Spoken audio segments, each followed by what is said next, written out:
Oh, what's up, guys?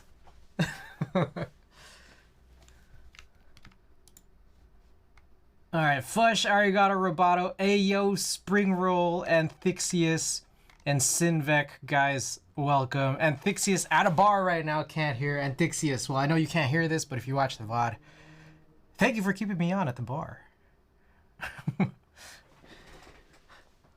And thank you guys for the these artisan box contributions. Alright, let's get right into it. We got a package. It's a very, very exciting package.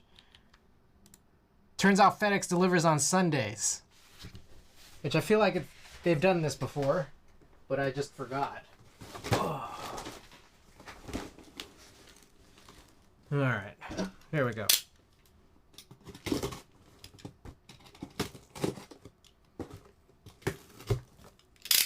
Probably one of the more exciting package openings in a long time. Enkit, what's going on? Welcome. Ugh. We're opening up this package right now.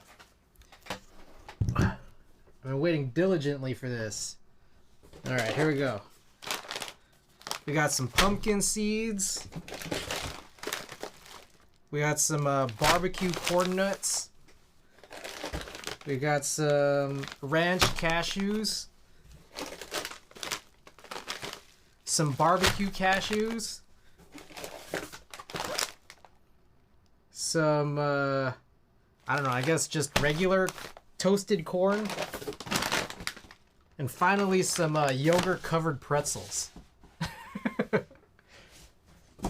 It finally all made it, guys. All right, well, I guess I guess before we get started here with all the stuff we're gonna do today, I mean, I guess this is something we're doing today. Let's eat some. Should I just open all of them?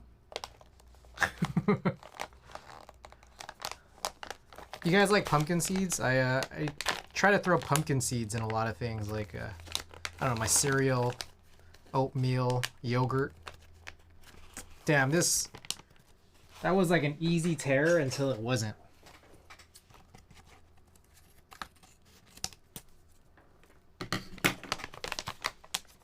Nuts.com. Oh yeah, the board here is an Oxara. Yeah, we worked with the hot swap PCB. God dang. Carrie, welcome. Pepitas, very tasty. Oh man, I would agree. Hard agree.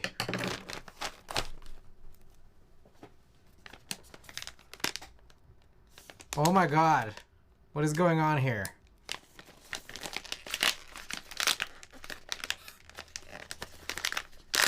There we go. Saw one of those on Mech Market for cheap. Is it worth picking up to try? I think I know what you're talking about. So, for me, why I like this one specifically was because I guess this is an SE version, and it has a polished stainless steel, like a Jane style Toblerone weight.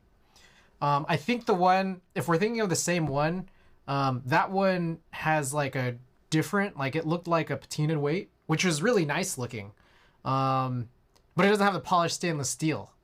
For me, I'm all about the polished stainless steel, man. I gotta get more polished stainless steel on all these boards, man. All these 60% HHKBs. Just not enough.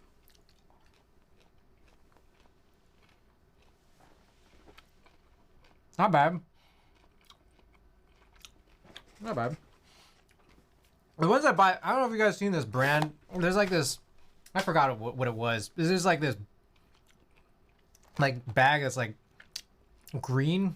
I don't know. It's some other brand, and they're like, I don't know, kind of. I don't know. These seem a little softer. They're good. Good flavor to them, and these aren't like salted or anything. Maybe that's what it is. There's like no salt. That's pretty good. But yeah, anyways, the Oxara, I mean, it's like, It's interesting. It's a pretty like standard top mount, but it does take a center connector PCB. So the one that was included, I guess for mine at least, is called this DYZ 60 PCB. And there's a bunch of like, there's like maybe 5 switches that are rotated 180. Kind of weird. But I don't know, it's not a big deal. To me, at least. I don't think it's a big deal. Okay, I'm gonna move on from these pumpkin seeds. I gotta save these for my cereal and my yogurt and my oatmeal.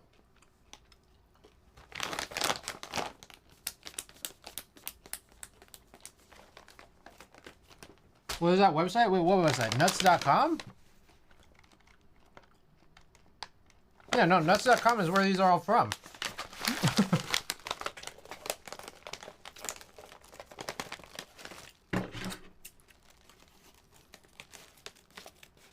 Damn, these like easy tear tabs are not very strong. Oh, we got the corn nuts here.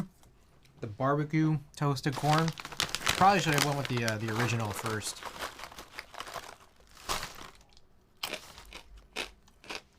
Oh, that's good. It's real good. What did it take to get sponsored by Nuts? Ooh, Plexus, welcome.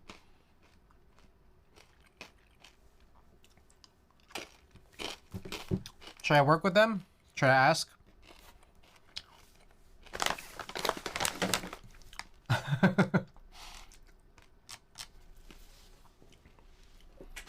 What would you guys do? How would I go and ask? Like, I've never been officially sponsored by anybody. So what would you do? I've never been sponsored by any keyboard vendor or anything. You know, sometimes people send me stuff, but it's just we're individual people here. You know, Andy sends me some teas. All Hex sends me some artisans. Punkshoe sent me the switches. And it's kind of all just from conversations. But what do I do about nuts.com? I just like go to their contact us page.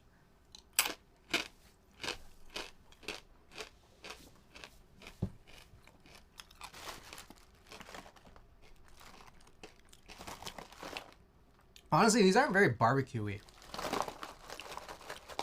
I'm gonna guess that the salted ones are less barbecue-y than these barbecue-y ones, or barbecue ones that are not very barbecue. Good though. You know what I haven't done in a while? I haven't made a salad where I put in some corn nuts in it. You guys ever put corn nuts in your salads? I think I should do that. Take a pretty photo or two, slide in the DMs, maybe some steps in between that. Alright.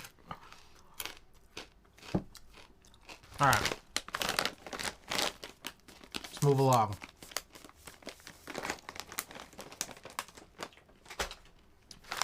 Alright, snack number 3.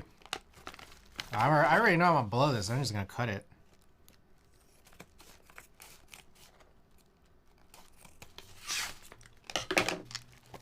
I've never put corn nuts. You never put toasted corn in your salad? It's so good though.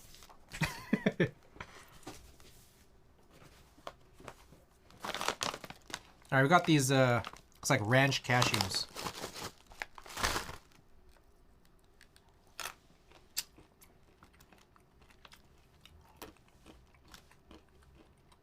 Honestly, they're really like dusted. But they just taste like cashews. It's just like the dust is cosmetic.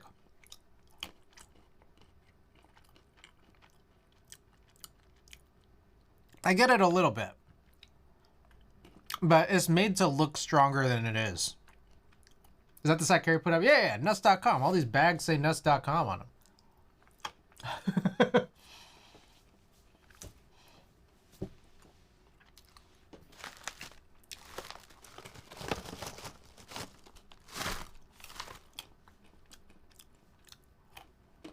Man, I've been wanting snacks for so long. It's so good.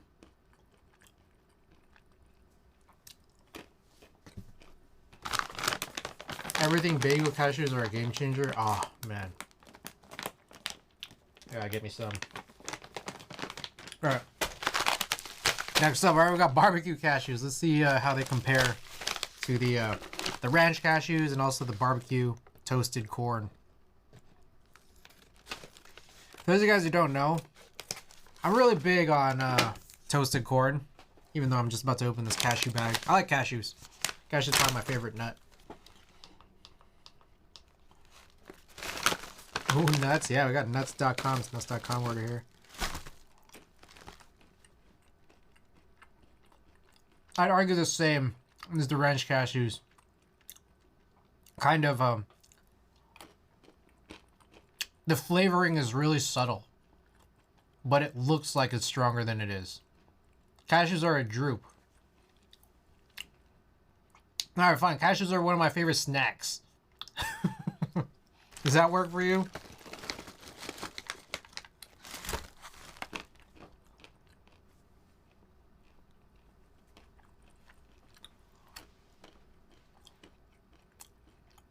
Oh, good though. Real subtle, but it's good.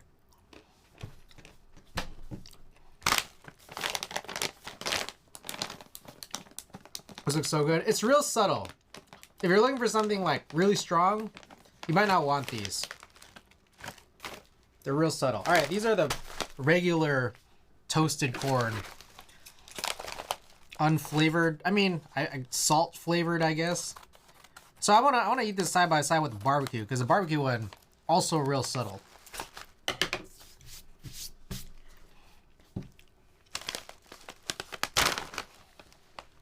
Whoop.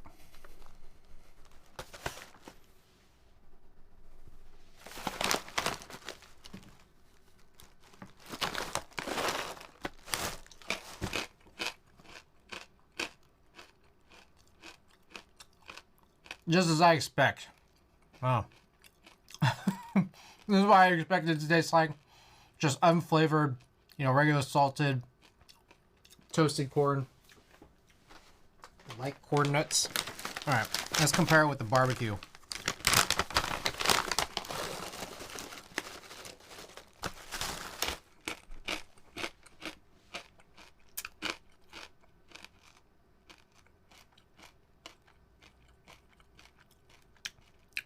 Yeah, they're really close.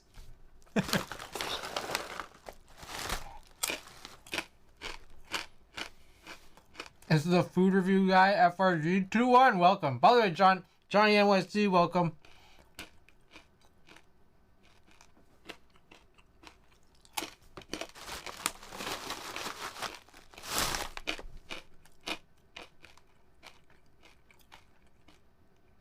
I ate at like 5.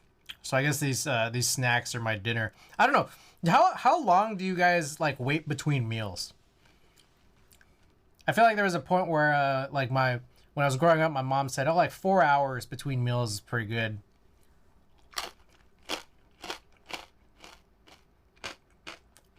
Yeah, I'm not gonna lie. This tastes like kind of identical. This is like regular, and this is barbecue. Where's the barbecue?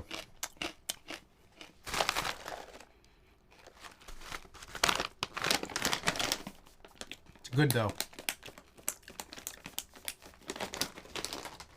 I should like put my own seasoning, huh? Just put it in like, put barbecue sauce in it. I just put barbecue sauce in it, huh? All right, last one up. Big bag. It's yogurt covered pretzels. Coconut roasted cashews are something I'd love to get more of. Ooh. Where from? Where do you source your coconut roasted cashews?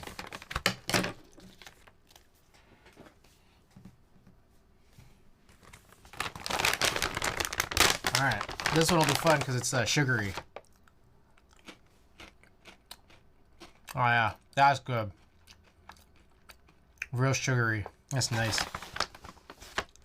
These, Sinvec, these yogurt covered pretzels are my favorite nut.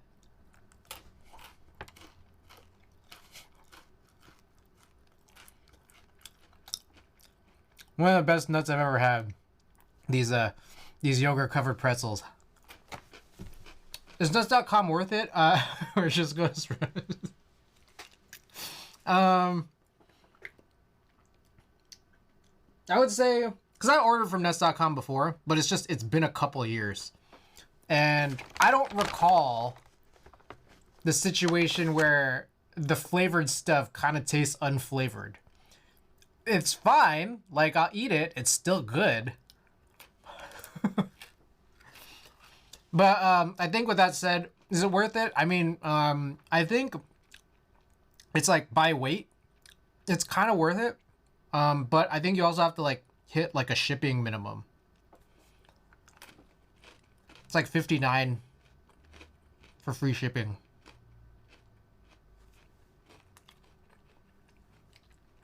Yo, look at what's going on. We're just eating some snacks right now. Is nuts.com comparable to mechanicalkeyboards.com? I guess so.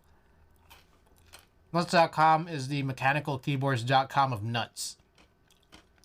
Won your first artisan raffle? Nice! What'd you win? What'd you enter? Damn, man, I might have to lock this away, man. I'll just eat this all in one sitting. Whole pound of yogurt covered pretzels. This is so damn good. KLC's Namong X Dual Shot. Well, let's take a look at it. I want to see what that is.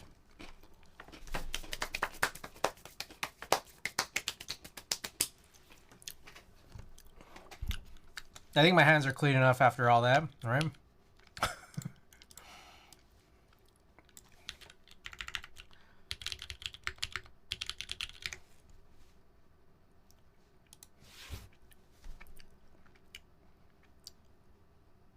Ah, well, that's pretty neat. That's kind of nice. That's kind of nice. I like that. I have 3 from Systematic keycaps, and now with the 4th, my function roll, my Zenith's gonna look mad nice with dual shot. Bottom right is the one I won. This guy right here. Oh, that's nice. I just got the email notification that I guess OmniType got dual shot in, and I think like they're taking address changes till tomorrow, so it looks like it's gonna be delivering very soon, hopefully.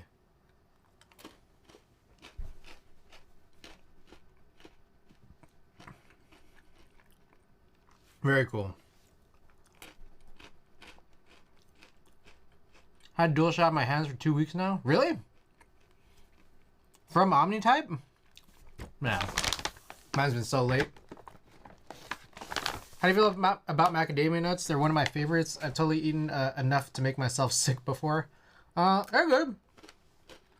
Like, they seem one of those more like expensive, harder to get. I mean, not like they're not hard to get, but like it's just like you don't see them as commonly you would with other nut-like snacks. I pause in saying nuts. Nut-like snacks, Sinvec.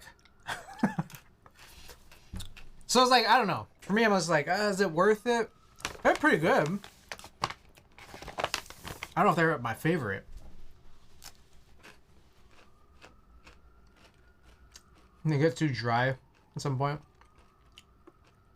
Some people even had orders from January for dual shot directly from OmniType. They're super slow with shipping right now. I see. My guess is maybe it's like all the kits that I got, because I think I got like 4 SKUs. I think I got like a couple of child kits, and I think I might have got a Rama, but I don't remember, to be honest. I gotta put it with the white, man. It's too good. Too damn good.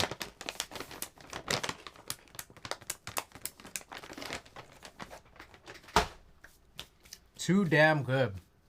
Oh, snacks. It's been a desert here. I've had like no snacks for like the longest time.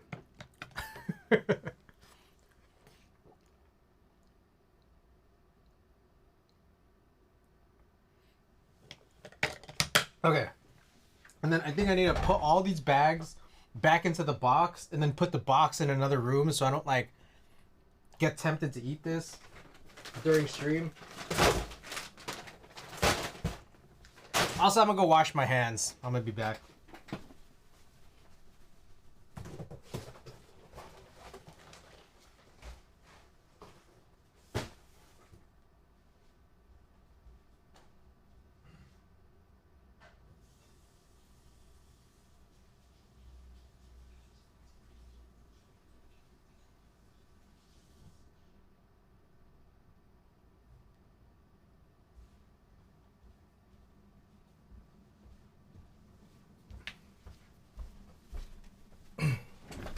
And we're back!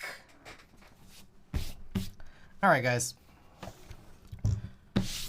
Okay. Real quick, before we get started, I just want to give this update.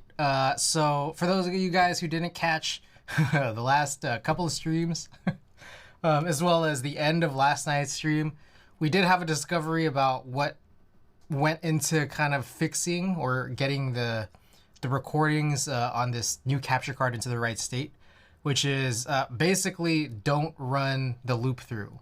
We were running this loop through, and for some reason, to me, this seems like a bug.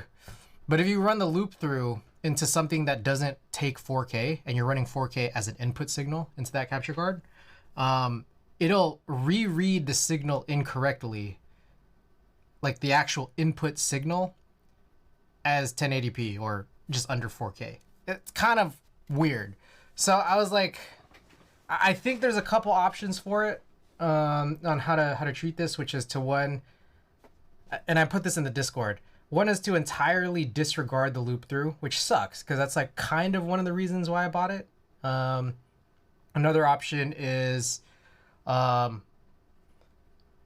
basically go down the rabbit hole of trying to figure out how to fix it.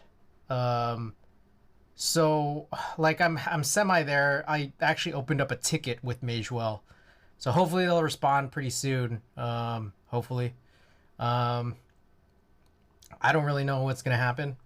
And then the last option is to somehow, instead of running it directly into the 1080p capture card in the streaming PC, have some sort of device in the middle. Can you get an HDMI splitter? That's exactly what I was thinking. Basically, use a splitter because there are some of these like non I guess it would be a splitter. They'll there's some splitters that advertise the fact that they can downscale, and so like I wouldn't actually be splitting into anything. I'm just using it just for downscaling. So that's kind of the option. Or I guess another option would be to get a different capture card. I don't know. In my head, I'm not quite sure because it's like, if I did it that way, it's like the Camlink Pro would probably be like one of the better options. But then I wouldn't be able to reasonably like game at a nice frame rate. So I don't know. It's worse in cybersecurity. It gets so much worse. Huh? Technology. Miko.b, welcome. Welcome.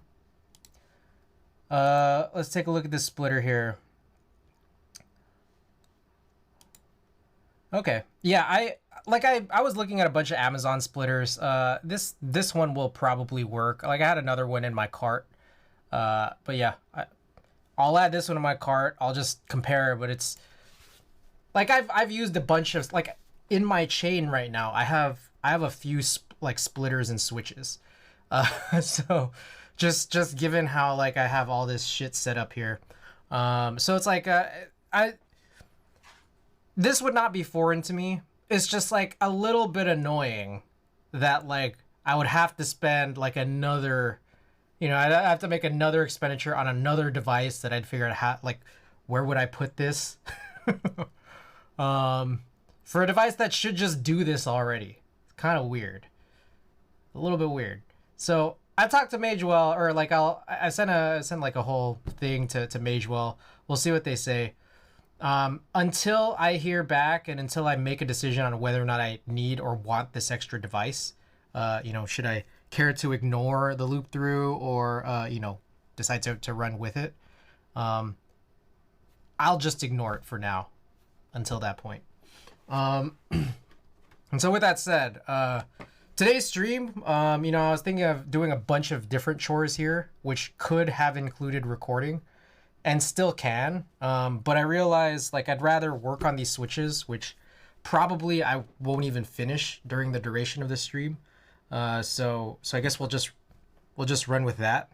We're trying to complete this set of switches for a build that we're trying to run tomorrow, which is a second build on this duck sidewinder. So let's take a look at what we have, guys. So they're not MX switches. They're also not Alps switches. They're irocks switches, which is kind of, you know, some, like another company has made, excuse me, like this switch here that kind of combined both. And so what it sounded like was, you know, despite the jokes that we split the vote yesterday across 3 different switches, it sounded like people probably wanted to see the Browns the most.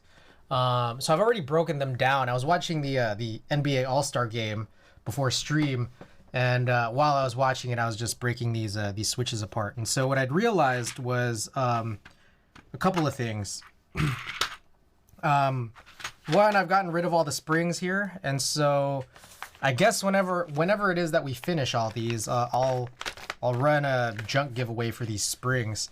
And we're gonna spring swap because it turns out you can use like Kale box springs as a substitute for Alp springs, but you could also use just plain MX like standard springs too, because the opening that accepts these springs is a little bit bigger than Alps, so it's actually really quite nice. That said, of the available springs I have, they run pretty damn heavy with these. So, like, I'm a little bit worried that, like, this is just going to be a really absurdly heavy switch. But I think we just have to do it. Because I'm not running those stupidly light springs. It's just, they're too light. We have, I think, I was trying between 60-gram Kale box springs. They're slow box springs, versus just standard Sprit Slow Extreme 2 68-gram springs. And the 68-gram springs are definitely heavier, but they do feel a little bit nicer. I can't quite pinpoint it, but they do feel a little bit nicer, so I think we're going to run those. Another thing that I noticed is that because we were running these Browns, they do have like the tactility leaf on the other side of the contact leaf. Like, so basically, see if we can show this. The contact leaves here that are affixed to the top housing, they're there so that, you know, when you press down, like, you know, there's contact made so that like it'll send a signal.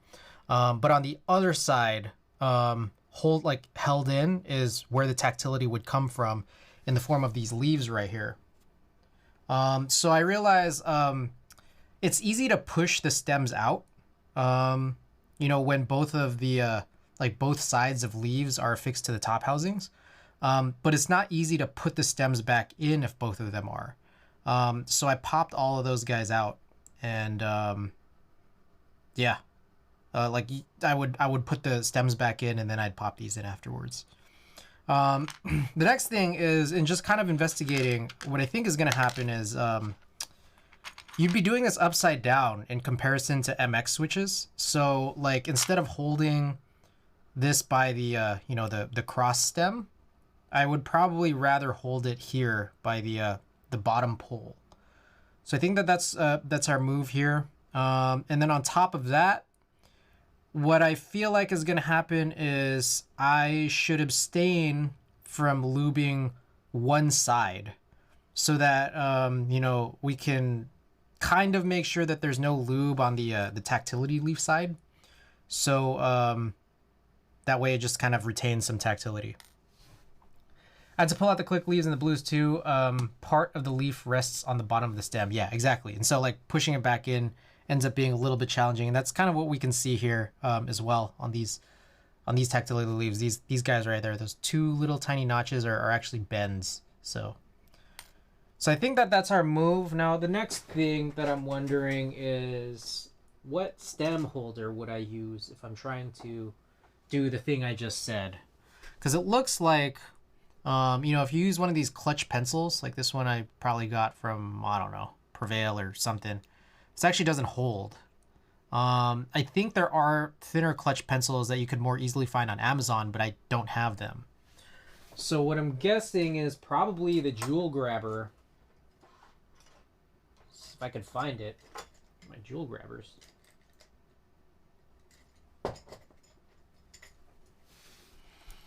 Okay, so these jewel grabbers probably will do it. Yeah, something like that. And then from here we can like hold it, and then the idea is that like while it's lubed, instead of holding it by, you know, getting your hands all lubey and stuff, you'd kind of push it in like that and then release. So I think that would be our move. Meanwhile, I really don't think that there's any lubing that's even would be remotely useful here on the bottom housing. I just really don't see it, based on the construction of the switch. If anyone wants to see what the switch looks like, we'll grab one of these. How we opened it yesterday, or was it yesterday? I think we opened up the red maybe. It's really similar to Alps, but it's a lot friendlier. So like Alps has these same tabs right here, but like you can't quite as easily like just pull the tabs and push this out on Alps as you can on these. These are really, really nice. So no moving parts. No moving parts move against the bottom housing, I see. Stream starting soon, huh? What? Did I break anything? Huh? Okay, so anyways, yeah, this seems straightforward. So yeah, no moving parts on the bottom housing, so there's really, really nothing to lube. I think what then remains is like maybe a decision on whether or not we ought to. I think the only moving part would be the pole, right? The pole would be the lone moving part, but like for me, I would probably more reasonably not lube that. I guess one thing I would wish is that like I could lube this, but if we have to do this upside down, then it's not really as easy to access. So the other option I would have from that point is continue to lube after I release it into the housing. That could be one option, just as like a little bit of a, you know, the opposite of lubing this pole hole. But I'll see how I feel. Okay, and so what I was kind of trying to mention here was, is there anything here on this guy that we might want to consider lubing, like from within the top housing? So I'll open one of these guys again.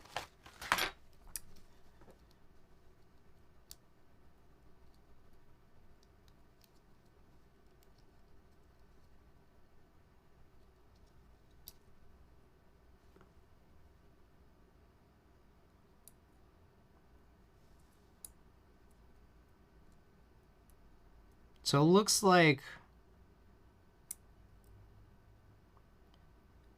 the bumper is going to hit the bottom of the housing, and it's also going to hit the top of the housing too. So I think that's, there are these two bumpers on these stems. You could kind of see it here. The stems have these like gray things. Those are like little rubber bands. And from what I can tell, those protrude slightly past the plastic parts. And I think those are what would strike, both the bottom and the top housings. So we could lube those parts of the housings if we wanted. I don't know. I usually try to like lube multiple, like both sides of surfaces on MX switches.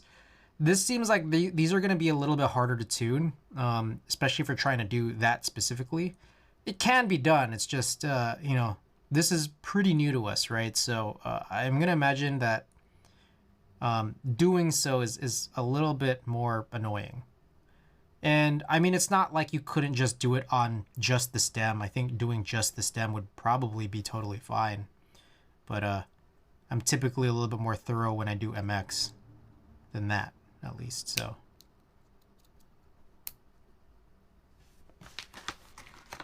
Okay, meanwhile, again, here are these, I brought these out, this low 2s.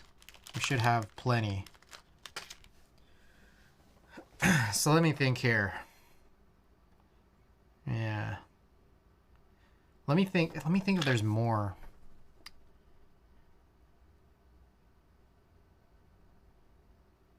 I wonder if there's like an analogous, like, I guess you could lube the contact leaves. That's like another option as well. You could also slip some lube, like where, like on the inside of the like the contact leaf, like tunnel, like the bend. We could do that too. It's just I'd be a little bit worried that might, you know, depending on how you're trying to like get the lube in, might kind of mess with the bend. And then messing with the bend could mess with like its ability to actuate, or you know, even worse, like the opposite side tactility. So what I want to say is I think we should just get started. Okay, so here's the 3203. I've never used 3203 before. Oh, there's a ton of lube here on this cap. And then I'm probably gonna want a new brush. I should probably also grab some of those sticker labels.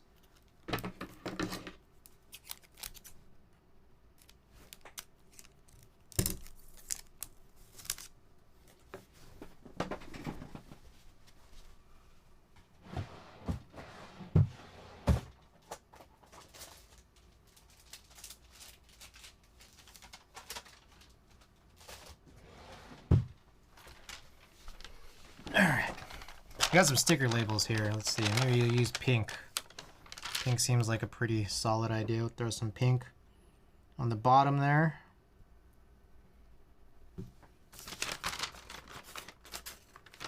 Put pink here on the end of this brush. So that way we know that this is for the 3203. I've never used 3203 before, so.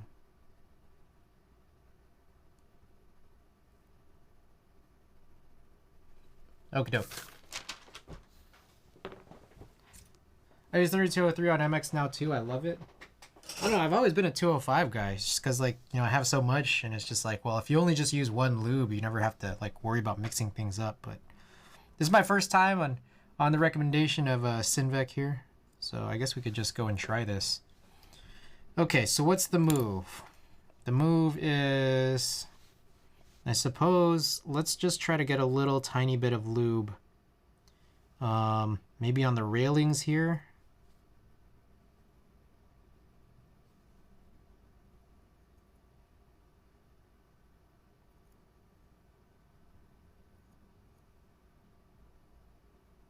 Let's get a little bit maybe on the leaf.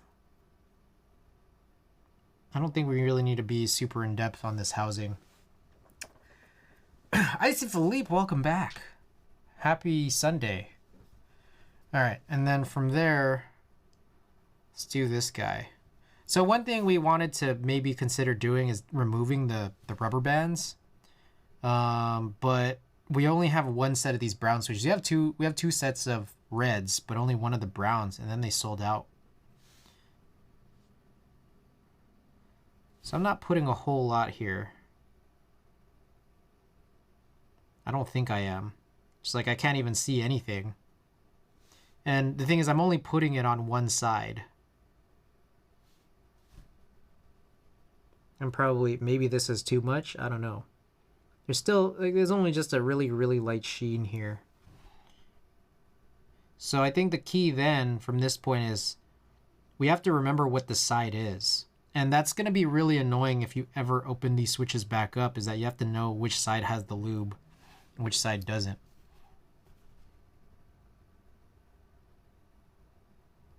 Okay, so this side right here has the lube. Okay, so that's popped back in, and then from there that's probably pretty good. From here then, if I wanted to lube the stem, I guess like I could do that now while it's seated in there. or like the pull at the bottom. Guess not a super big deal if I do or don't. And then from here, it's like, well, we need something for the springs. So here's a lube palette that I could just drop some springs into and sort of see what happens here. But Icy Leap, welcome. We're tuning some irocks switches here. We're doing it underneath the overhead, zoomed in as much as we can at the current moment. And we're doing one in full.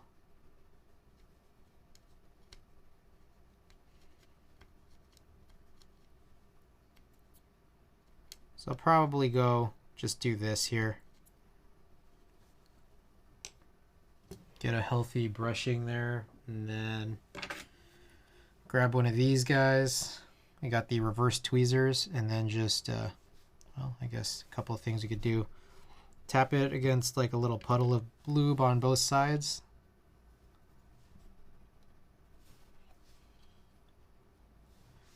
Okay. Release that in there, and then again, this is pretty nice because these this is a very Alps-like switch, but the stem actually does accept things that are bigger than Alp springs, such as pretty standard MX springs.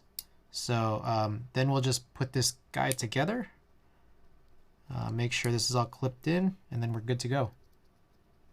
Oh shit! I forgot to put in the I forgot to put in the tactility leaf. Okay, so I guess we just pop this out. I'm like, oh, it's linear. Did all that lubing just make this linear? I'm like, no.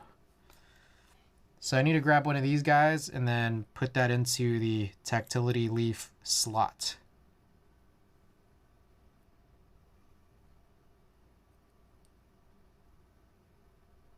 Okay, so you just push that in, and then now at this point, we should be able to close this up. And there it is. So a little bit of ping still there. I mean, like for me, I'll probably deal with it, but I wonder if that comes from the tactility leaf or from the spring. So maybe I wonder if there was enough lube on it. Not sure. Okay, I just realized my screen was still frozen on the stream boot up screen. Oh my goodness. Okay, I thought I was crazy. All right, Antixius sucks. All right, how good are keyboards? There's a hydrate, and then we also got a random vinyl. All right.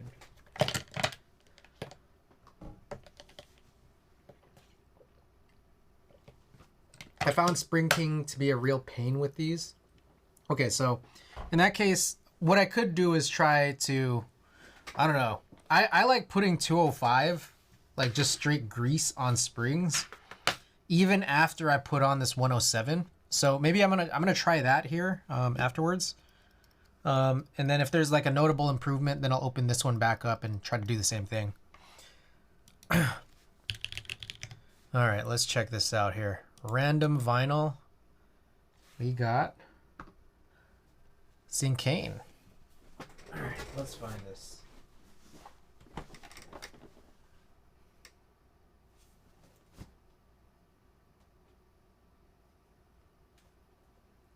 Where would that be? Do I know?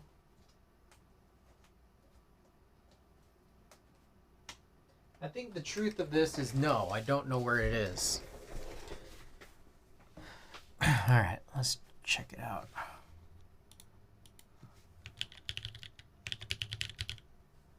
Oh, I think I was right next to it.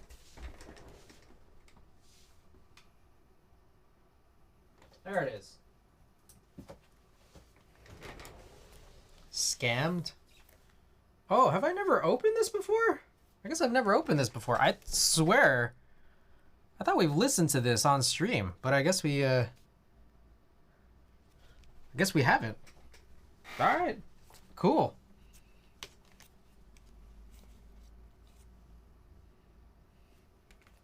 Two one. You unlocked the rare I haven't opened this yet vinyl.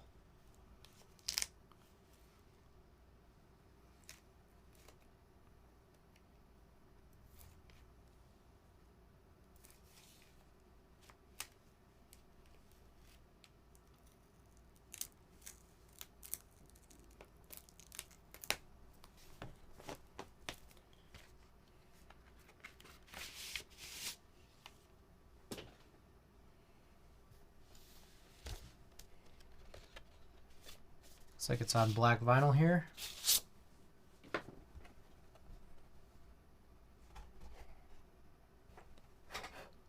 All right, let's do this.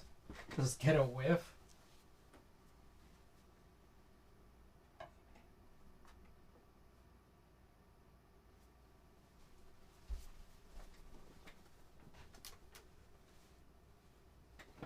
All right, I gotta see how loud this is gonna be because I don't think it's been a long while since we've run a vinyl. I guess people haven't really been doing redeems lately, but I don't know how loud this will be. Let's find out.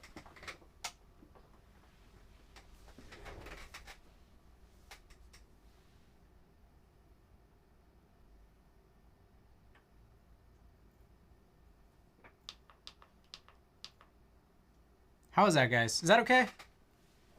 How many unopened vinyls do you have? I don't know. I haven't counted. Sometimes I just buy them and I don't play them. Wrong speed? No, I think this is right. I believe this to be the right speed because this is the one song that I remember really liking. Is the volume okay though? I hope the volume's all right.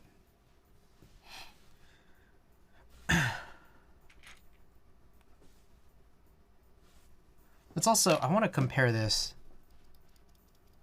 to, obviously we had a big spring swap here, but I wonder what the difference is in the sound and the scratchiness.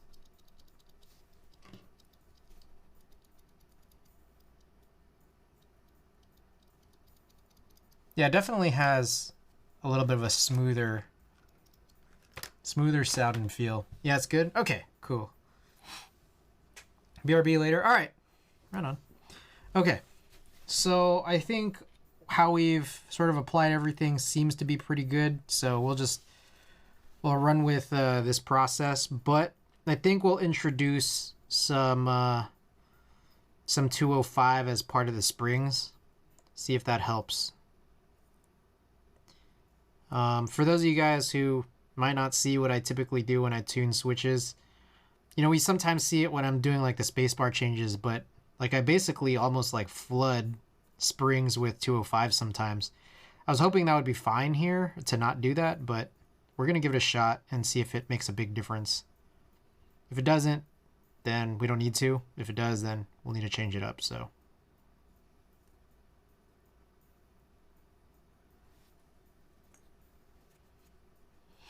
Okie doke.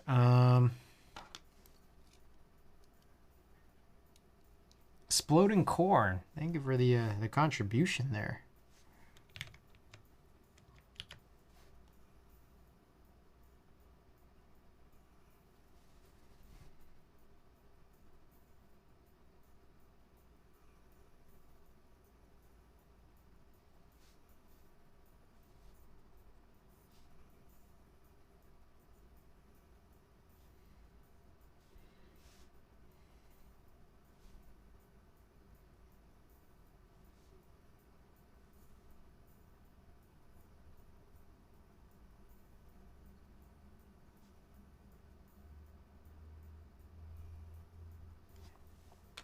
Okay.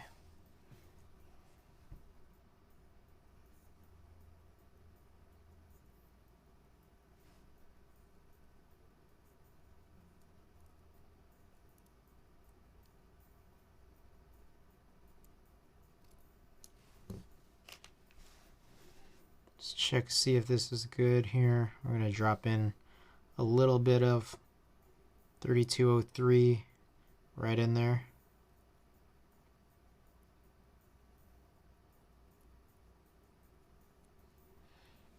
Okay, so really light. We're going really, really light with this. And it seems to be helping, at least on that, the roughness of non-lubed. Okay. Yes, I already had one here. So I'll brush this down.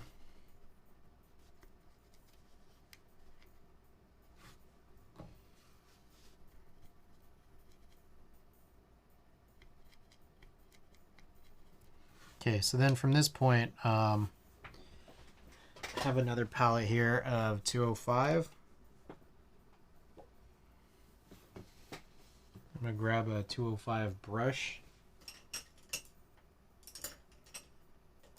Who is that? Oh my. Oh my goodness, Hammer Brother with the big old raid!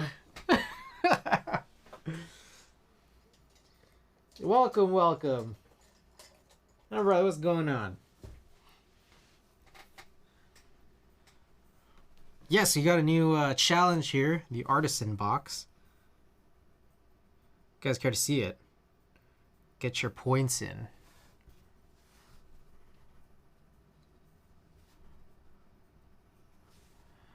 Alright, so I'm just going to flood this up here. Just brush so that you can like kind of see a streak. Oh, y'all can't really see it, but there's a little streak on like individual coils here. And then like I'll brush some on this end that's being held by the tweezers. Again, so that there's like something that's kind of a little bit visible. Just a little bit. Don't need a whole lot, but a bit. And then flip it over, and then we'll do a little dip there. Okay, and then from here, we drop it in. These tweezers look nice. Yeah, these are reverse tweezers. Probably one of the better investments I've made in like a really long time here. All right, almost forgot to put in this tactility leaf. So I'm gonna drop this in. Also, I know I've missed a couple of messages here, but I'll get to them shortly.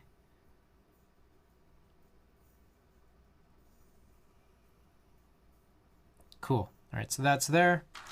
And then we'll put this whole switch back together, and then we'll find out, hey, is the spring ping fixed? And the answer is kind of, it's a little better. It's a little bit better, not entirely. Can you show them? Yeah, these are irocks. Irock switches, they're kind of a hybrid between MX and Alps, but they do have a different cutout size. And there's like just a bunch of differences here. It's got an MX mount on it, and that part of it is really nice. And then like it is cool. Like it has a third leg, which Alps doesn't have. Works in those MX/Alps PCBs like Heine H60. What else? You can dampen or undampen them. I guess they come dampened. Is there anything else that I can mention about it? Yeah, I don't know. Tuning them is weird. Are they any good? We're finding out. Excuse me, we're finding out. So this is like just the second switch I've tuned. So the idea is hopefully I finish this by tomorrow so that we can run a build. We have a plate cut for it in the duck sidewinder. I cut that entirely separately. Hopefully it fits.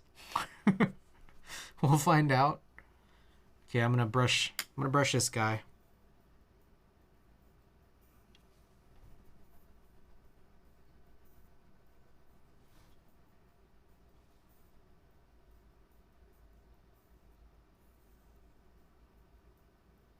Bro, this album's fucking hard. Holy smokes. I don't think I've ever listened to this full album. I think I've really only ever listened to that first song.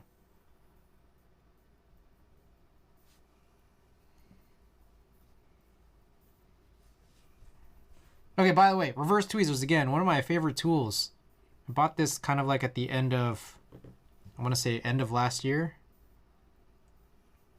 Gotta have these reverse tweezers, man. You pinch them in order to tweeze. You're thinking the same? About the tweezer or is it about the music?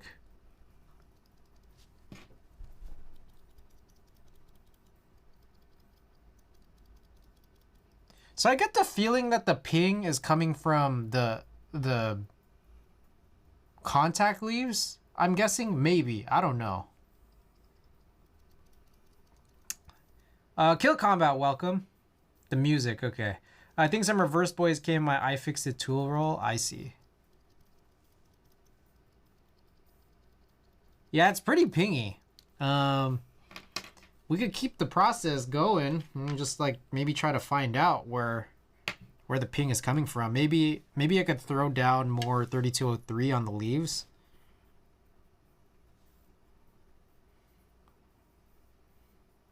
I wonder, you know, there's a chance, like, what if all the insanity is coming from the tactility leaf, you know? I don't know. So I'm trying to go underneath. So the tactile leaf kind of curves in. And so like, again, I mentioned like a tunnel. So I'm trying to put some lube in there. See if that helps. One thing we could also do is see like if that ping is still there with or without the tactility leaf on the opposite side. Lube around the center post and the bottom housing. So I think like the idea of me like kind of dipping the spring in you know, in this 205 might help for that, but I could also do that too. D's and D's.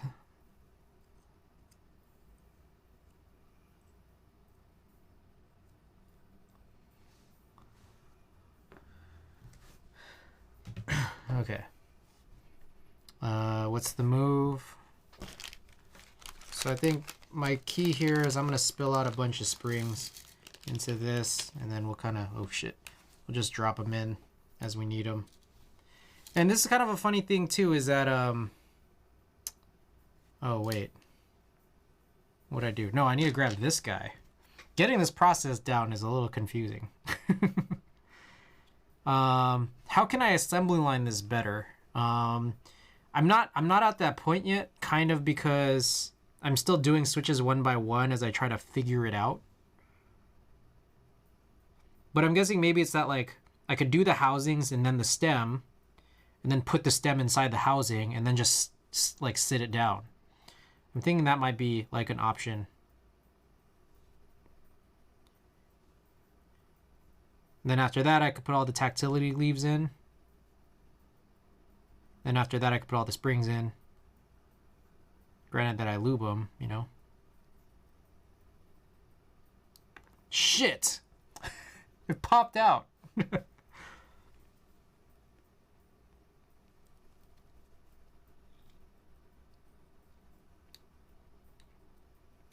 I guess I could also use these tweezers, now that I think about it. I feel like it's also going to pop out, though, with the tweezers. Alright, I gotta find out which side did I lube. It's this one.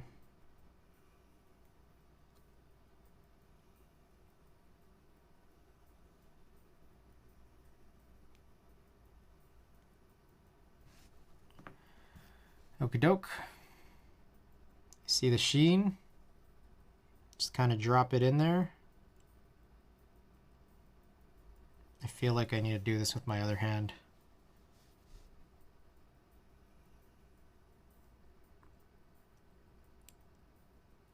Oh my god, this is like not easy. There we go.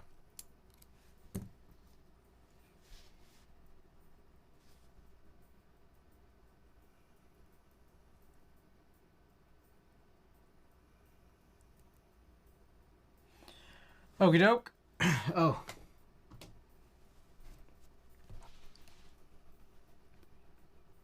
The housing's so roomy, whatever noise there is gets amplified pretty easy. The real Lippy, thank you for the follow. Yeah, it is. It is. You know what I mean? I think that's a big thing about just like these Alp style switches. It's just the way it is, you know? I wonder, here's also a thought. While we're not lubing the tactility leaf or the side that deals with tactility leaf, maybe we could also lube within that, like, you know, the curve inside. I wonder if that'll help. Holy, what? Real Lippy, what board do you have on the desk? You could hit exclamation keyboard. It's an Axara. It's a pretty nice board, top mount. Michael Bay. Okay, we're going to try a few things here. Again, I'm going to continue the process here of lubing the spring and then just seeing what we could do. Just make another comparison on checking the ping for it.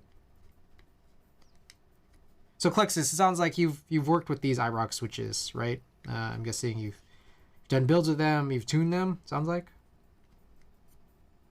Have you tried spring swapping?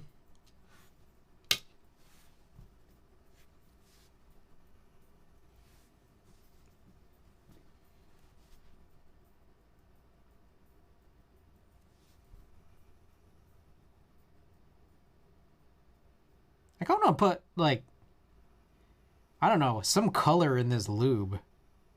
That way I could tell what I've lubed. Do you guys ever, like, think about that?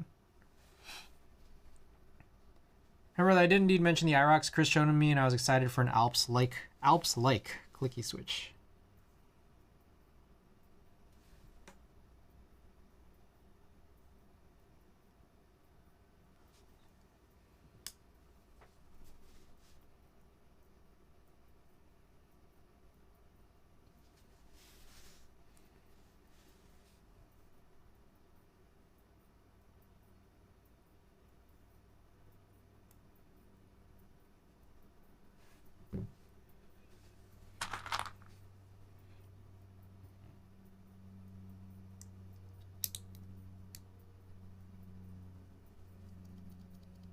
Oh man, that's like super pingy.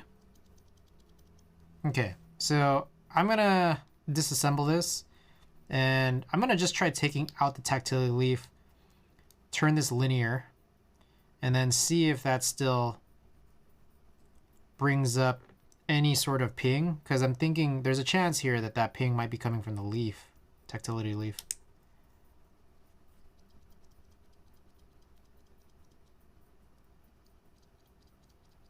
Never got any browns, which are sadly out of stock now, mainly just tinkered with blues. Yeah, it sucks. I wanted to get a second set and it's out of stock. How tactile is the tactile leaf? It's pretty tactile. So I just pulled it out, and what I noticed is it's much, much quieter, but there is still a little ping. Still a little bit of a ping there. So it might still live, you know, either in the spring, but, you know, we did lube it pretty heavy as we have been. Or it could be where the contact is. I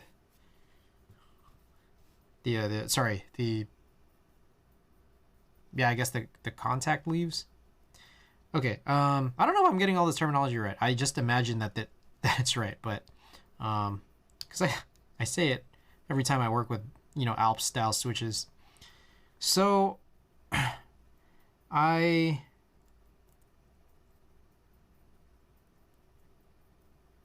gonna put the leaf back in, tactility leaf, and then I kind of want to try dipping in some of this 205 on the inside of it, but it's just a little bit challenging to try to do that and then hope that it doesn't affect anything.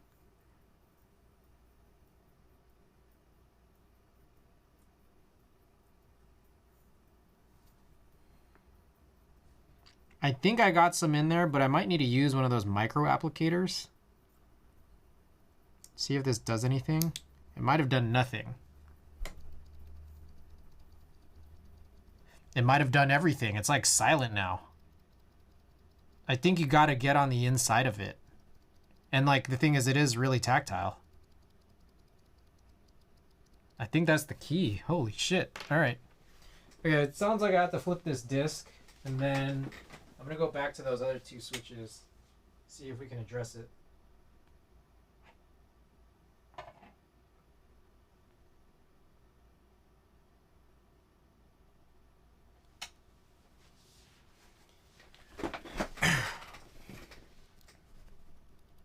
Yep, so pretty pingy.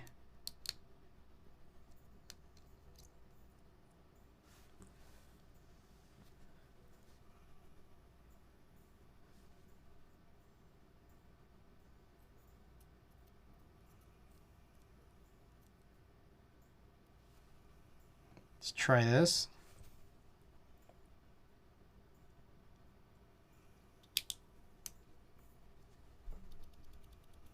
That's still pingy as shit on this one. I don't know what the heck. This one went silent. Did I not hit the thing I needed to hit?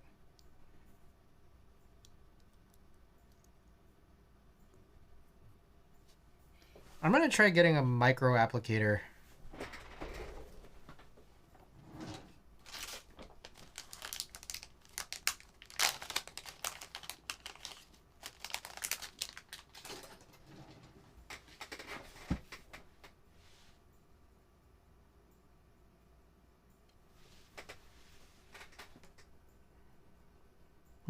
I don't know how well this will work.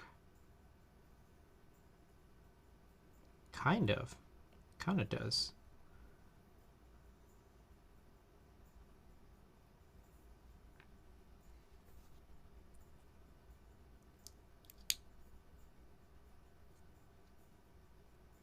Shit, sometimes I end up putting the whole switch in backwards, like the bottom has like extra 2 like slots for those legs to slip into, but they're like way bigger and kind of differently shaped. Yeah, this is still super pingy.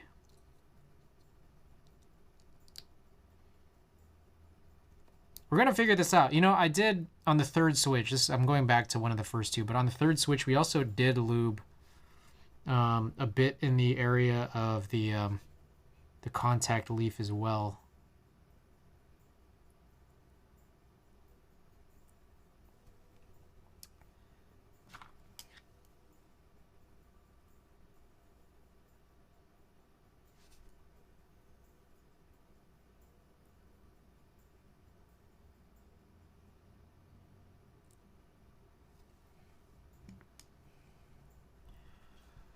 Yeah, I don't know either. Some of mine were a lot pingier even when I treated them identically. It's crazy, right?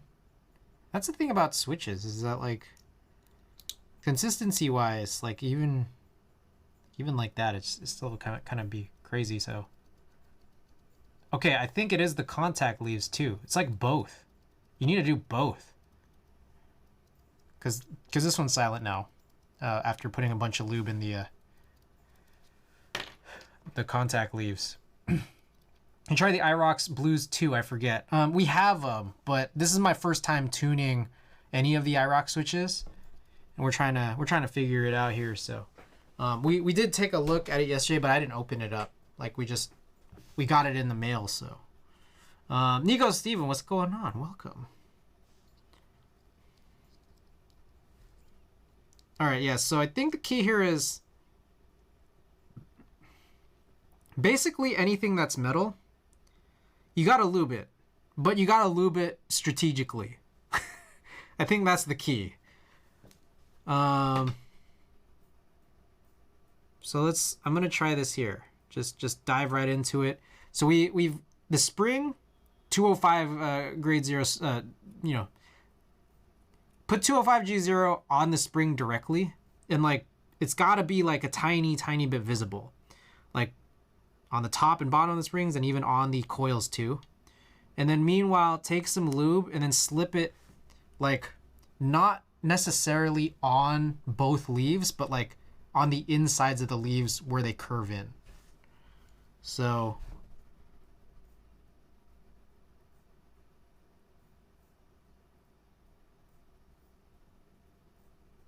okay, so I think we got it. Let's try this out, see if this helps. All right, this is gonna help. Oh, that's still super pingy. What kind of switches are these? Alps? These are irocks. So these irock switches are kind of like a combination of both MX and Alps.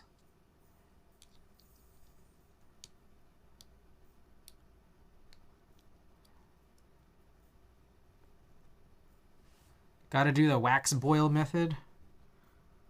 I've never touched like wax boiling in any Alps. But Genyus Ion, welcome. Night 10, welcome. Welcome. I wonder if you should paper mod them like tactile Alps. I've never done a paper mod either.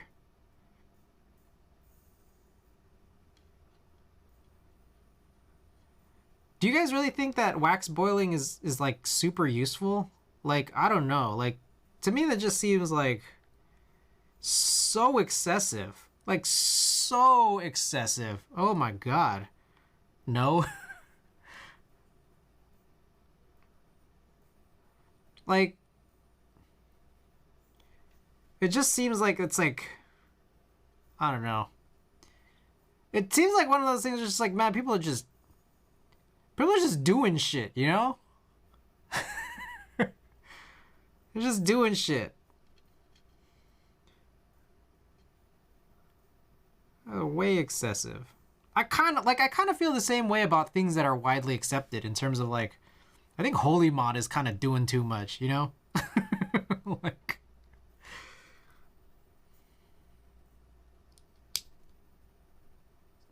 Niogel and call it a day. All right. I mean, at some point it's just that like if you just put enough lube, the ping seems to go away. So I think that's the key. Hit those two curves on both of the leaves, and if it still pings, hit it again. Like, I think that's just the key.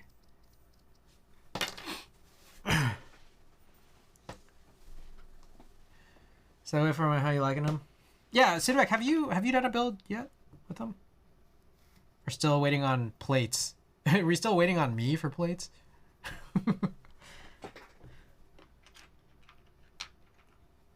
Alright, so we know this has become really excessive because now I have like 3 lubes out. It's kind of a lot.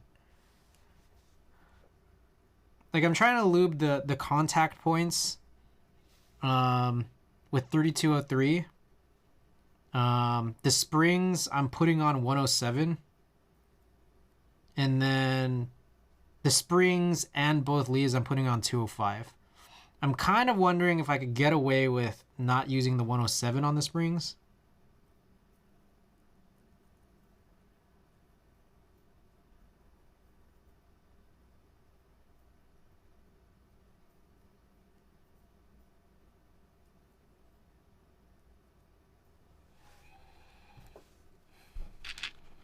All right, let me also try real quick. Instead of using the jewel grabber, what if I use these reverse tweezers? I'm gonna use the curved ones here. All right, so here I'm using the curved ones.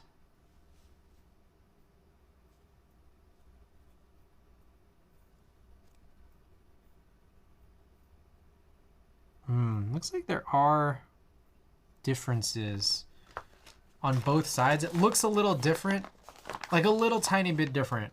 I don't know. I don't know if it's sprues.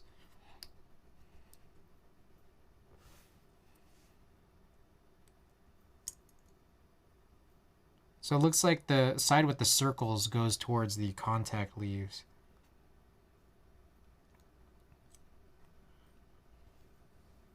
One second. I gotta put all this shit back together. Jesus. I haven't built anything with them. I did some playing around to get with how to lube them because Chris wasn't sure, but I still need to get a plate cut. Yeah. Oh my god.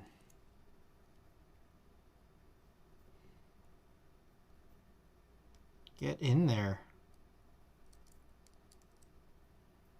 This is just like a stock one that I was like trying to do some inspecting on.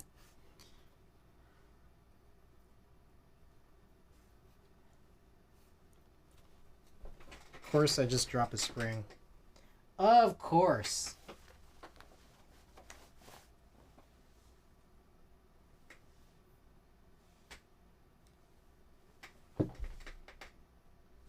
Gone forever?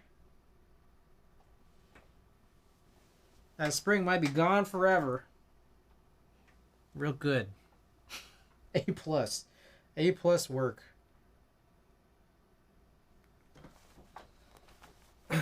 Okay, I'll throw this on the side, I guess, until I find that spring. I'm not gonna spend a bunch of time crawling under my desk.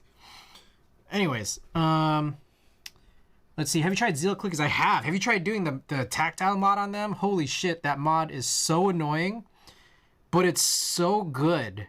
It's so good. But the actual performing the mod is so annoying. They called it like ultra tactile BKE, and it's like true. actually true.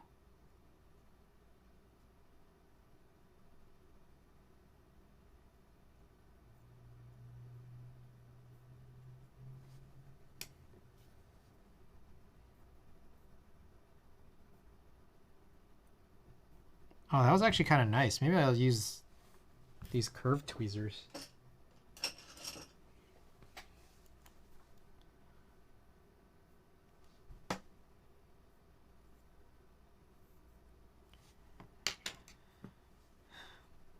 All right, here's my test. What I'm going to test next is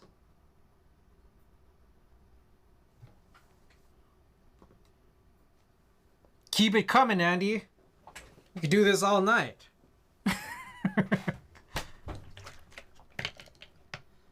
I got a hydrate for you, Zero. Welcome, Zero.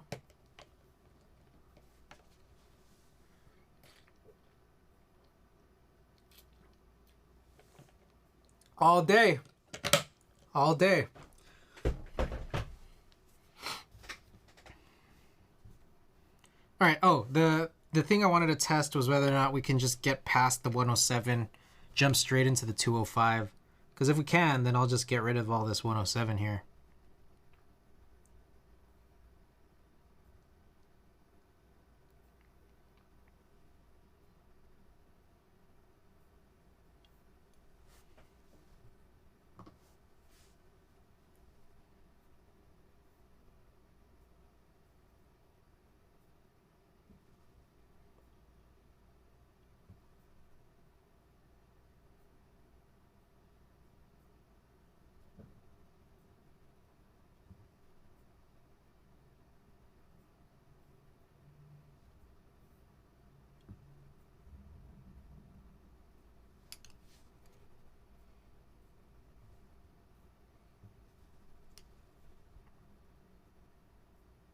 Okay. Let's get this in here.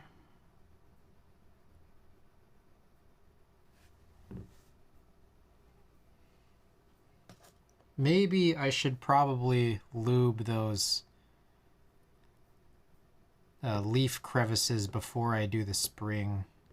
Maybe that's probably how to handle this. But a little late. So good.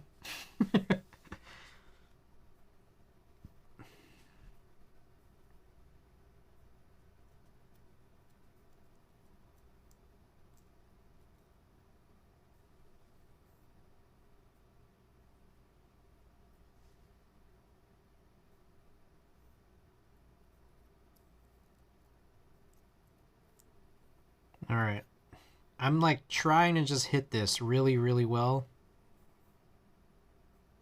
Hoping this is enough. Let's try this out.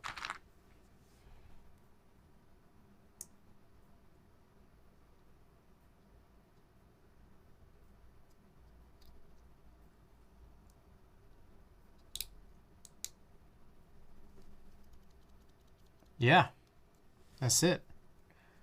I think I can get rid of the 107 if I'm just slapping on 205 on the spring directly.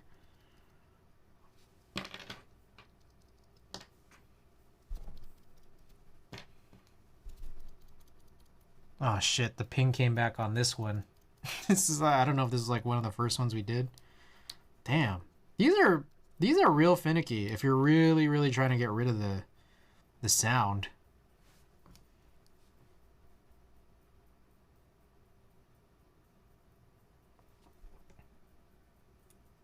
If you really can't handle ping sounds, then trying to lube these is kind of a pain. And I'm trying to tonight.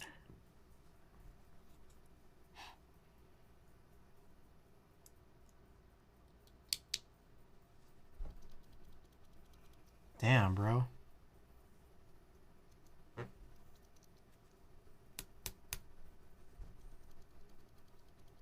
It's funny. Like sometimes I'm just like, well, can you just knock it like a TV? And will the ping go away? And it seems like it kind of does.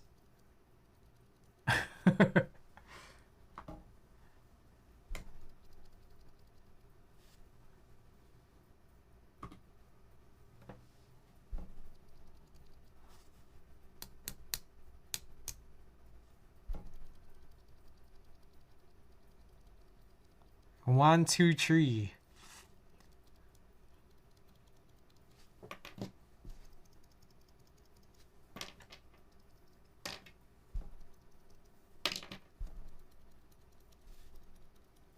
Damn, this is like, I don't know, this is so crazy, man.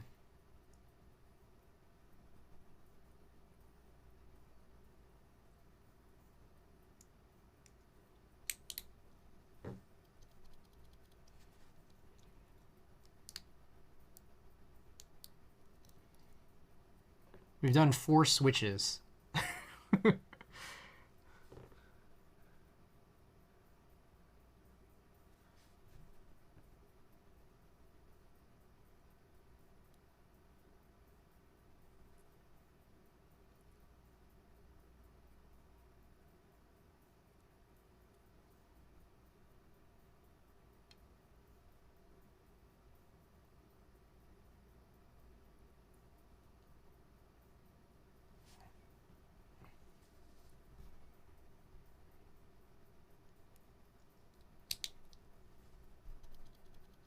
Bro, this one, the ping just won't go away in this one.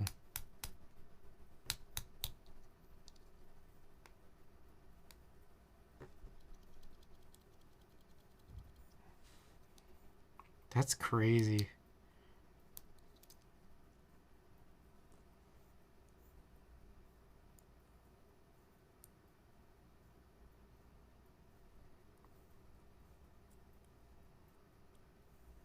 McJizzle, what's going on? Alright, here's what I'm gonna do. What if I lube the tactility leaves while it's still out?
I feel like this is the best we're gonna get. Oh, I think that's the end of the album. All right.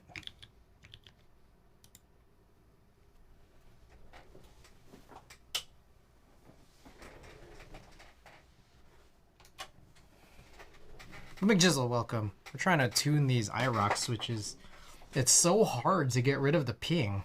It's easy to make the stem feel smooth, but the ping is what's really challenging to sort of tackle.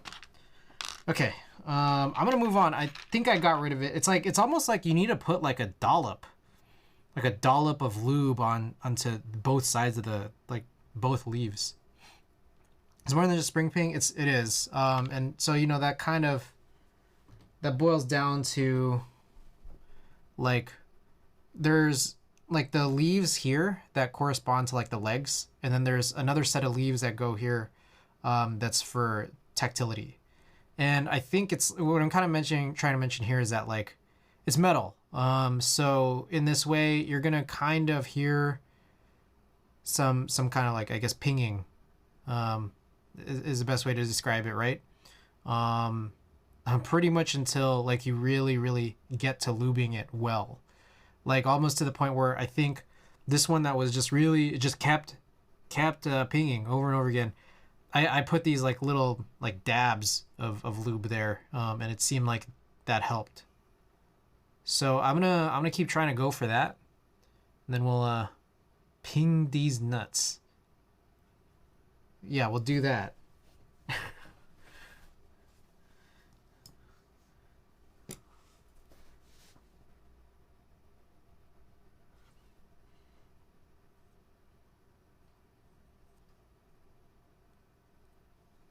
So what I think then from here is like we'll update this process.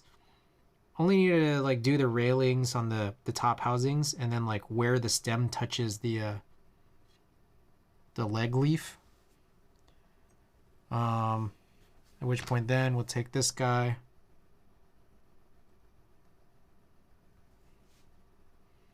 Just kind of do the same thing here. Oh shit, that's a lot of lube. Nuts.com, hell yeah.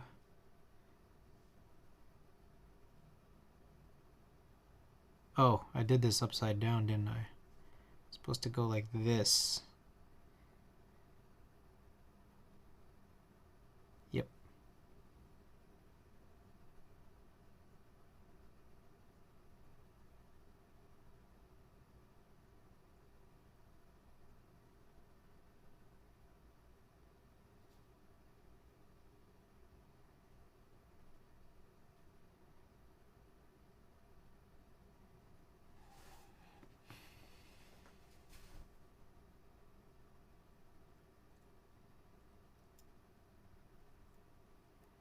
Okay. Then I'll put in a little lube where the stem is. Okay. And then from here, I'll try to do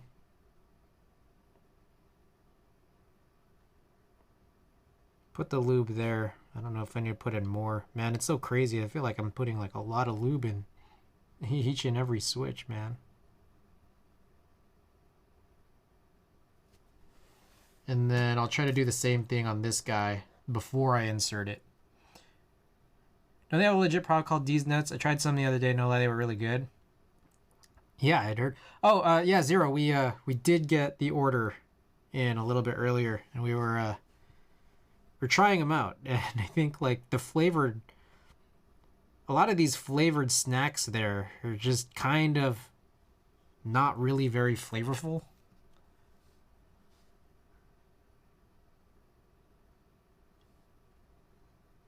Let me try this.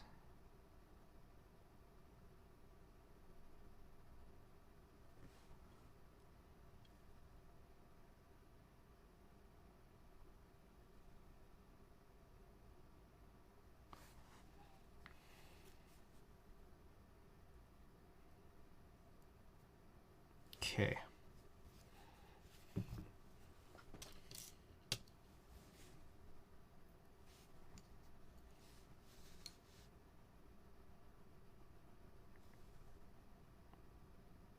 Let's try this here, and hopefully this will be the process.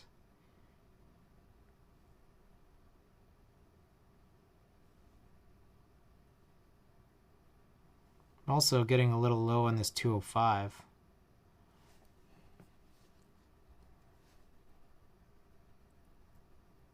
Catch up on these messages here.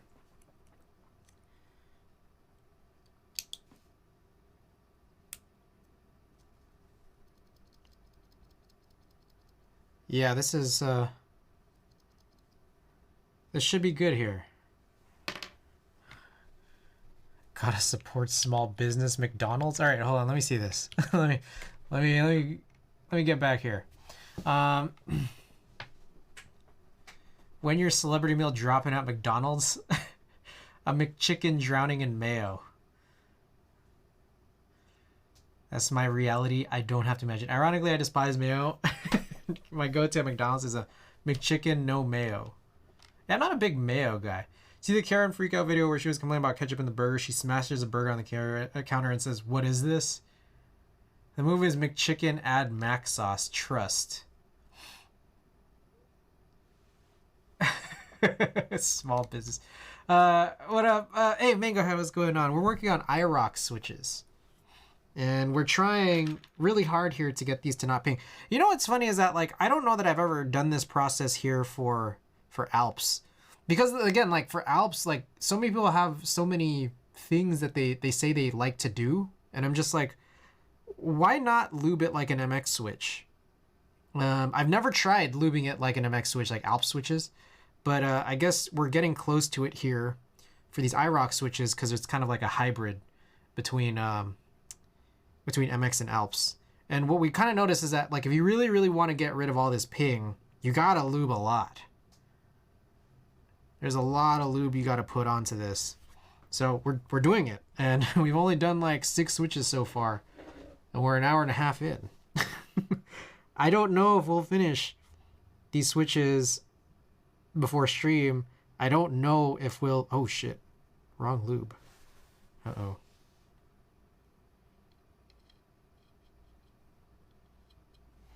Well, hold on. Let me grab a little cleaning cloth here. What is this for? We're gonna build this, we're trying to build a sidewinder for this tomorrow.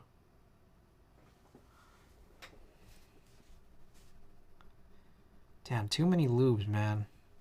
It's kind of crazy. Makes you feel better. I'm rolling 1.5mm brass balls in BDZ before putting them in the stem hole for some Frankens I'm working on. Brass balls? What? Are you dropping the balls into the pole hole? So here's what I'm thinking. I think I can assembly line this. Correct, I see. Interesting. So I'm gonna, like, I think here what I'll do is I'll lube all these housings. And then, I don't know, we'll just like go from there. Do you know the story behind that? Yeah, the Donkey Kong emote? Legendary. Dang, all your guys' names are green. One or two of you guys need to change your names out of green. Everyone's green here. Alright, if I turn my head to this screen, there's actually more colors. I don't know why sometimes between 2 different screens you guys have different colors.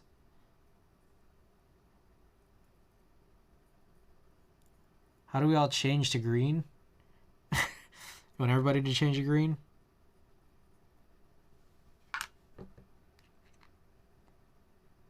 Vaguely something about that DK being rendered on a 750 Ti, yeah.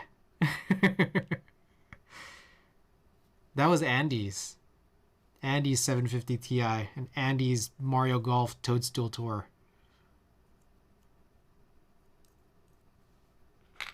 Fixed it? Yeah, no, McJizzle, you're good. I see the blue now. Appreciate that. Exploding corn purple.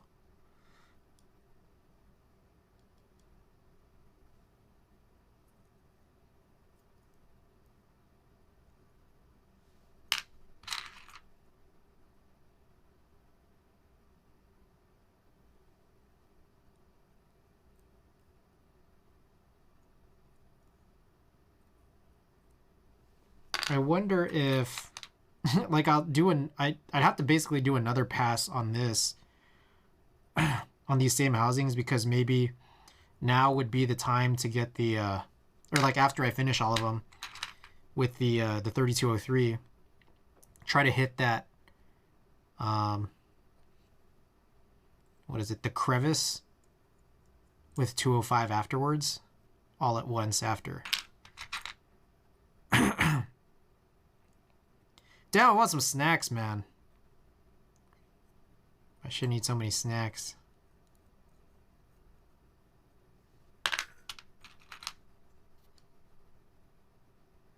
Lubing the crevice, yup. Snack on D's.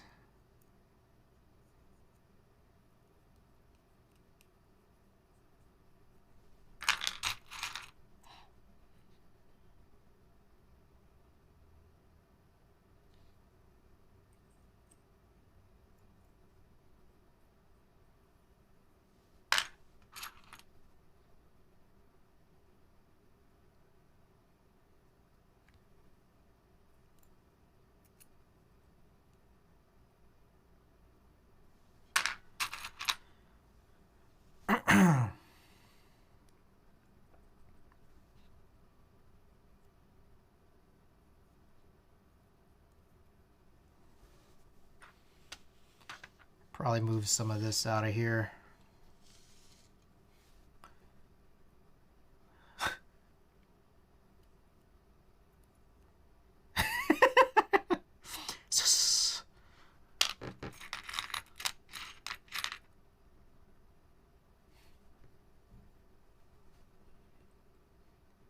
2-1. Thanks for that contribution.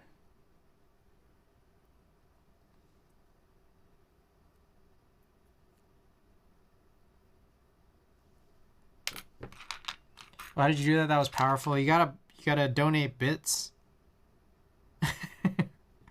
At least 100.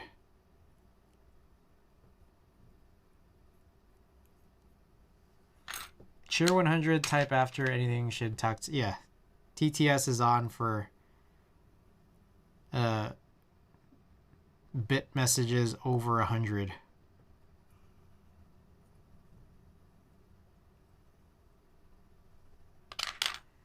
Chris won't embrace the chaos to lower the amount though. Oh man.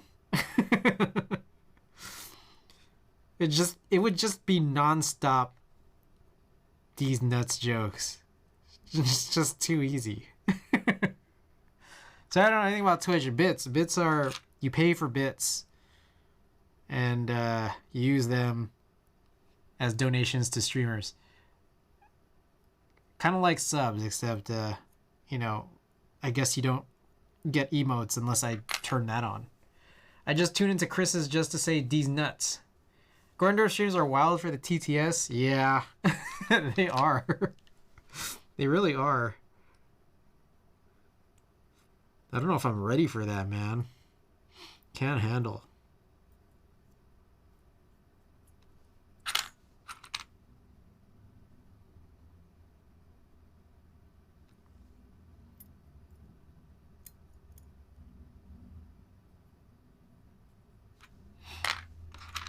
Everyone experiment with the different voices and shit. I know, right?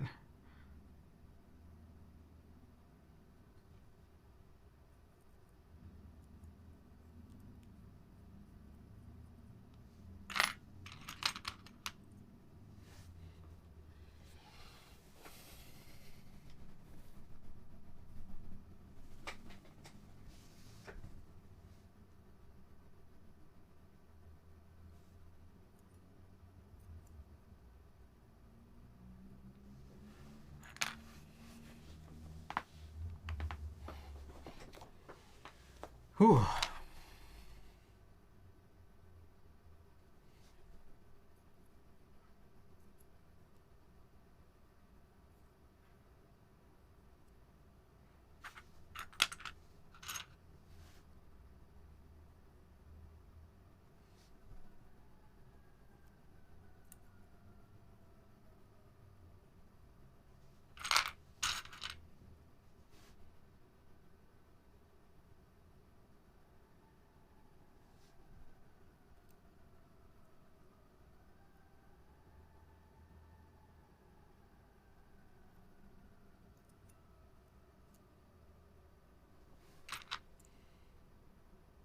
Who is that? Oh shit. What? Thank you, Andy. I'm glad you learned how to use Twitch. I'm still learning it. Holy shit.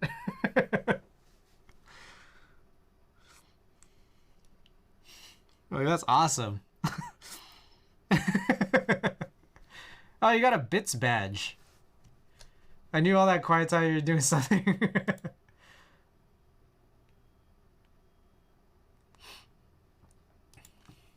Andy, you earned a badge next to your name for donating bits.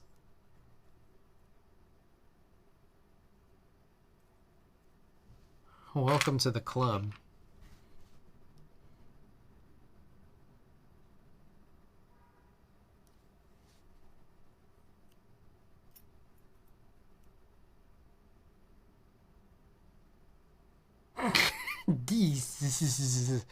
Are you only leaving the housings or are you leaving the stem in the housing? I'm just leaving the housings. I'm trying to like assembly line this.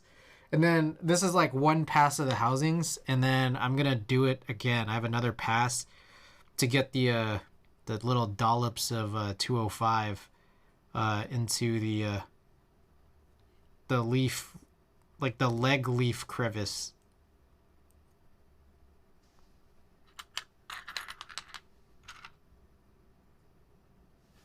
Well, let me check something real quick. Oh, I see it.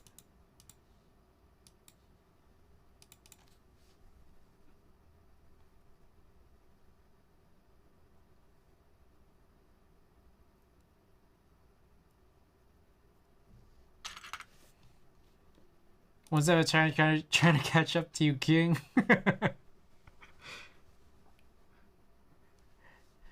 Can you make a badge that says 69? I don't know, man. Like the cool S's are like those were a little hard to render. Just kind of make it show up in that tiny square. I can try. I have no guarantee that like it'll look good.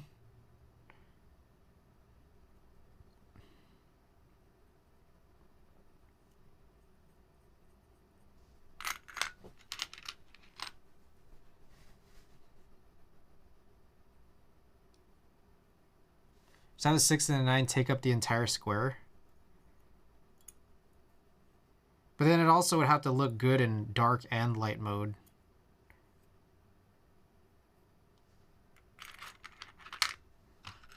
Have them connect. Does that make sense? Do you want to make it, Andy? If you want to make it, by all means.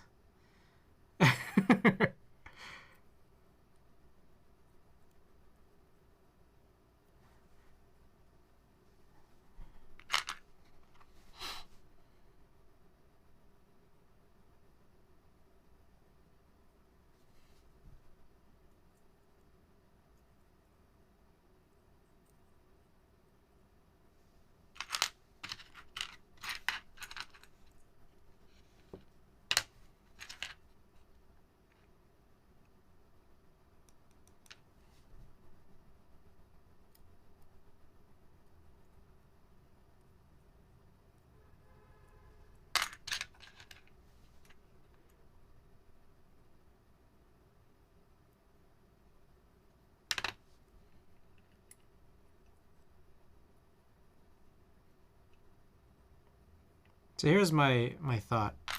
We assemble the line this. We're doing all these housings past number 1. We do all the housings past number 2. We do all the stems. That's step 3. We lube all the leaves and then insert them. I guess. Let me think. Or we could just lube all the leaves as step 4 and then do all the insertions in step 5. Then after that, we do all of the springs.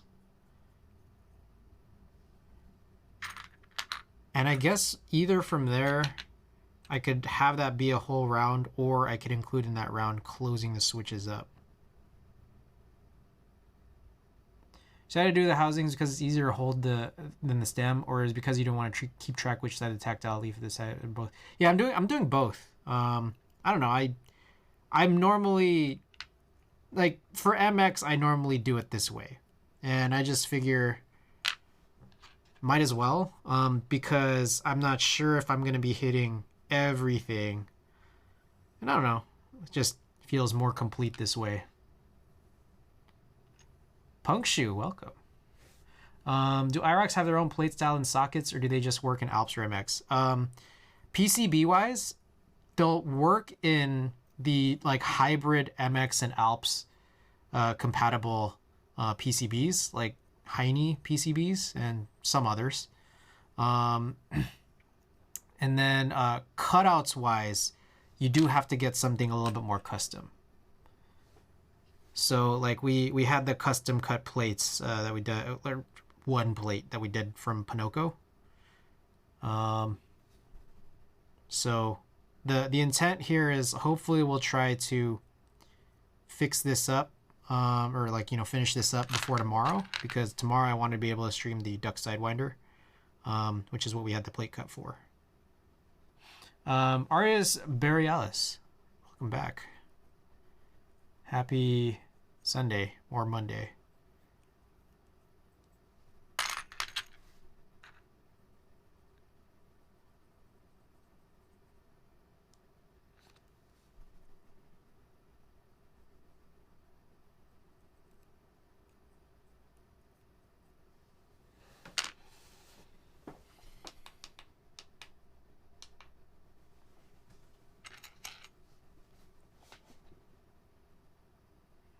Oh, in Alaska, it's still sunny. Oh. Alaska. That's chill.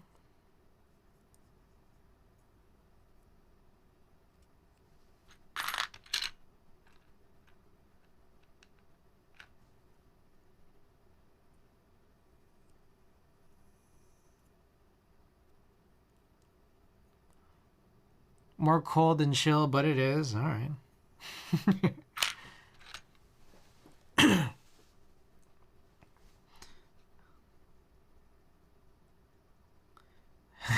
Shit, fail. Loyal.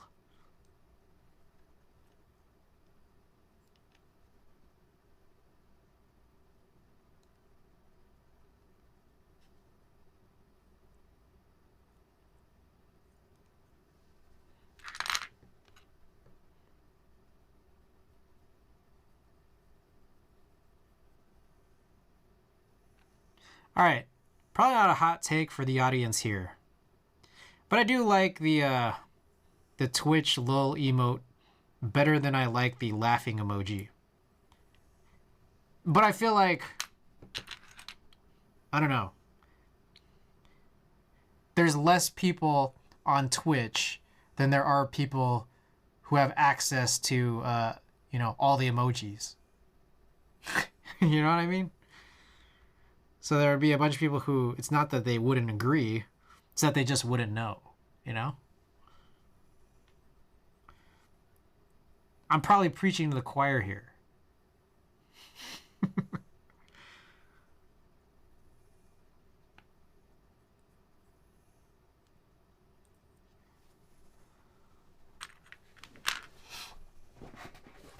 That's big nodders right there.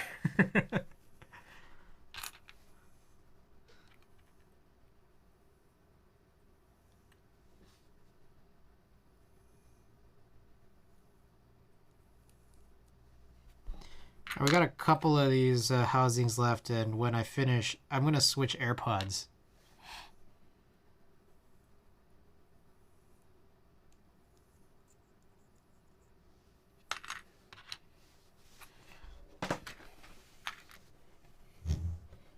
Also, I feel like I want to go deeper here. I think this is where I want to be. But now you're probably going to see my forehead right here.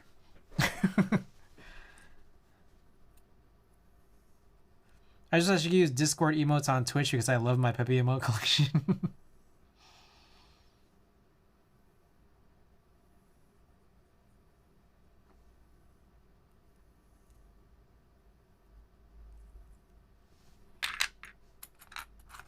Oh shit. This has been happening here and there. The one of the legs, this is kind of like a simplified Alps style switch where it's like it's a two-piece and no switch plate. But I noticed this a little bit earlier where the one of the legs here will just like kind of pop out. Some of them don't stay on quite as nicely as others.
Okay.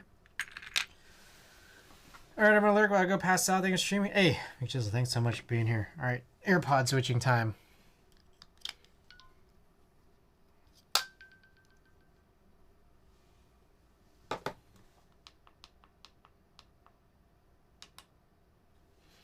Okay, now we're gonna run the second pass, and this is gonna be 205.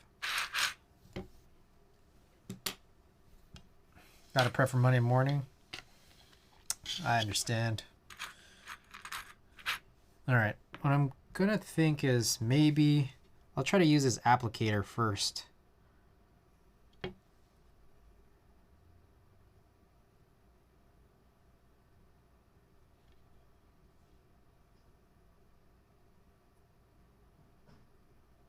Okay, so the hope is that that's enough.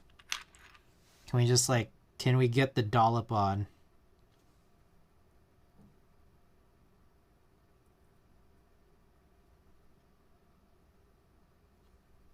And is it easier to do with this applicator versus the brush? Let's try this brush this time.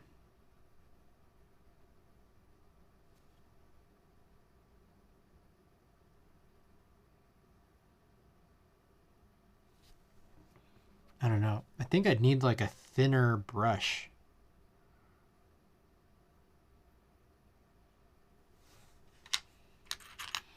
I wonder also if I could push this in maybe right here. Does that work?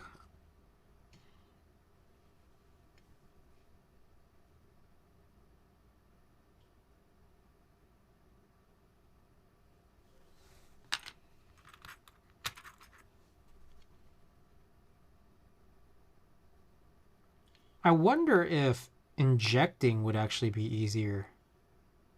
Huh. I have...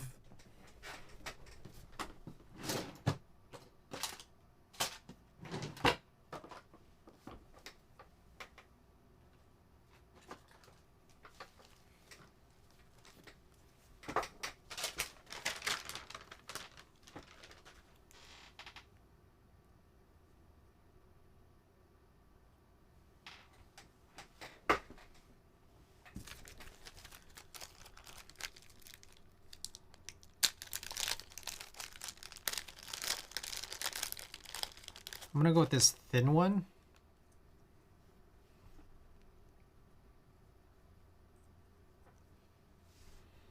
So my thought here is, what if instead of everything that I've been doing in terms of brushing, I just kind of shoot a little in?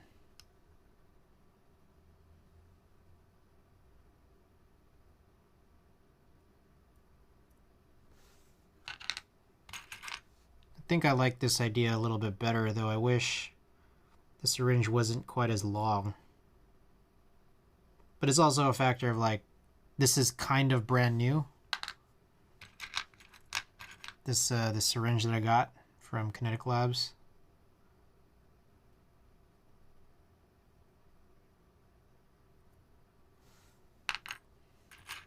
I think this might be the move. It's a little bit nicer. And then I'm guessing we can do the same thing on the later step where we put in the tactility leaf.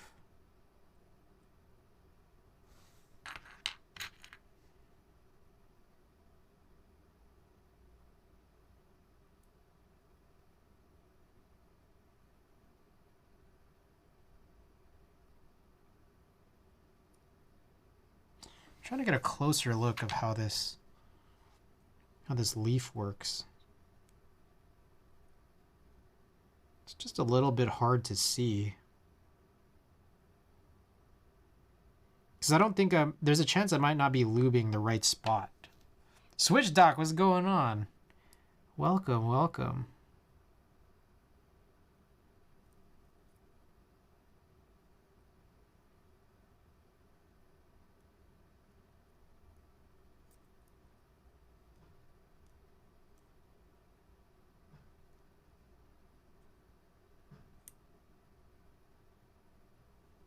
Huh. It's funny. I'm not sure. There's a chance that this is the right move, but it's just like it's hard. It's really hard to tell. And it's really hard to tell whether or not I'm doing the right thing.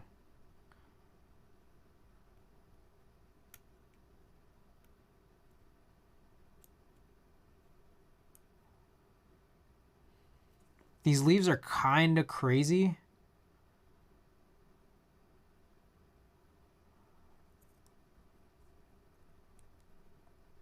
kind of want to like try to figure out how to take one of these out.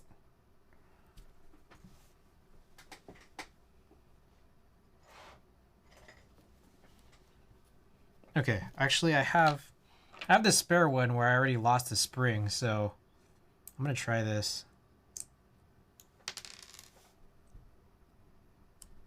All right, there's one of them. Here's this other one. Okay, then past that, there's also a third one. So this is actually a 3-piece.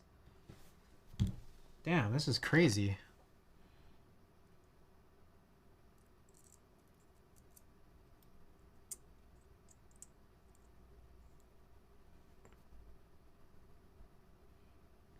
Okay, so what I'm wondering, there's 3 pieces to the leaf. What, man, this is so crazy looking. Holy smokes. Damn, we might need to get in the macro lens for this, or I'll stand up. Show this off. This is what the leaf looks like. If we can get this focused. So I don't know if the point where I need to lube it. So what I've been doing is I've been putting 3203 on the stems and then also on this leaf.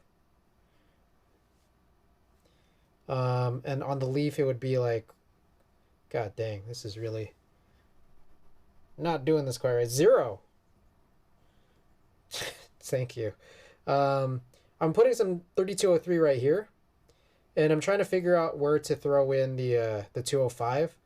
And I've been kind of trying to get it in right here. But there's also a chance that like this construction is really, really crazy on this leaf. But I'm thinking of maybe trying to get some right here. There's a curve here.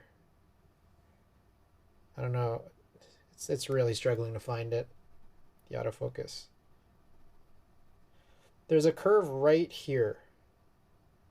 And I'm wondering if it's that I need to get this this lube into. It's right there. It's hard though, because if it's all still in there, it's not an easy task.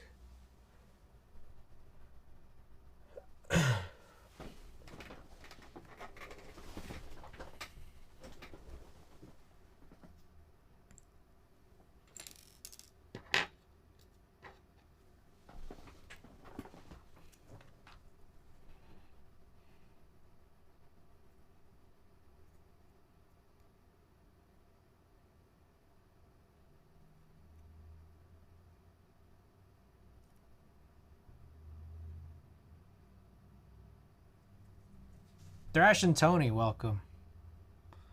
Welcome, welcome.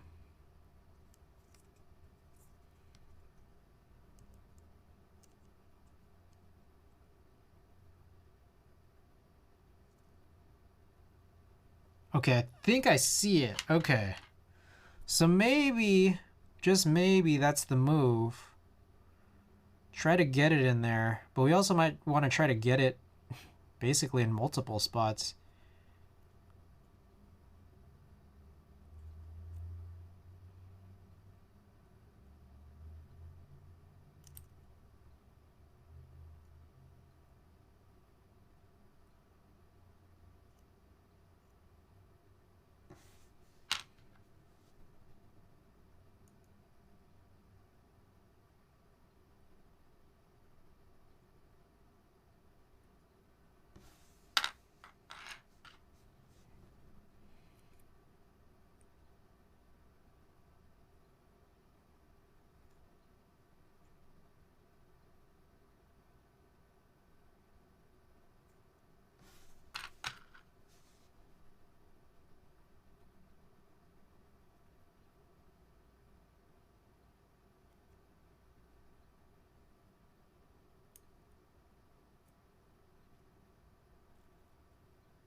Trying to hit this. This is like a real test of both patience and dexterity. Because there's like a little weird angle where I think I can hit that.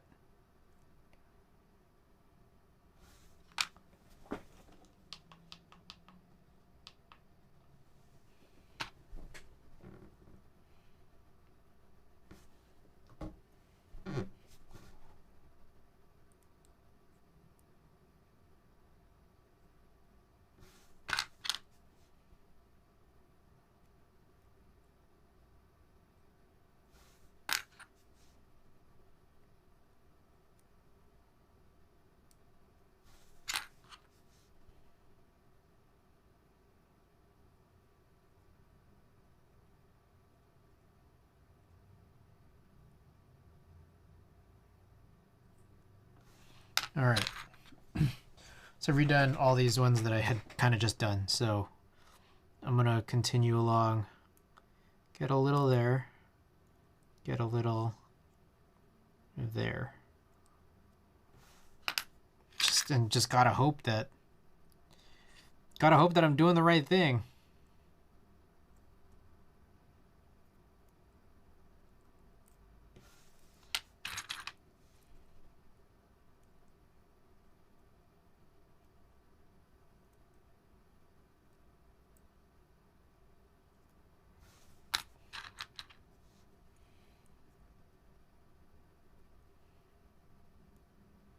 I'm gonna also guess syringing the tactility release. This might also be the move there too.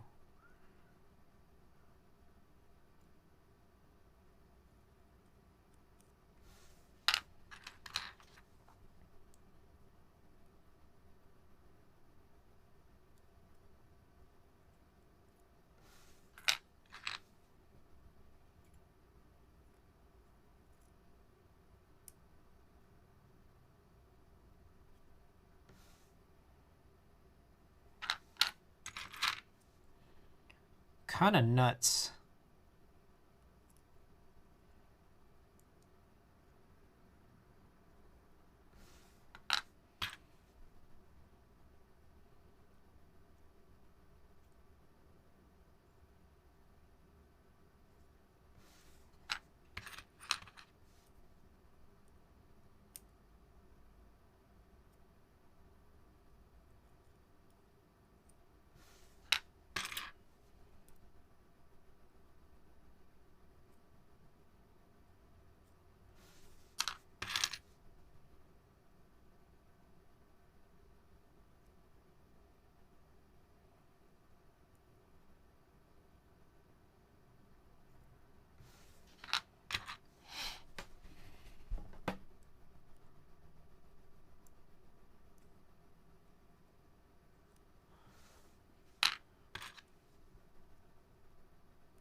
Anyways, hope everyone's having a good evening. Just trying to get these. Oh shit! Trying to get these switches tuned. They're kind of crazy. How good are keyboards? Thanks for the lurk.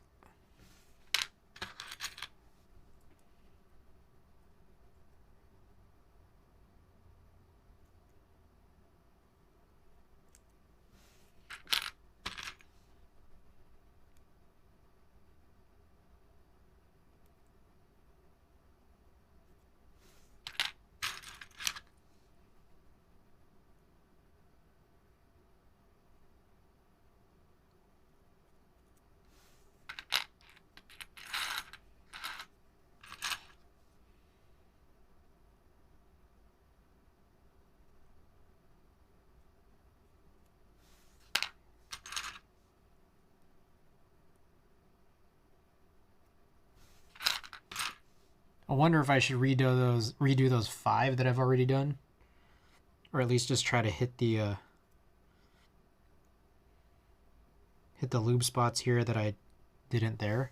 But at the same time, those already sound pretty good.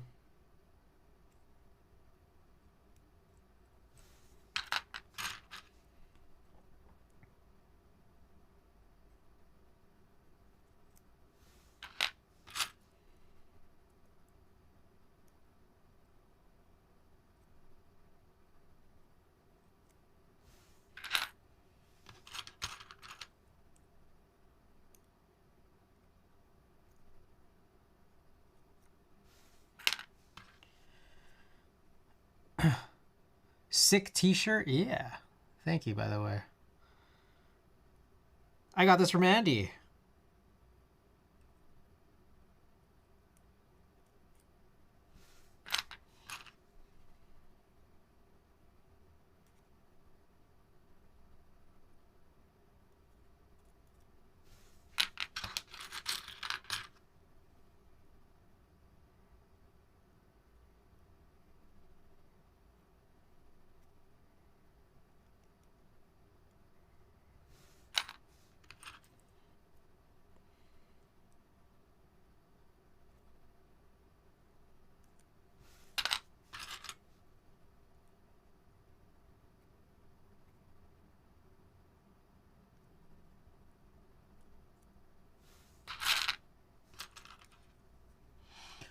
Whew.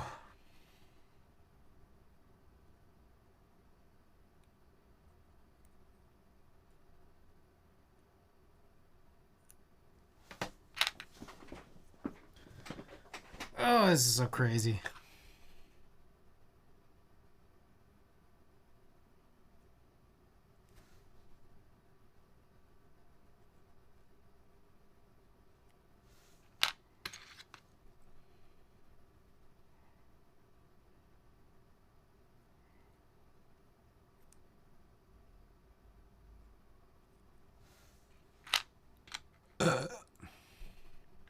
Hey, you know what was really good? Those snacks. Might want to take a snack break at some point.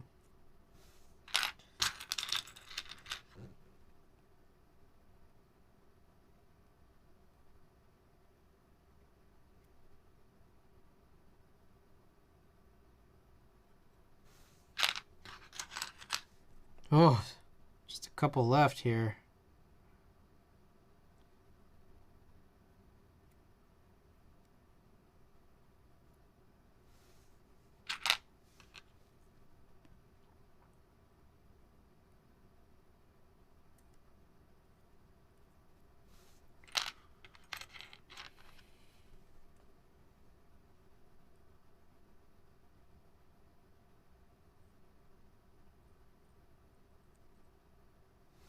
Oh, that's kind of a lot. Oh, shit.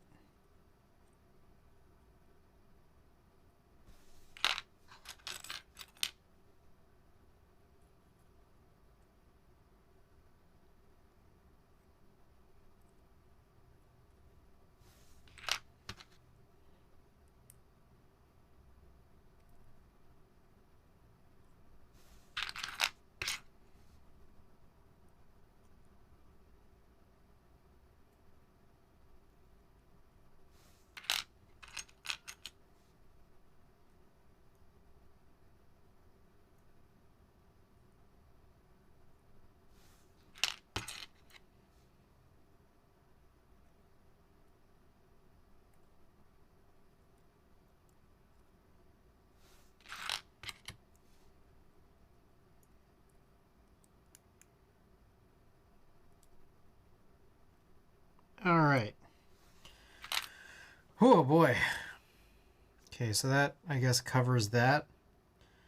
Next step I think is to do all the stems.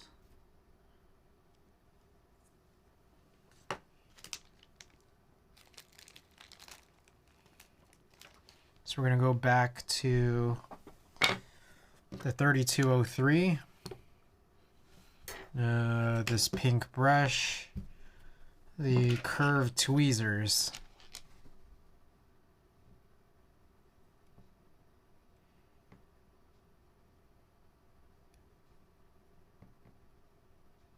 I gotta remember to go from the bottom pole.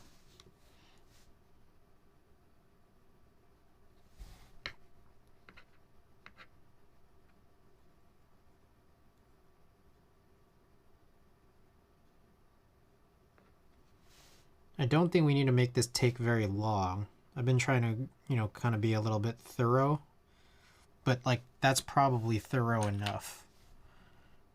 So from here then, just kind of try to push this in. There we go.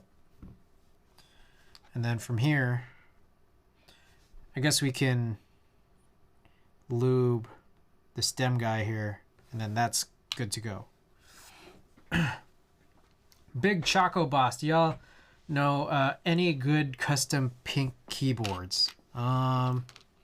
Available? Like readily available? I'm not 100% sure. I have a few that are on the way. You know, there's group buy periods for them. But also, I would only be able to best advise, you know, this information here for HHKBs, really. So, I got a couple of Avias coming in. That's a HHKB Pro 2 housing. I also have a CW60 coming in as well. If you're looking specifically for HHKB recommendations, those are among the ones that I have on the way. MonoK did put out the K in pink at some point. That seemed really cool.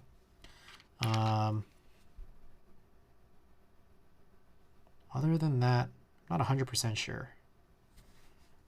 I'm sure there's more. It's just Tomo Pink. Tomo. There you go, Tomo. Not an HHKB, but still valid. What else? Oh, I think Cappy 60 finished maybe about a week and a half ago, but that had a pink option as well. How beginner friendly is HHKB? Most would say not. I love it though. Never found anything wrong with HHKB, but I would venture to say a lot of people don't find it beginner friendly. That's what. No, Chris, it's fine. I'm a bad person for resisting a non-HHKB here. I should be ashamed. No. When people here have serious questions, I would hope that I could do my best to give a serious answer, but you know, sometimes I'll fail to do so, given that you know, my knowledge outside of this realm is somewhat limited. Somewhat. Just a little. Ah, shit. Okay. Kind of messed up here already. I keep putting this on the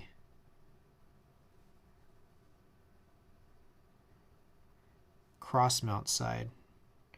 But we'll fix this. We'll fix this process. You doing HHKB? Chris got you covered 110%. I try.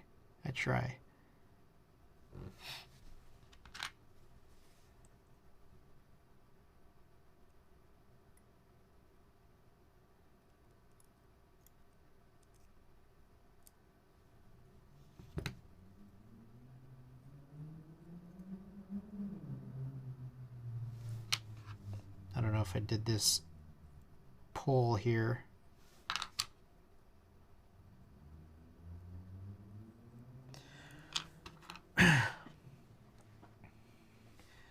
Good news, by the way, it looks like I might be keeping my Frog Mini HHKB, so I'm not 100% out of the game. Hey, that's great to hear. Music to my ears.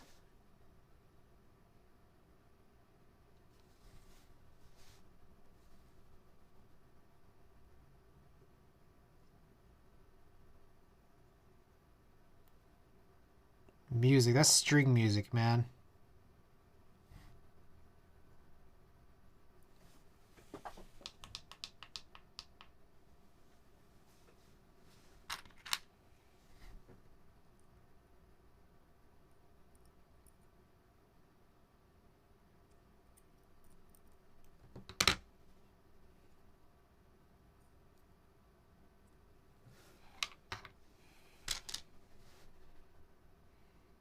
We got a process here.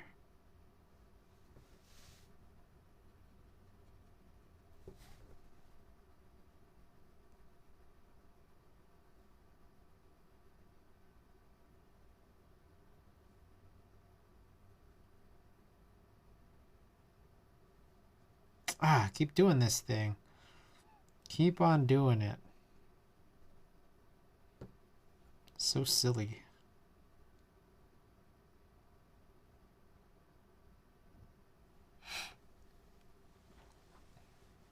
Instagram thinks I'm rich. They keep suggesting brand new Leica cameras. I think it's telling you something. It's telling you something, man. I think you gotta buy a Leica.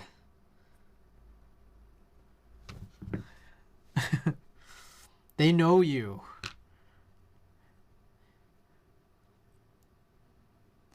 Instagram's profiled you better than you have yourself.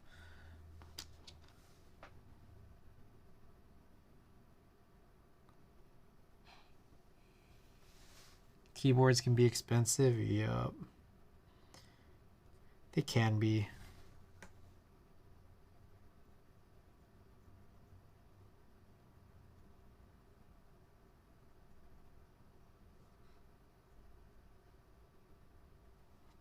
I think I can... nah.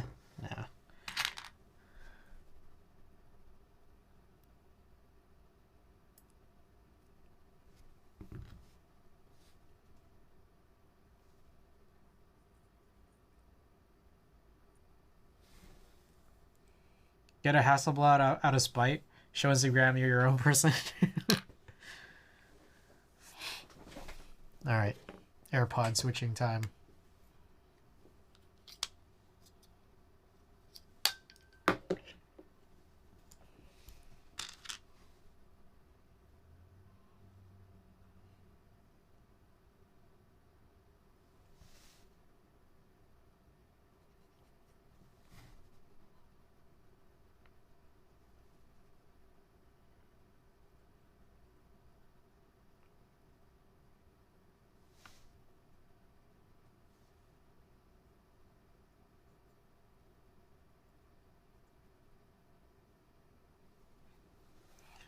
I wish.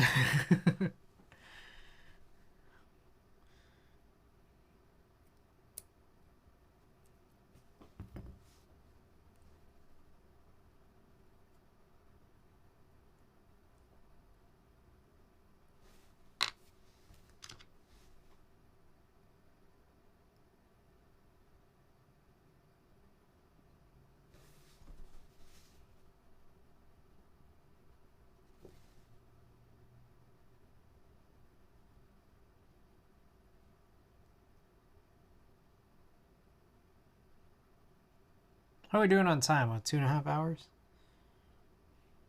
Figuring out the process, 2.5 hours. Got a few switches done here.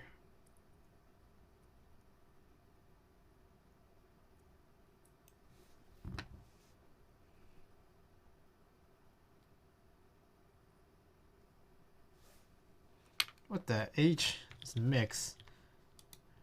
Not strong.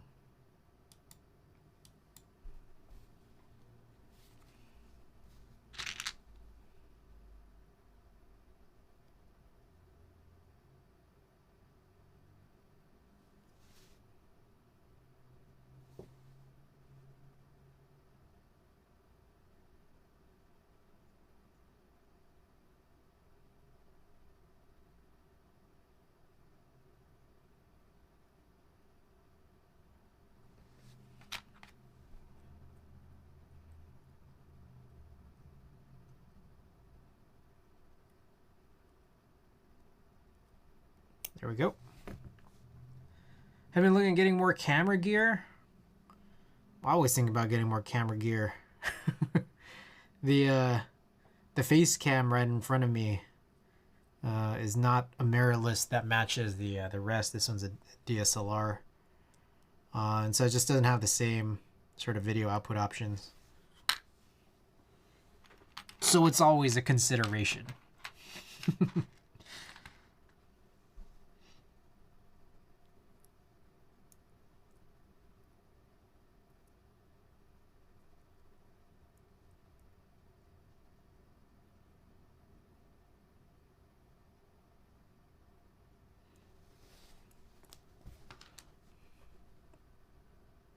Are you trying to get that Leica?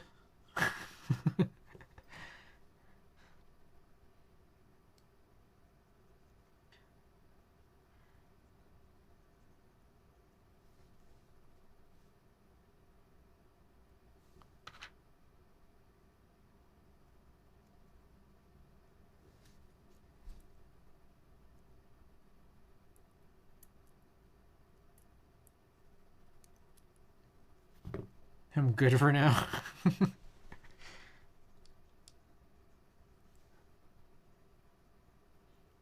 So I haven't developed any film in almost 3 months. It's kind of crazy to think about.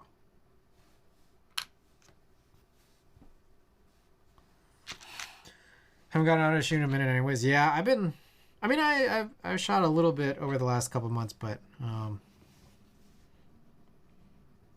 film development I've entirely paused.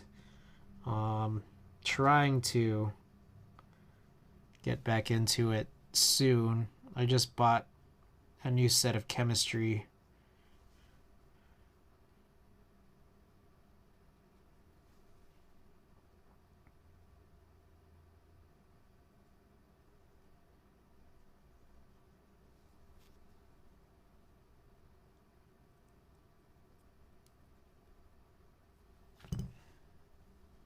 But one thing I'm missing here is I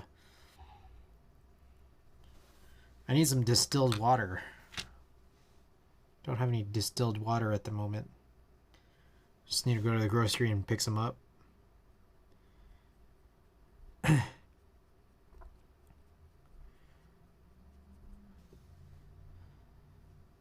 Later this week, so Tuesday I'm gonna be out. Wednesday and Thursday, very, very small chance I'm gonna be out those days as well. What's happening Wednesday specifically is I might get called in for a concert shoot, and so I need to take care of that evening, and then the following day I'm going to be taking care of all the coverage. So I needed to pick up all this chemistry probably now, just in case I need to do this work, but also because I have like 8 rolls undeveloped entirely. And I feel like I would have more. How do I put it? Like I've been like trying to not shoot so much lately. I don't know if that makes sense.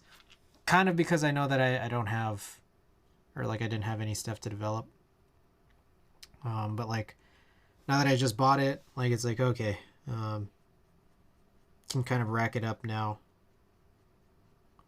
I guess. I don't know if that's a backwards way of looking at it. Try to take shots of my keyboards on photo film, which is pricey, obviously, but I like how they turn out. But I haven't done so in a really long time. I did a round of it yesterday, so that was kind of cool, but getting some better planned ones would be nice. Sounds dope? Yeah.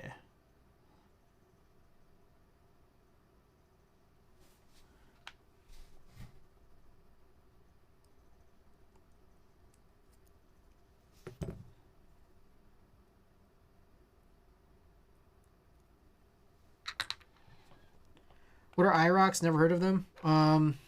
These are like they're kind of like an MX Alps hybrid.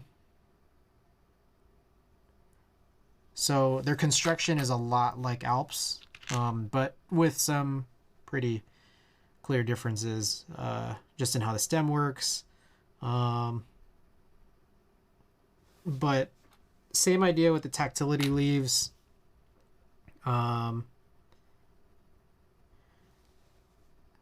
Which, the MX variant, and Zeal Clickies kind of will do that as well. But a lot of it very, very Alps inspired. And we're trying to figure out, we're trying to tune this in the way that I think would make the most sense. So we're tuning it very, very much like an MX style switch. I've never done this type of tuning in an Alps switch. And looking at it now, it's like I kind of want to try it, to be honest. But I just haven't done it to this point for Alps. Sounds like a pain in the ass to open. Opening it a little bit. A little bit.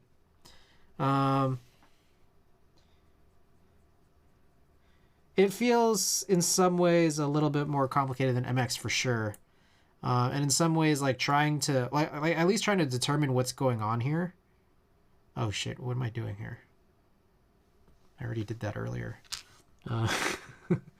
I'm supposed to be lubing this stem. But yeah, trying to figure out what is actually happening in the switch. That was something, pulling everything apart. A lot of parts to this switch, that's for sure. But we've taken a long gander at this all stream, and I think we have an assembly line process for this. So now I'm just I'm lubing these stems and then tossing them into these housings, which I've already lubed. So.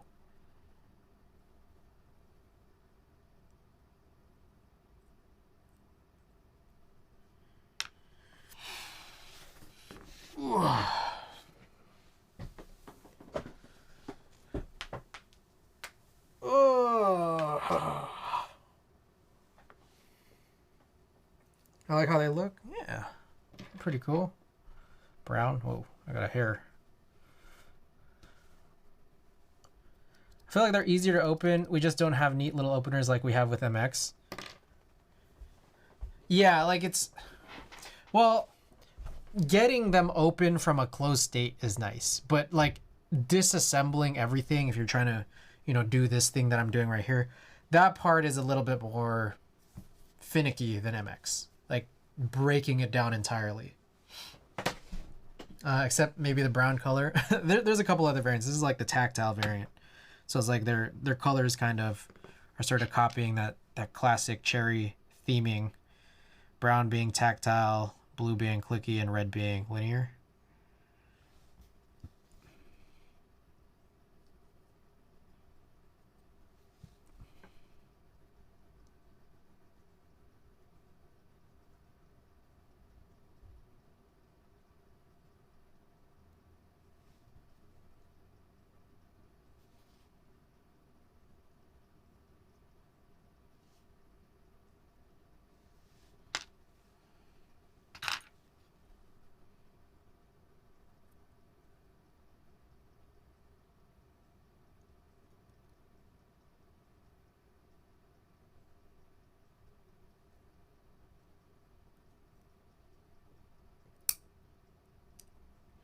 There we go.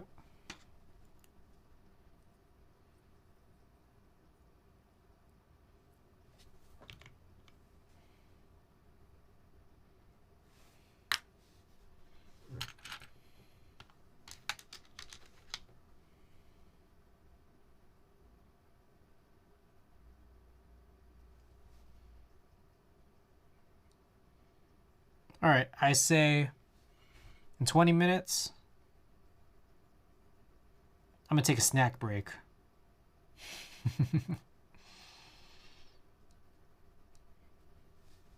Midnight snack break. And then maybe try to finish up by 1.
Whoa, shit, what happened there? Oh, fuck. I think it's okay. Oh, that was weird. I think these reverse tweezers kind of snagged on a little part of the contact leg leaf.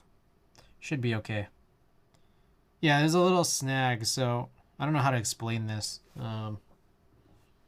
This is something I have to be careful about when you're kind of inserting it like this. There's part of this the leg protrusion that comes out there that's like, it's like a giant hole in the middle. And I think that the edge of these reverse tweezers, as I was trying to like push its way, you know, release the stem and then pull it away, it might have snagged there, but it looked fine. We'll find out though.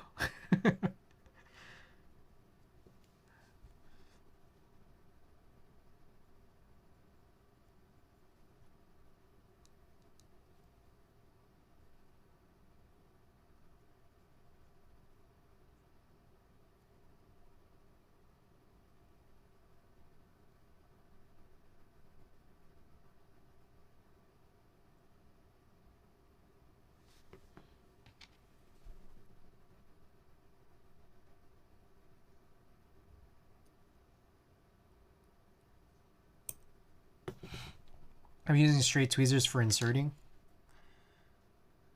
All right, let me try that.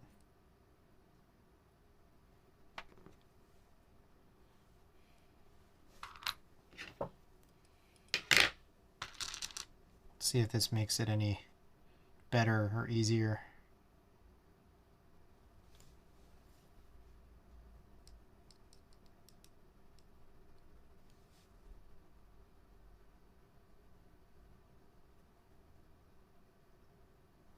I like it so far.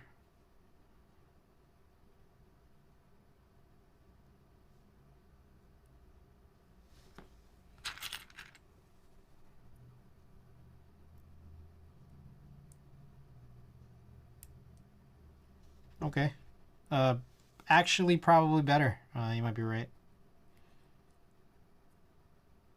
Let's find out.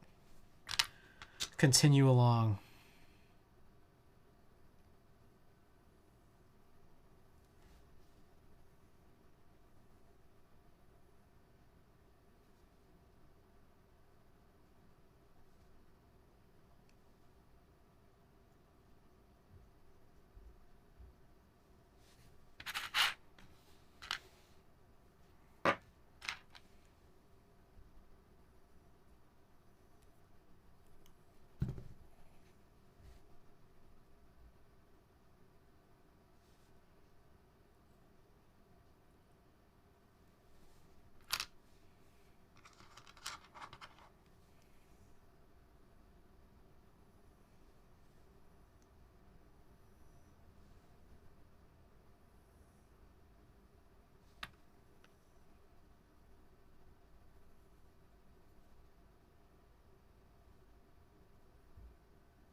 Oh.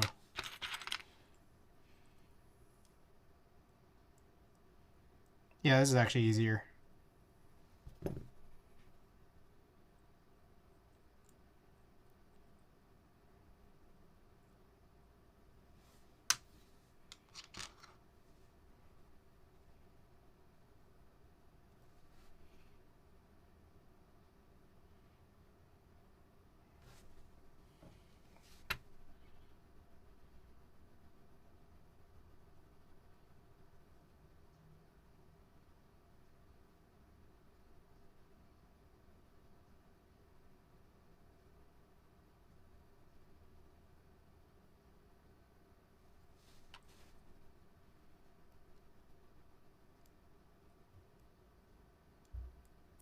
There we go. What the heck are these? Irocks? Yeah. What are these Irocks? God coming here strong, man. Anubis Prime, welcome.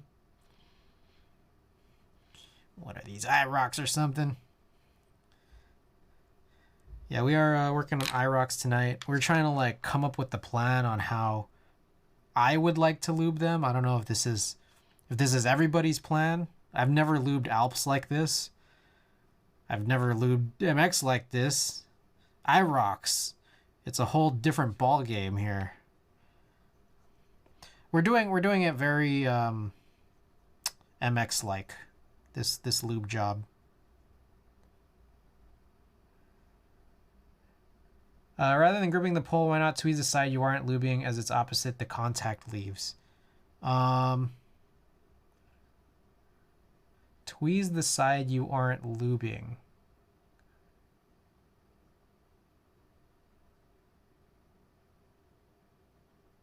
I'm lubing 3 sides. That's the thing. So it's not 2 sides that I'm lubing. I don't know if you mean to like kind of tweeze these sides. I'm not sure. Since my car will never come in, what do you recommend as an HHKB first build? Ooh. Other than actual taupe. Okay. Readily available Anubis Prime. Ooh, good question.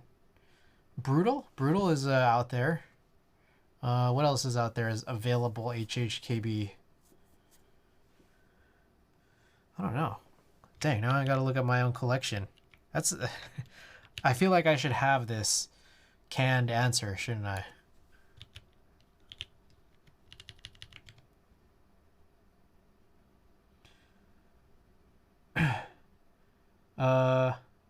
D60. I wouldn't recommend the D60 actually. I really wouldn't. Arc 60, but I think that might be that second drop was sold out, I think. But you know, whenever they have a third drop, I would say Arc 60 is a good direction to go in. Other than actual taupe. Yeah, if availability is part of the question, you know, then I have to think about it a little more. Let's see. Okay, let me catch up on some of these messages here. Must be from an era where everyone was adding I in front of everything around the time when the first iPhone came out. That's what I was thinking. That's why I found irocks to be kind of weird too. Yeah, and there's a flat side you aren't putting lube on. You could stick the tweezers into the stem and hold the side you aren't lubing. Stick the tweezers into... Oh. Good question. I'll try that on the next one. I would say only if you can get them cheap. I've seen a D60 for as low as 40 to 50 on Mech Market or eBay. In stock for sure. Anything new I can keep an eye out for. I would still... So Klexus, real quick. Going back to Klexus' thing. I would probably still not necessarily recommend a D60. Just because like both on the Alu D60 and the D60 Lite, their implementation of gaskets is a bit weird. I know that there was the D60 Lite where someone in here, I forget who, said that they did have like a correction, like a revision past the one that I have that like fixed a pretty big issue. In that case, then maybe the D60 Lite might be an okay way to go. It just shouldn't be the one that I have. I think like the EPBT Cool Kids, and then the one I have is the 6085. Those ones have like a pretty big design flaw. But there's like other D60 lights that apparently have fixed it. Is D60 the first HHKB that isn't a 10 out of 10 for you? No, it's a 10 out of 10. It's just got a huge flaw.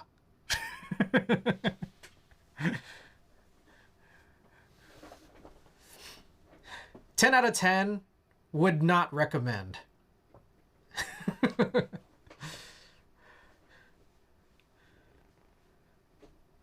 Vertex sold out. Yeah, I mean, well, see, I don't know if there's I think clickclack.io, is that where it's from? If you check out their Discord, they might possibly have some information on a potential third drop. If so, like I think Arc 60 is the one that I think everyone has kind of gone crazy over. So, yeah.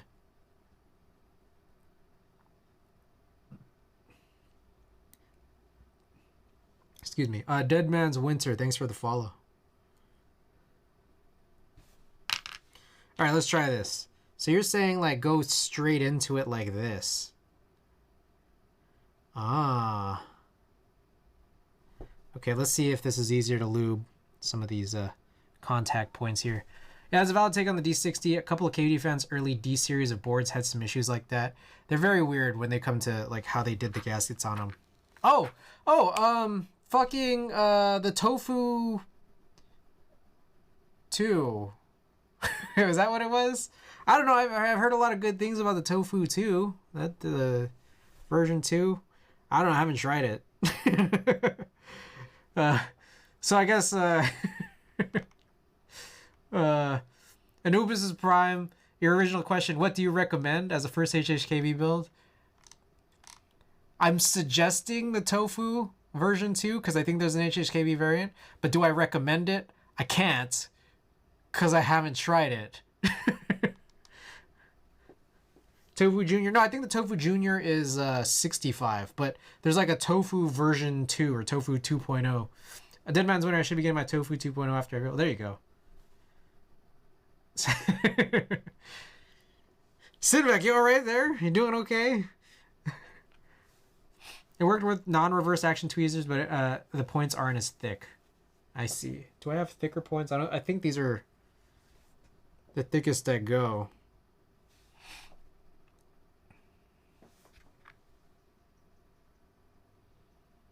I don't know if I like this as much. It'll rock. The stem will kind of rock like this.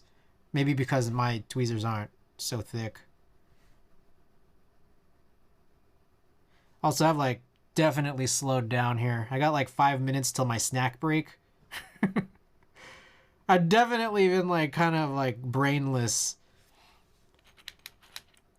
Rather wanting to talk to you guys than lube these switches, to be perfectly honest. Insertion's nice. If I had like reverse tweezers that were thicker than this, then I think we're good. I heard of the Lily, some small name designer, Goku or something. 2-1. I don't know. I haven't heard of it. But yeah, Gox Lily.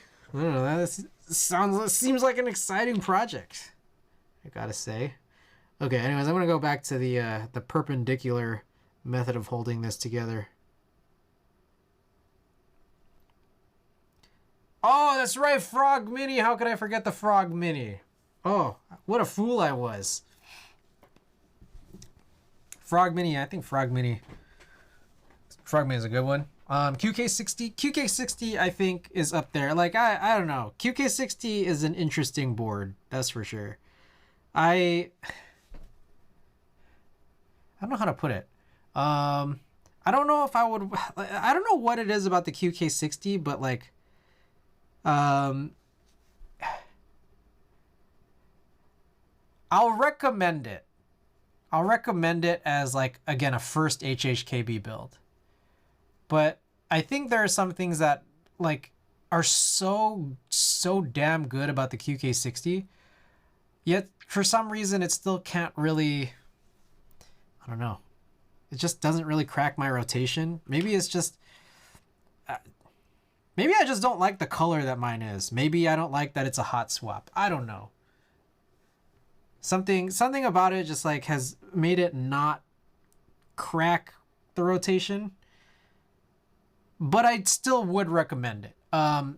The one big thing that I think the QK60 has going for it is the wireless. I think the wireless is kind of... It's kind of one reason why I can't say that it's like, you know, just completely outclassed. Because it's so cool that they put wireless in it. Like, and it's like, there's options between running it wireless via... Wait, what the... Why did I put this here? You can run it wirelessly via Bluetooth, or you could run it wirelessly via a dongle. And the fact that you get both is really cool. So, yeah, I'll give it up for that. That said, I believe there's a version of it where like you can get like instead of the PC top and the alu bottom, you can get alu both top and bottom, right? I don't know how well the wireless would work there, but I don't know. There's a part of me that thinks if I were to choose it all over again, I would go with a full alu rather than the PC top. I don't know.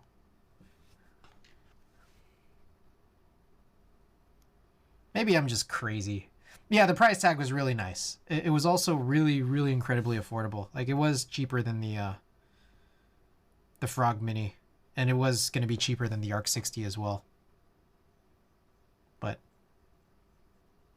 I like the Arc 60. The Arc 60 has cool ass colors. A lot of people like the Arc 60 configurations you get out of it. We've all made fun of me for the way that I was trying to build my Arc 60. I'll acknowledge that. But it's cool. It's definitely cool for sure. The fact that you can do a plateless build on it is really, really neat. Frog Mini, I mean, it's Geon, man. Frog Mini, like, it's a good product. So, oh, for an entry HHKB for wireless, Vortex's modern M0110. That's true.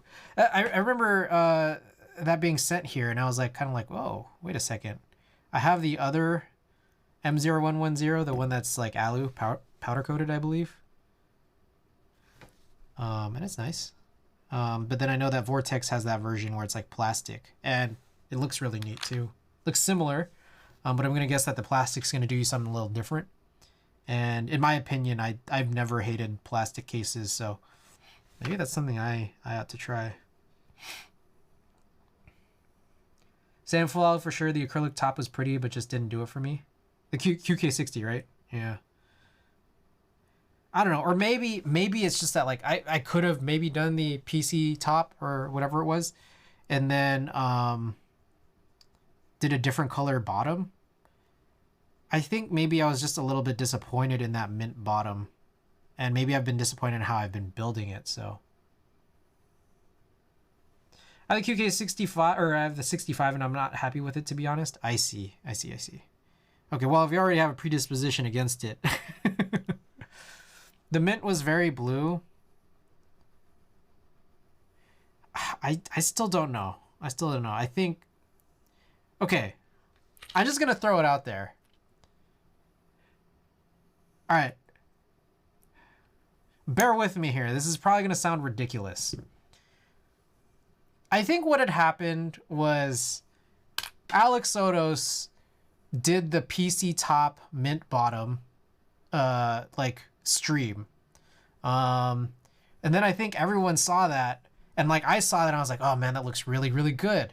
And then everyone saw that and was like, oh, that looks really, really good. And then like I bought it, and I'm just like, I'm already tired of how this looks.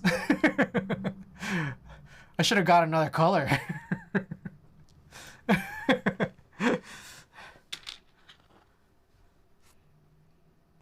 I think, like, I honestly think that might be what happened with the QK60. I know, man. I'm just like, shit, I should have got another color.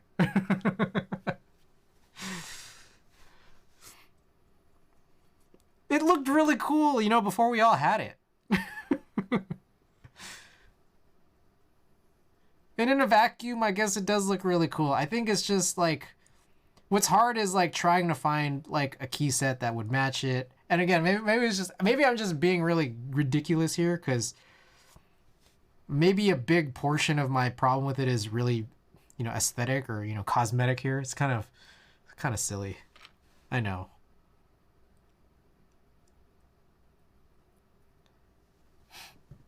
I was actually really stoked for the mint, but couldn't get caps to match the bottom. Exactly, yeah. That's the thing.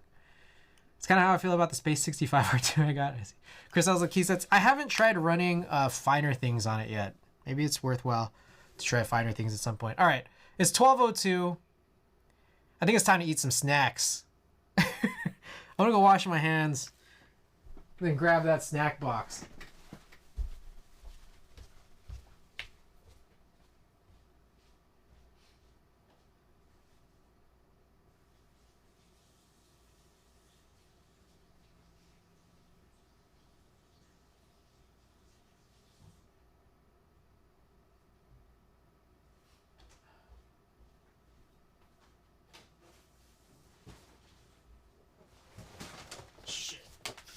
box.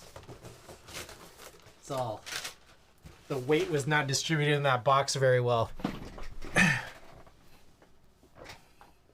I literally ordered 3 sets of caps, and when I got them, the shades were all slightly off.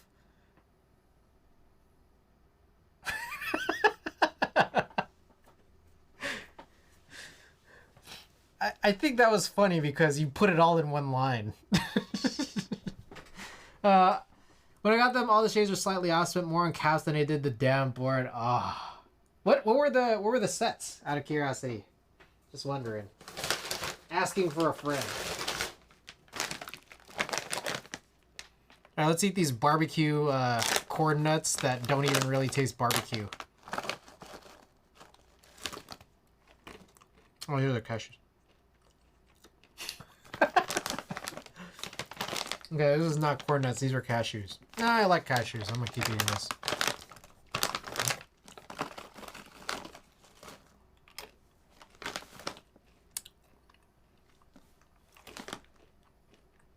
Cannon caps minty? Mint, right? Nope. 5K Delight looks so bad and then settle on... Oh, okay. Yeah, Noel I feel like makes sense.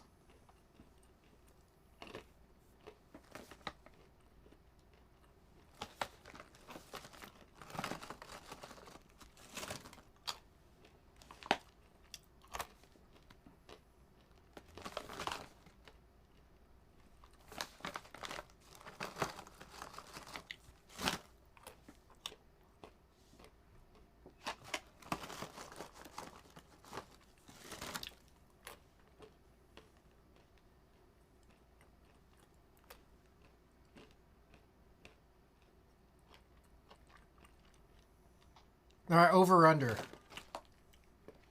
I'm gonna finish all 7 pounds of these snacks in 2 weeks. Over or under.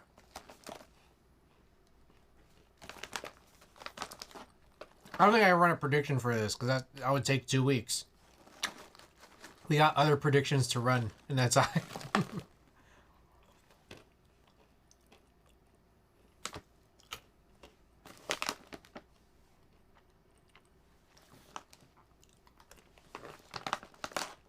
7 pounds of snacks in 2 weeks. It's kind of a lot of snacks.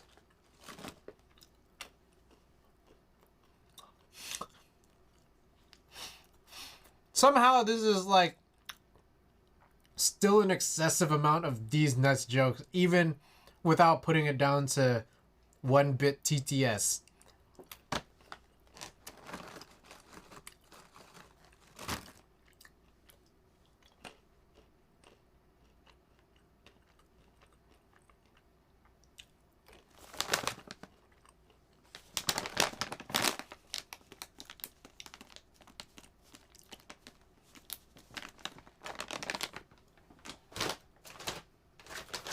Alright, what's next? Alright, barbecue corn nuts. I don't know if you guys know this, for those of you guys who might not stream, but if you're a streamer and you're at least an affiliate, you're automatically like, you count as a tier 3 sub to your own channel. Like they classify yourself as a T3 sub to yourself.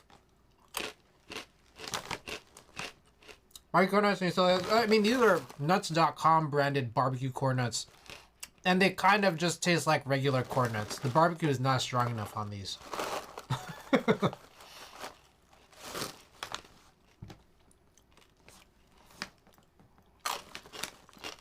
That's nuts. Yeah. So anyways, I'm a tier 3 sub to my own channel. I gotta tell you guys, it's pretty nice not seeing ads on my own channel.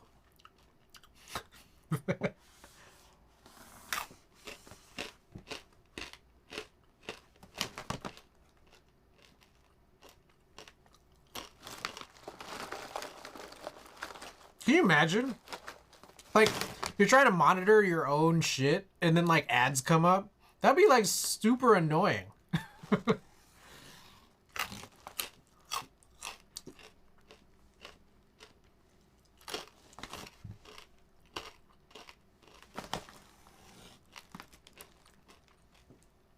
Oh, we got a hype train for the next 15 seconds. Chris, those are chips. They're not chips. It's toasted corn. That'd be absolutely dumb as this.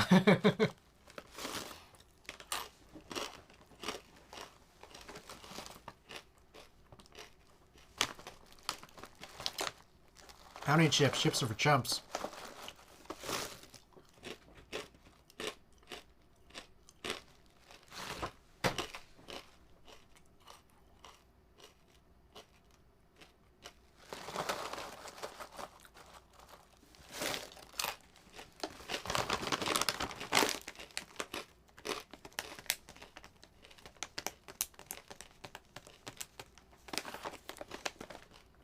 Oh, those are from corn chips? Corn chips are eaten by chumps. That's the difference. That's the difference. Actual difference.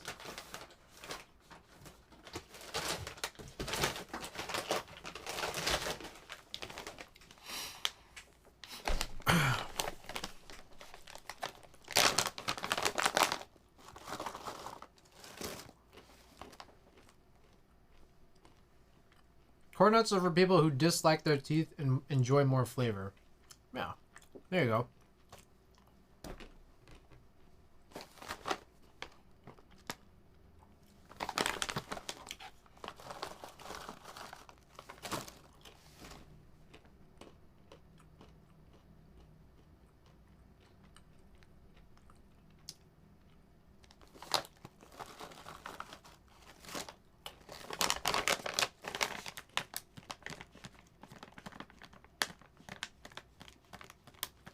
Alright, pretzel time.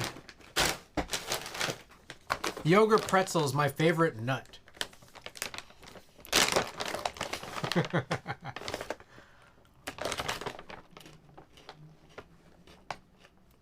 My god, it's like magic. You guys just ever eat something that's like magic? Oh, these are.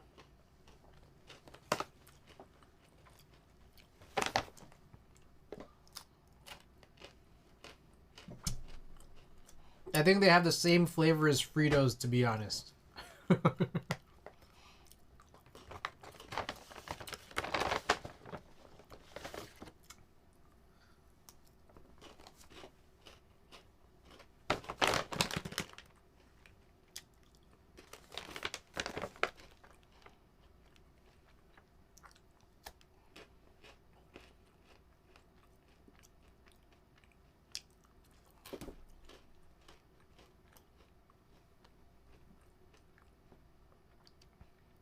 So it turns out these yogurt-covered pretzels only have one ingredient. Thiamine mononitrate. That's entirely what this is. I don't know if you guys knew that. One ingredient. One ingredient snack. It's crazy.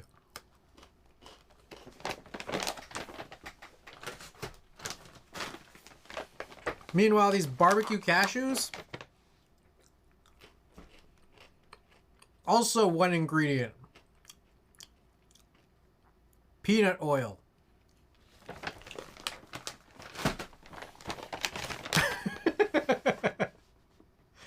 No, I just like lying about ingredients.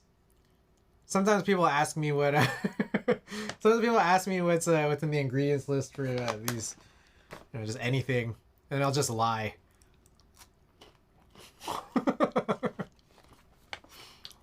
I'll just find some ingredient in the middle.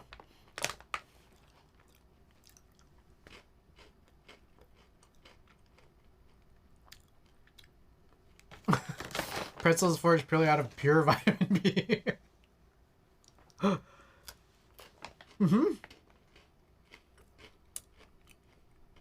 Sorry, I missed this second ingredient in these pretzels. Malt.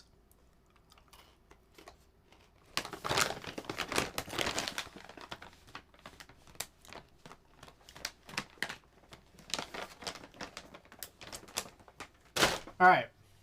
That's kind of a lot of snacks. I gotta save some for the next 2 weeks. Am I right? Am I right, guys?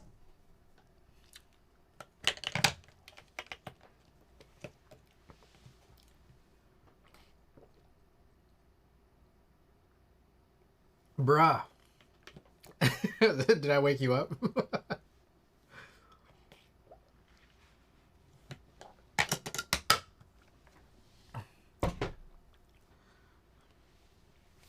Purely snack stream later this week, right?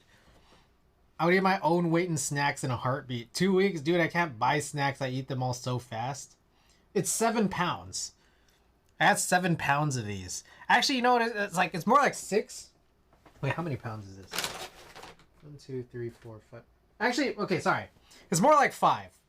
I got 5 pounds of snacks because the 6th pound is the pumpkin seeds, which I'm not going to snack on like regular snacks because I got to put it in my yogurt and my cereal and my oatmeal. But it is 5 pounds. Let's see. We'll see how things go, right? Sounds like a couple days to me. You're right, man. What if I get through this fast in 2 weeks? Man. Alright, I gotta put these away again, and then I'm gonna go wash my hands again. I'm gonna continue on these switches.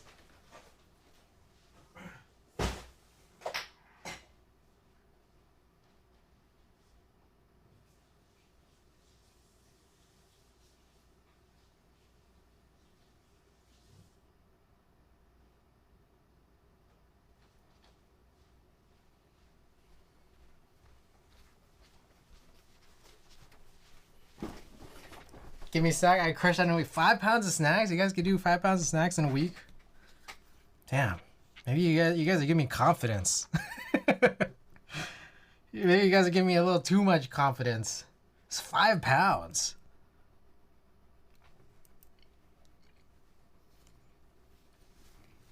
Alrighty. Fresh. Feeling fresh now. I'm not haunted by the desire to eat snacks. We can speed along through these switches here.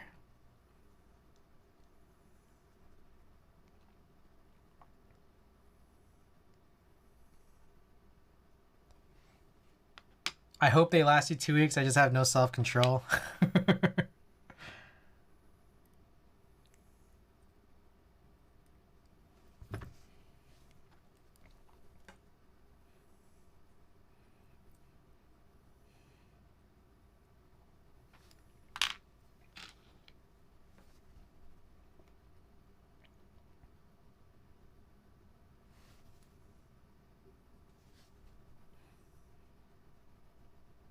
Sometimes I go without like getting snacks for all because I know that I'll eat them real fast. Obviously, we did that with the corn nuts when I came back after the new year. But that was, I don't know how many pounds that was. I don't think it was 5 though. I don't think it was.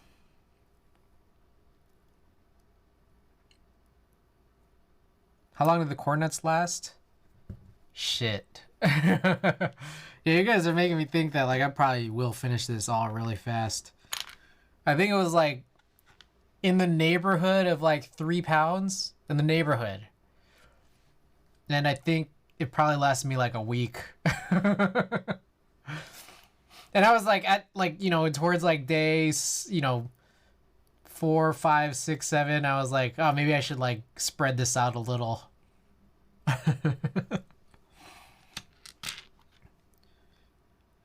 Damn. That's a perspective right there. Yeah, I'm pretty sure this might all 5 pounds might be gone in like 8 days.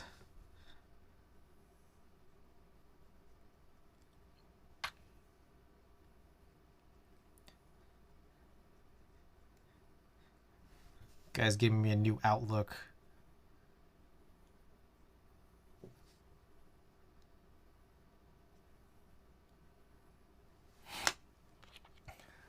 I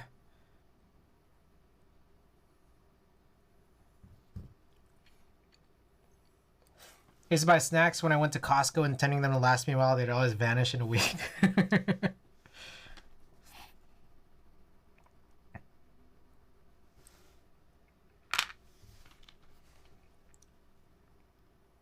You know, I think the key is maybe I should try to get that nuts.com sponsorship. Maybe until I do, I won't mention where these are from.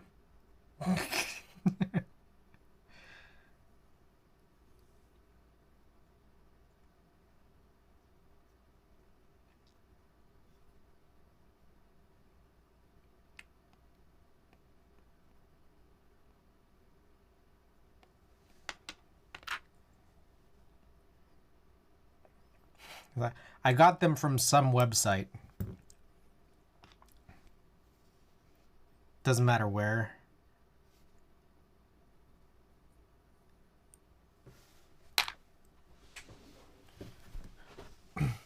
Watch, they like reject me and they'll just talk shit about them. Can you imagine?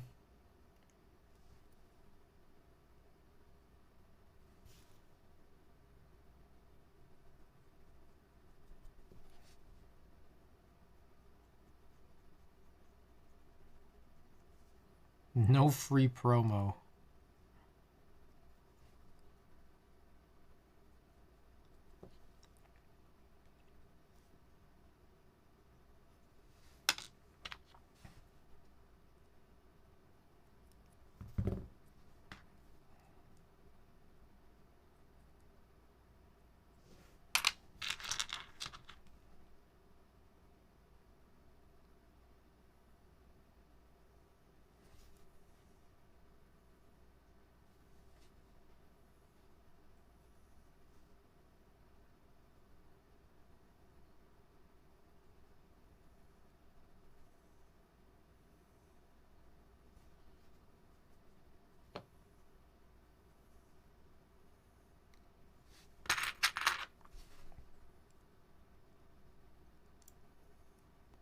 Yeah, man, I think I just needed, like, you know, I needed some sugar and salt. Because now I feel like I speed through this.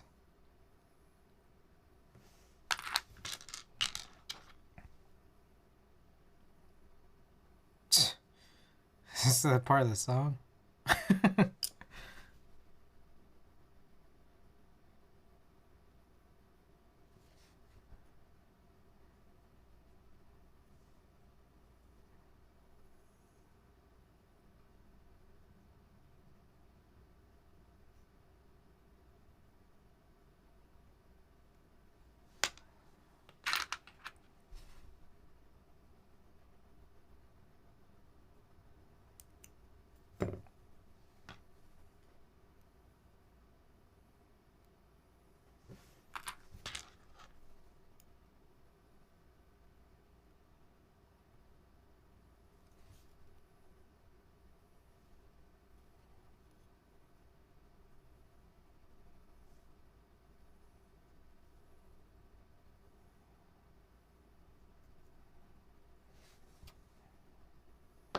All right. So,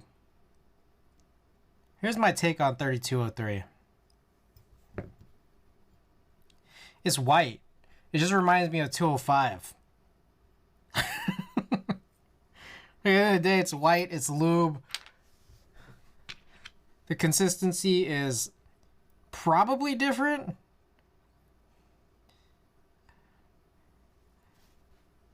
I don't know if it's enough for me to tell.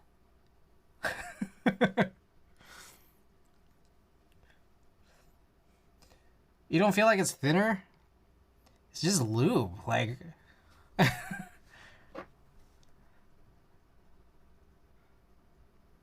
don't know what to tell you, man. What do you mean probably 3203 is a bit thinner? I don't know what to tell you guys, man.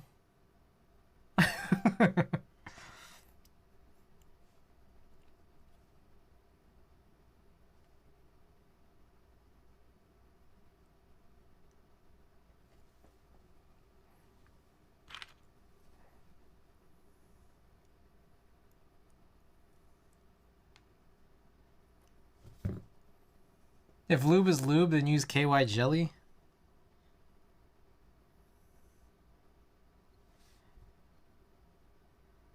Does KY jelly, is that like a grease?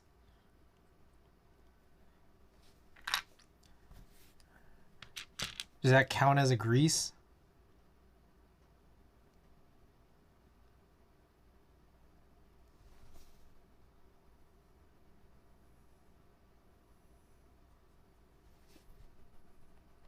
Or is there any other personal lubricant that would be comparable to the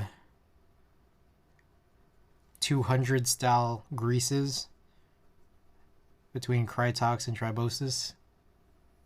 It certainly doesn't contain PTFE. Imagine.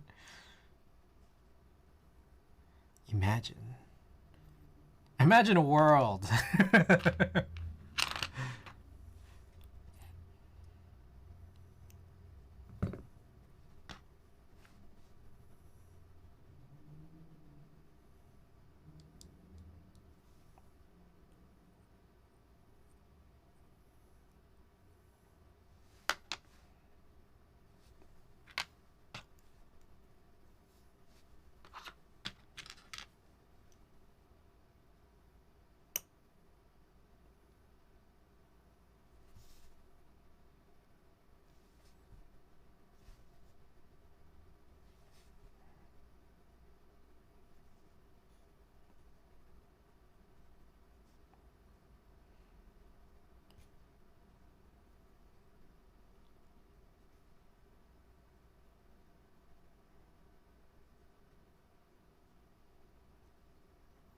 I'm gonna lube some Grazer Greens with a KY. I'm a genius. You're a genius. A genius. Now, you know what I think it is? Is that like as I'm using this here, like what I kind of realize is I think when I lube switches, I don't know, I think at least that I just put such a thin layer of whatever I'm using. So like when I use the 205, like I'm not going very heavy at all.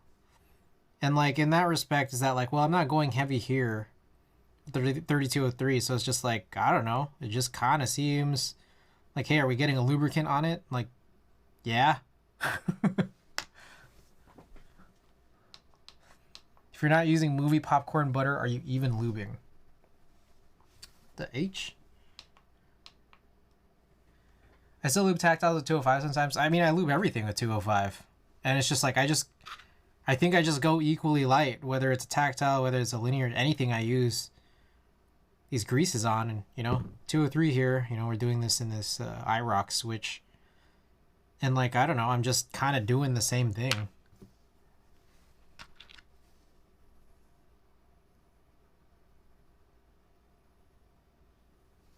Never really thought about that. Maybe doing a thin layer really does making having thinner versus thicker kind of pointless. I mean, how thick are you guys going? I guess it's like, I don't know.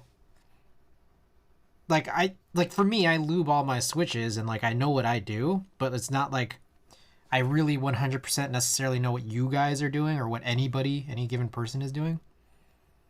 So you can watch YouTube videos, all that, and that's fine. But it's like, you know, in aggregate over, you know, for me, 60 switches. It's like, I know what I'm doing for me. I have 3203 and 3204. Sometimes use them. I play around with a few tactiles when I get them and pick from there.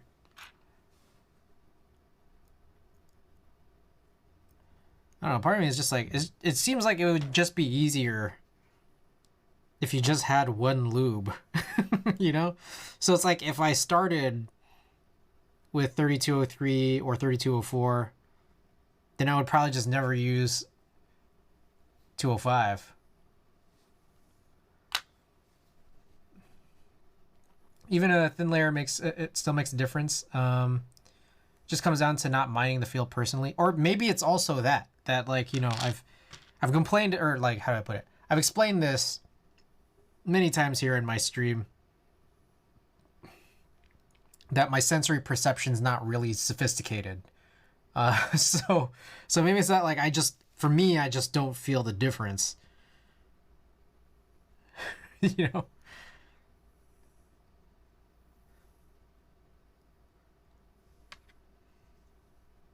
Like, I could generally feel the difference between smooth and not smooth. You know?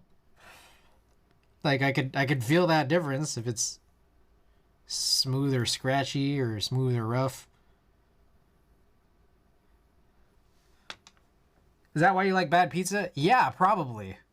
I mean, that's in general, like bad pizza, bad, very simple foods. Like, it's just like, oh, this is pretty good.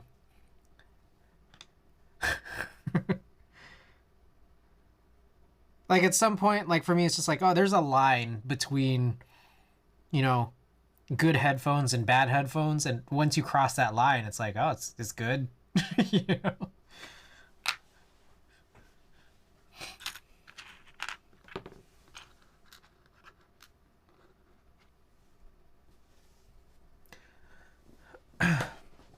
I do what you're doing. I tap the lube pile on a flat surface, then brush it back and forth on the clean part of the palette before hitting the switch part. Yeah. I feel like 205 grade 0 does have a more sluggish feeling than 3203, but it's not like a huge thing. I also really don't use tactiles often, so I never run out of my 10-gram jars of tribosis.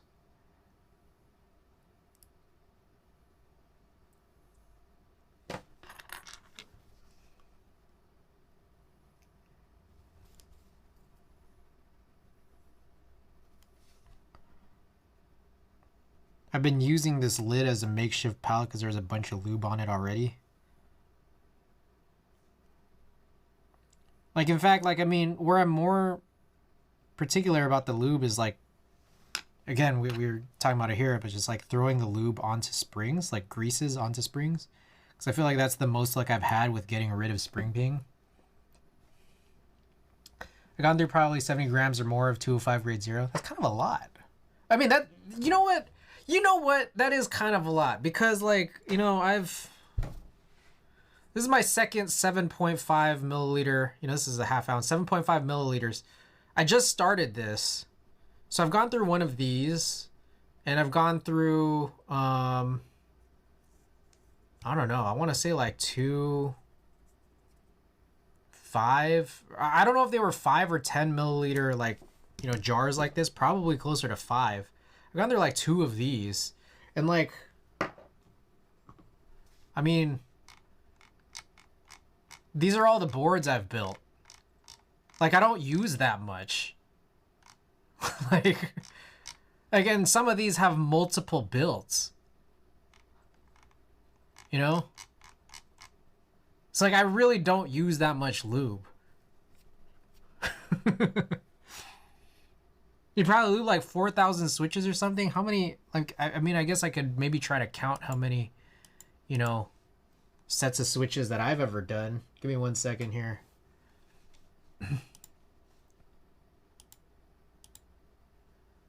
I have a spreadsheet, all this information comes from a spreadsheet that I keep. For those of you who might be curious about how this works here, this is like a template, and then I built the template, but then I have a Google spreadsheet that I basically convert to a JSON file so that it reads off of this. So if I look at my spreadsheet right now, real quick, I'm gonna find out how many of these RMX, how many of these have tuned switches. So give me 1 second while I try to figure this out. I don't know if I distinguish between topre. This is probably where it's going to be kind of a little bit annoying.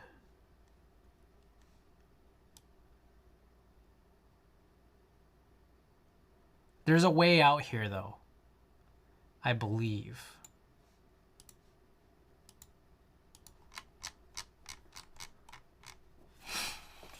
Okay, I think I just need to uncheck all these BKE options here. Buckling spring. Let's see here.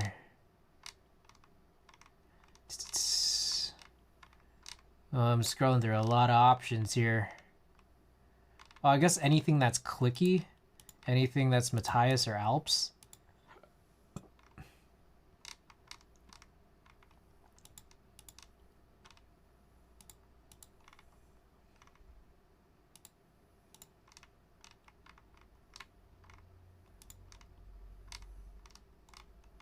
Okay, a bunch of taupe right here at the bottom. You guys got me curious. So curious.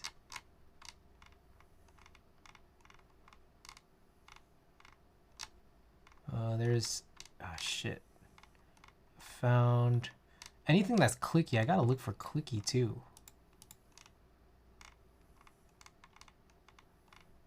Clickies...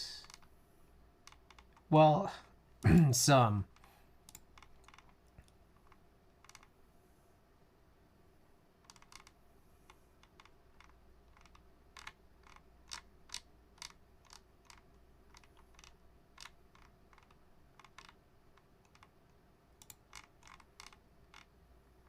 Sorry. I'm like way into this now. We gotta find this shit out, man.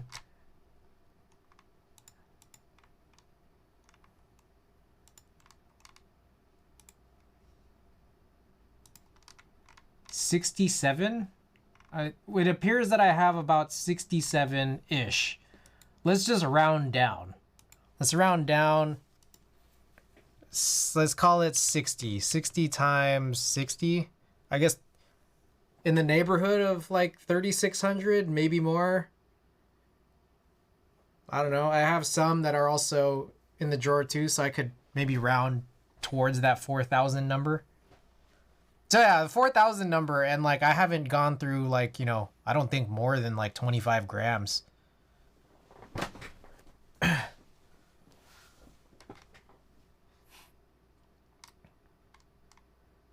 little more than 4K. I haven't even finished my 50-gram jar and stabilizers. Oh yeah, that's true. Stabilizers. I use the same 205 for stabilizers.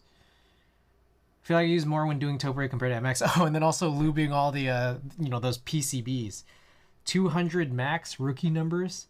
I just checked. I probably use like 50 grams ish, and I have 15 grams left sitting around.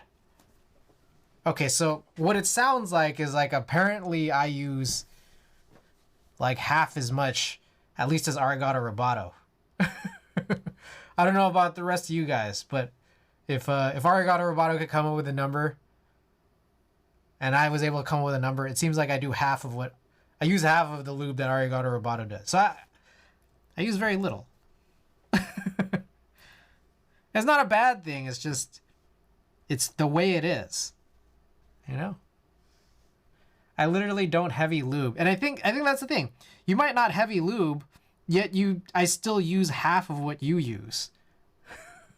So it's like I must be going really light, you know? And in that respect, if I'm going that light, like I'm just kind of like, if I'm going that light, am I going to tell the difference between, you know, a 203 grease and a 205 grease?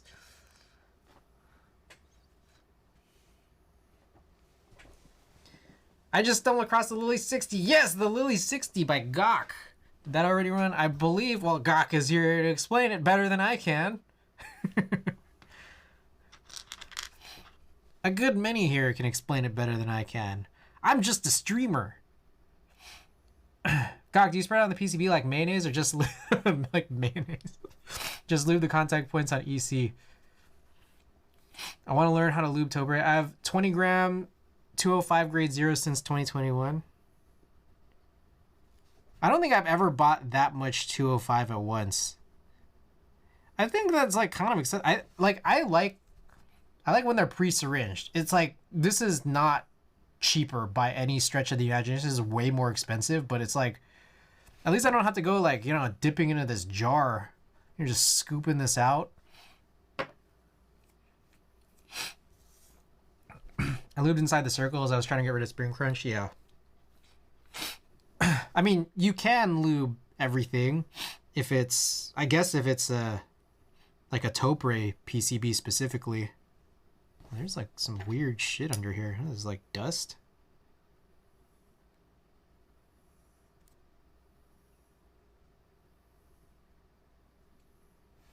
There's like some dust in this.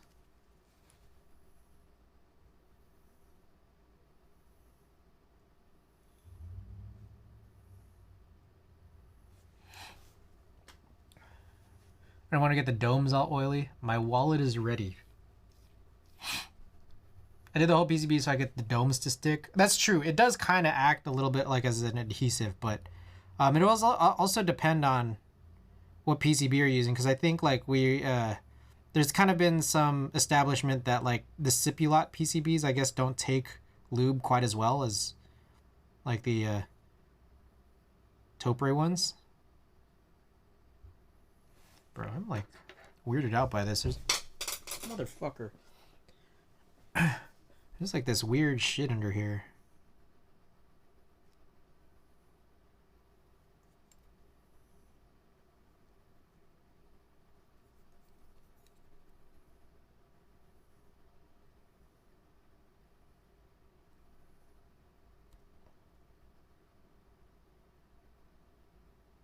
My attention has again been diverted.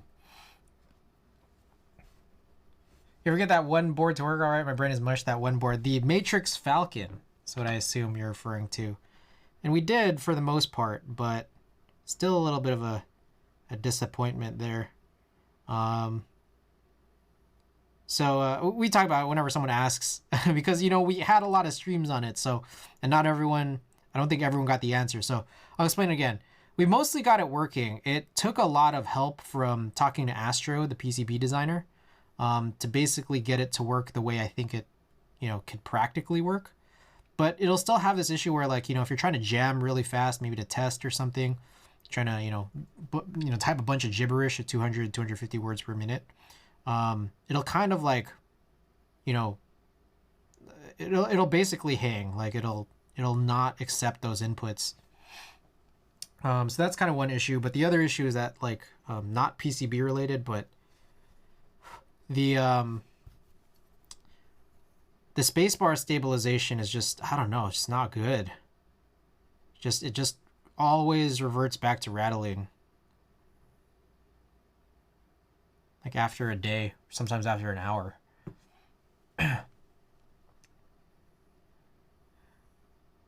When I discovered that, it made returning a godsend. Wait, what was this in reference to?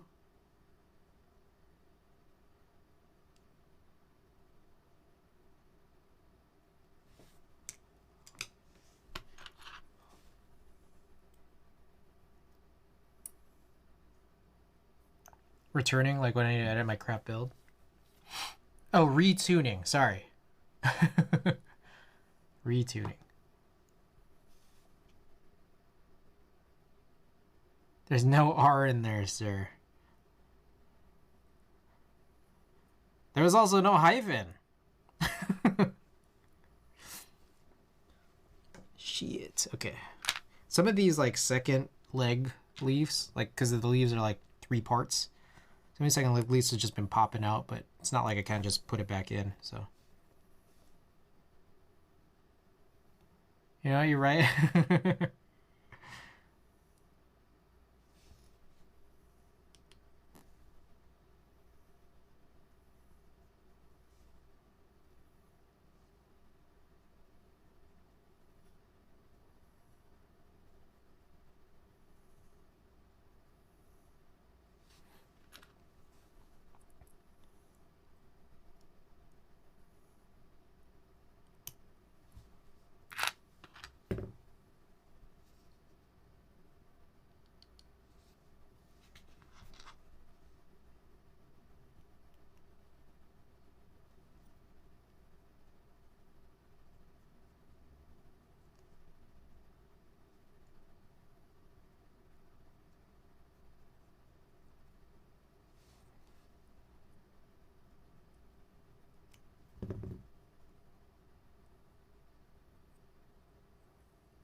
Almost finished here with all these guys. So my intent was to maybe finish around 1, but I do kind of want to see a couple more switches to the end here just to, I don't know, figure out like how these next moves are really going to work.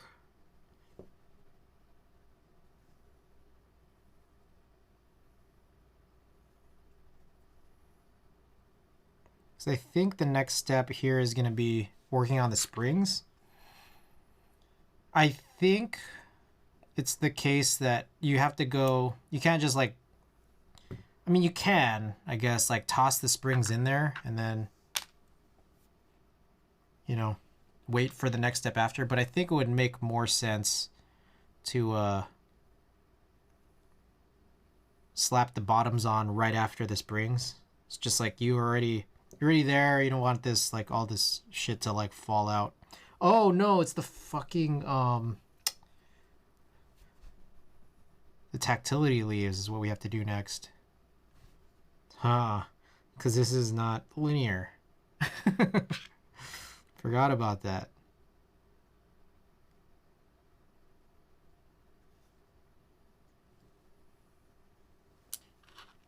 Oh, okay, so here's the thing. You know how sometimes, like, you know, when they sell lubes, they'll say, like, oh yeah, this should be good for X number of switches.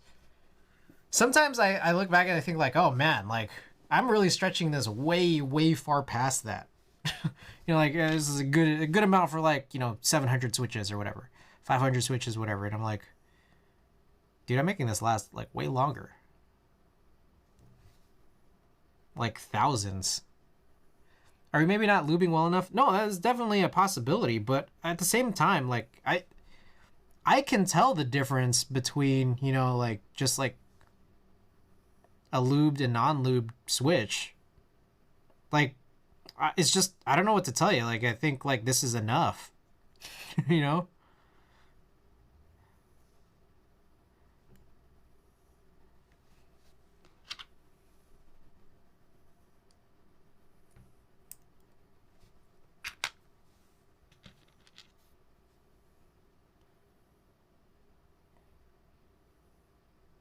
Kind of sometimes just feels like, man, let's just tub lube. It's all the rage right now. I feel like, I don't know. It's like sloppy steaks from I Think You Should Leave Tim Robinson. You're just flooding all these switch parts.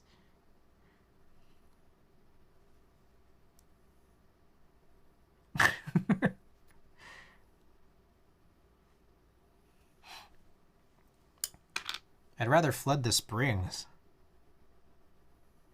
Springs is kind of where, like, for me, all the sound issues really come from. Yet for some reason, that seems a little bit more taboo. Because people are just like, oh, you're gonna... all that lube is gonna drip to the bottom of your switch housings. And I'm just like, so what? So what if it does?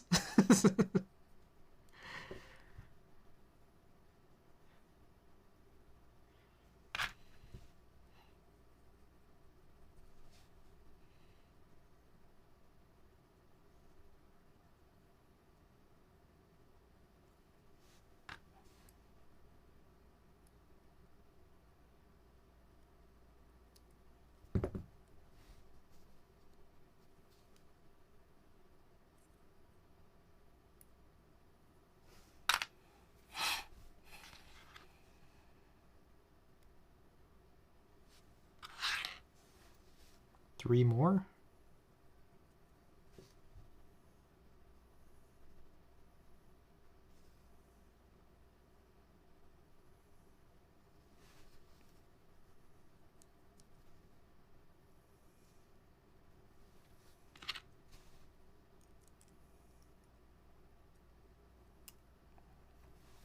Okay, I don't know. Okay, here's the thing. I don't know if anyone noticed a little bit earlier when I just started lubing, but I've been taking all the lube from this cap because, you know, in transit, I guess the lube got on there. And there was a lot more than this when we started, and there's now this, like, little speck here left. Not really a speck, but just a little piece of it right there left of this lube. And we've been doing all this 3203 here among the stems, and then also these housings as well. Seems right to me. So you think that I don't know if anyone has a clip or a picture. I don't know if I showed it on camera where it started, but this is where we are sort of landing here, and I think we might be coming to a close here with our 3203 usage for this set of switches.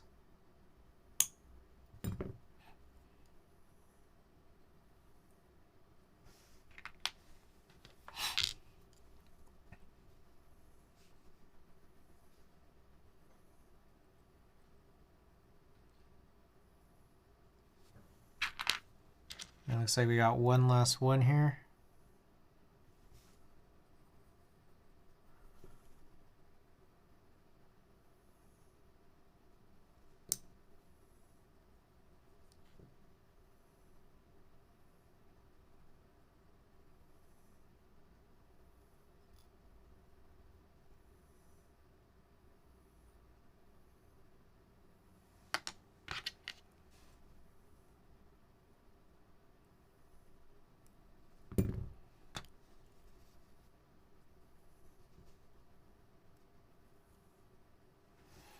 Okay, so that's it for that. Now I want to get back to these guys, try to figure out what to do with all this. So my take is, should we try to go back to these, you know, just using the syringe directly? I want to give it a shot. So the idea here that I maybe want to do is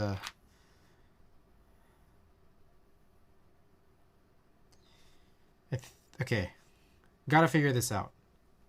But I think my plan is hold this guy with my right hand, get a little bit of 205 on each of these sort of points right here. Hope that that's kind of enough.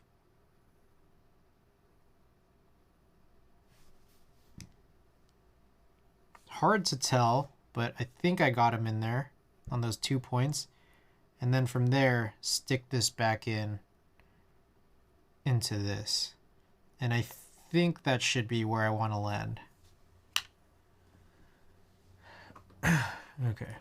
Don't know if this view will be a little bit better, but we'll try it out. So holding it is key. Figuring out how to hold this. So I'm going to flip these two guys, and also I'm going to close this this 3203 up here. 5 milliliters. Maybe I only needed 3 because of how little I use this.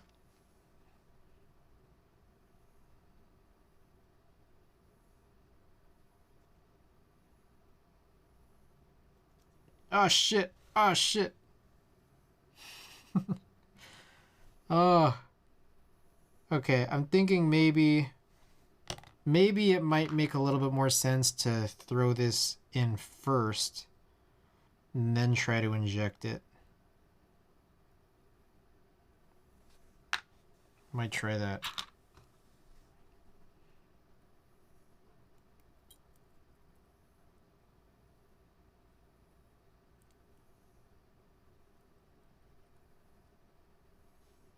Okay, so now it's in there. A little bit easier to hold now. Maybe even a little easier to aim. Okay. I think that's the key.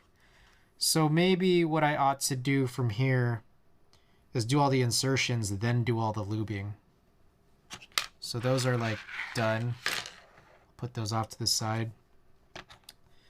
But here I'll take all the ones that haven't had the leaf insertions, throw them in, put them there, and then we'll lube from there.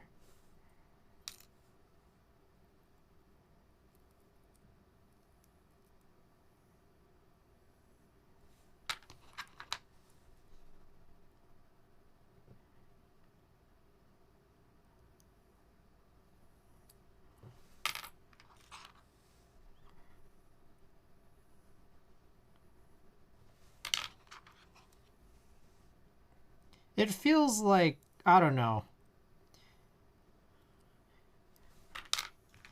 I kind of wanted to finish sooner, but I do want to see this part out. Crashing Brother, gonna head out, good look at the rest of the lubing, hoping I can tune in for the build. Yeah, for sure, for sure. Thanks so much for being here, Punkshoe. Have a good night. Meanwhile, like I said, I may have wanted to end at around 1 a.m. I think we'll go on for a little bit longer here, just because I want to do all these leaf insertions and then the lubing. And then maybe from there, knock out a couple of the springs.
Oh, I guess another thing worth looking into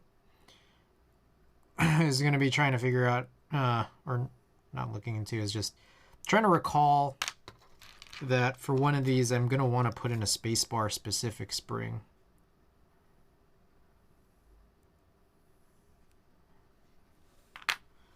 Just have to remember that.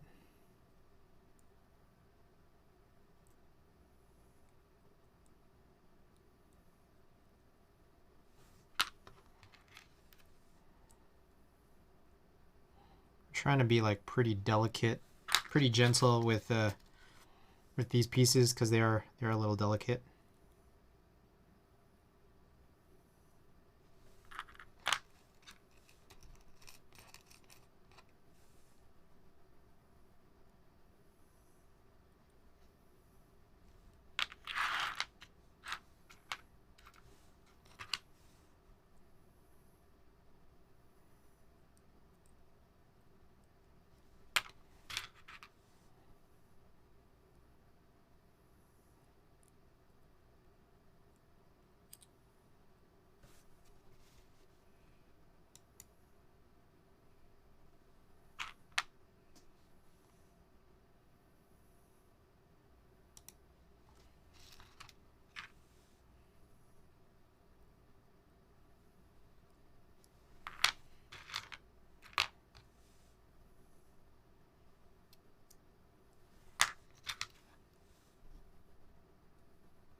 Dude, these switches are gonna be so glorious once you figure all of this out.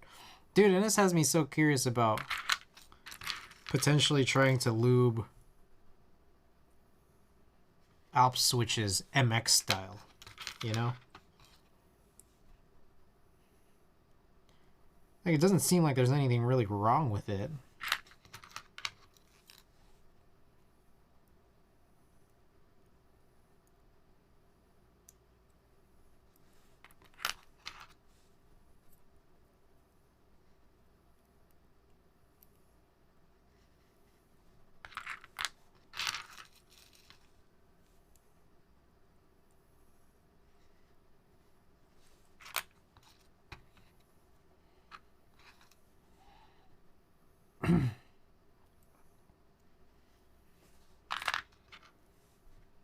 People use dry lubes to try and emulate the original factory lube on Alps, but no one knows what that was. Yeah. I know, but I'm just like... I don't know. Part of me is like...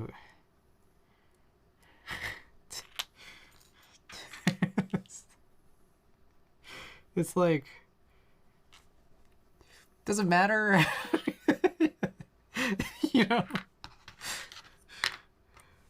You know? I don't know. Okay, maybe just being like...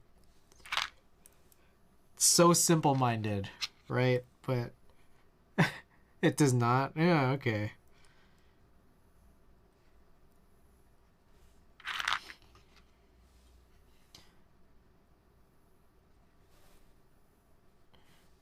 So that's all done. I can get rid of 2 trays. All right. So then going from this tray to this tray is, you know, we've done a couple of these lube points here on the tactility leaf.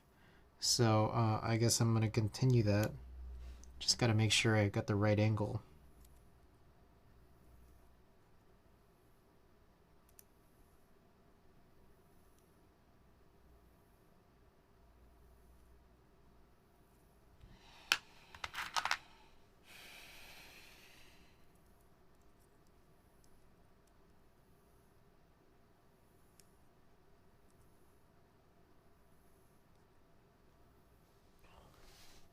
I'm going to try to get another light on because it is a little hard to see.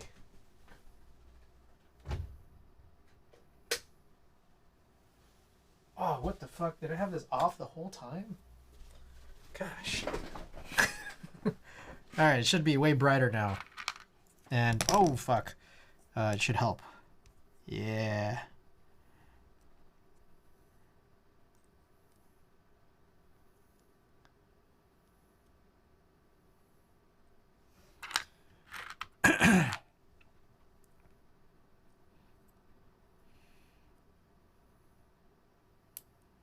Alright, here's my plan. We're going to lube all these. And then I'm going to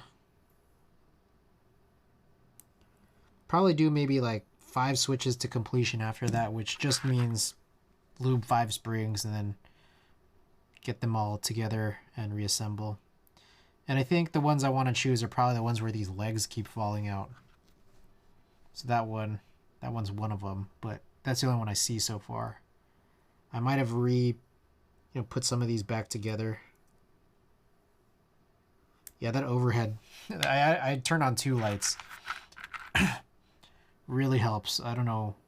I didn't realize I had them off.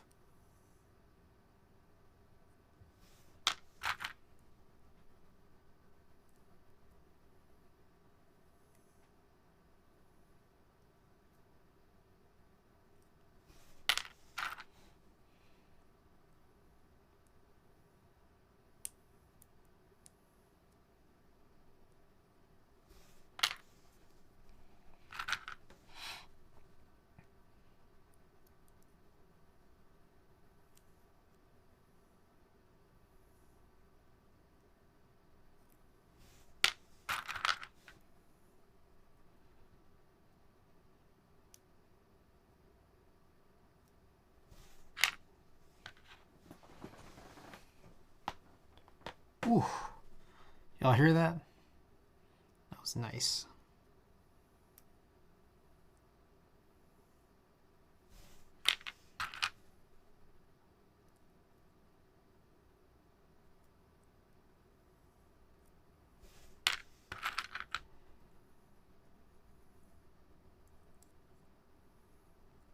Oh, that's a lot. Oops.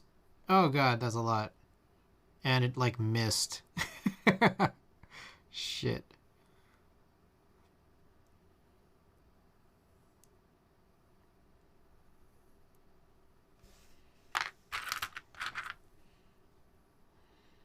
Alright, hopefully it's fine.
Oh, here's another one.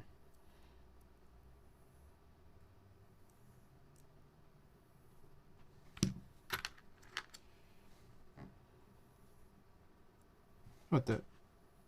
Not this one. It's this one.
Oh shit, why would they put all these here? Oh, whatever. What the heck?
Doing pretty good here.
All right, last one up. Okie doke. All right, so I think then from this point, we kind of made a little bit of an assessment that I don't think we need to lube the springs with oil if we're just gonna brush 205 on it directly. So we're gonna continue with that approach. So I need to bring this guy back. All right. Let's do this.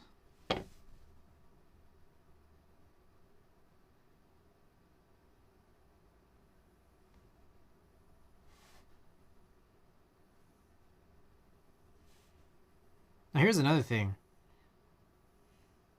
What if I used 3203 on these springs instead of 205? How different is that really?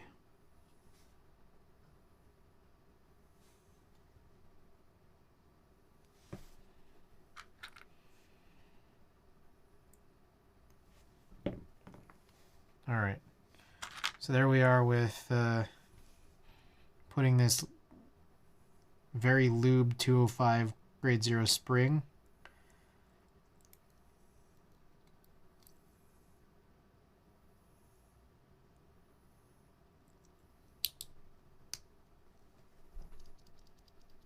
All right, so this is where we've landed. It's pretty pingy.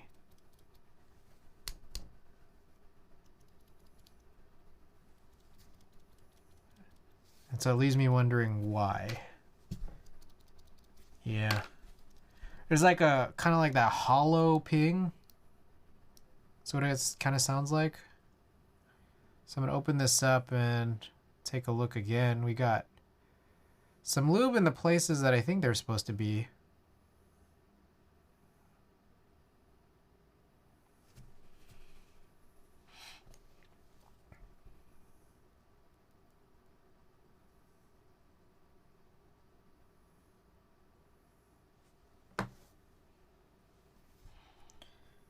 I saw a little glob of lube. I tried just spreading that around a little bit in the leg section. I think that helped. Okay. All right. If that's what I need to do, that's what I'll do if I need to.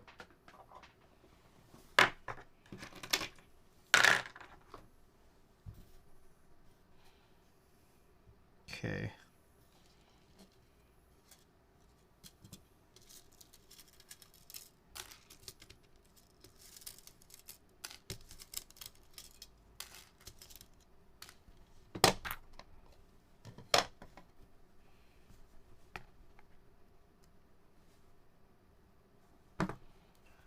You get the same ping with original springs.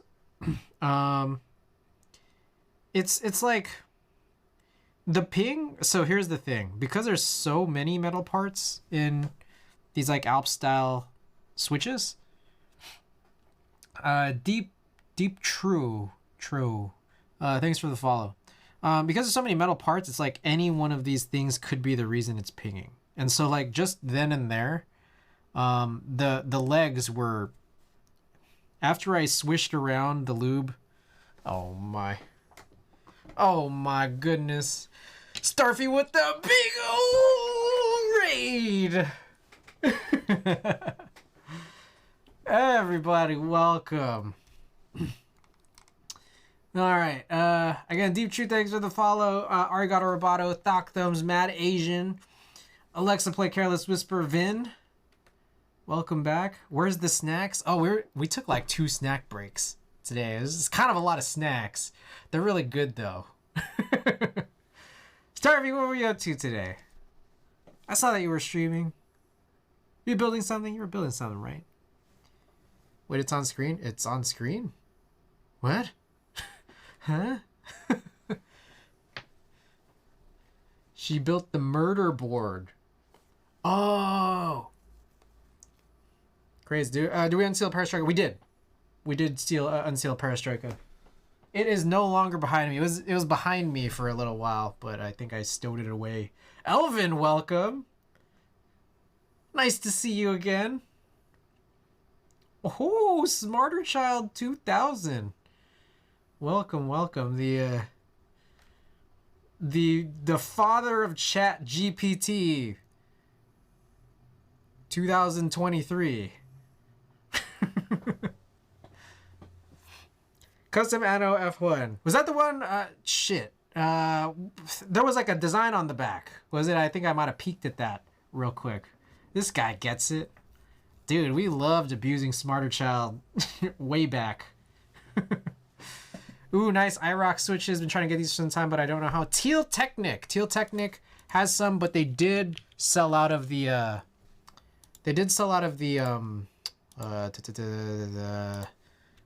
the brown tactiles that I'm tuning right now. 2000s, the best of times. The Lotus with the design that looks like blood. Ah. Okay, yeah. Anyways, John Bond, welcome back. Yeah, anyways, these are it, but the brown tactiles are sold out. The blue clickies and the red silent linears are still available though. So we're working on these brown tactile ones here tonight. We've been sort of plotting, trying to figure out like the plan of how to tune these switches, which is very MX-like, but also is a little, I mean, I don't know. In general, I think maybe the way in which I lube is a little weird sometimes, but or like weird compared to what maybe other people do. But we're taking some of that weirdness of how I lube MX and we're trying to transport this here. But in general, because it's a different type of switch, there's a different plan of attack, I think. So, all right. So before I continue here, maybe what I should do is try to swish that glob of lube around. We've been like doing a lot of funny, crazy things here with this tonight. Namely, we've been like kind of trying to inject like 205 into certain parts of the switch just to see if that can reduce some of the ping. There's a lot of ping within these switches because it is Alps, or Alps-like at least in this way.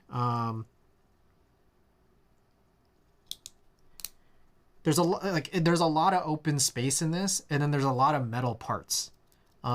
So like this one, there's still some ping. So I might crack this open again, and then we'll try to figure it out. I'm gonna undampen them. So these tactile ones, I only have one set of these. I have two sets of the linears.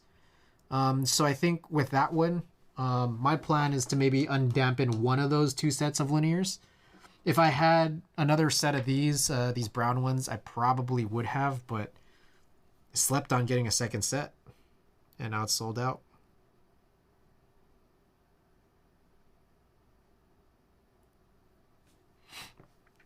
Slept? I was asleep.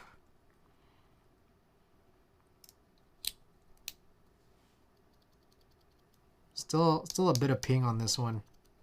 So this is where it kind of gets a little challenging because we could just try injecting a bunch of lube everywhere in this until it kind of goes away. Like that's a plan. I don't want to say it's a good one, but it is a plan.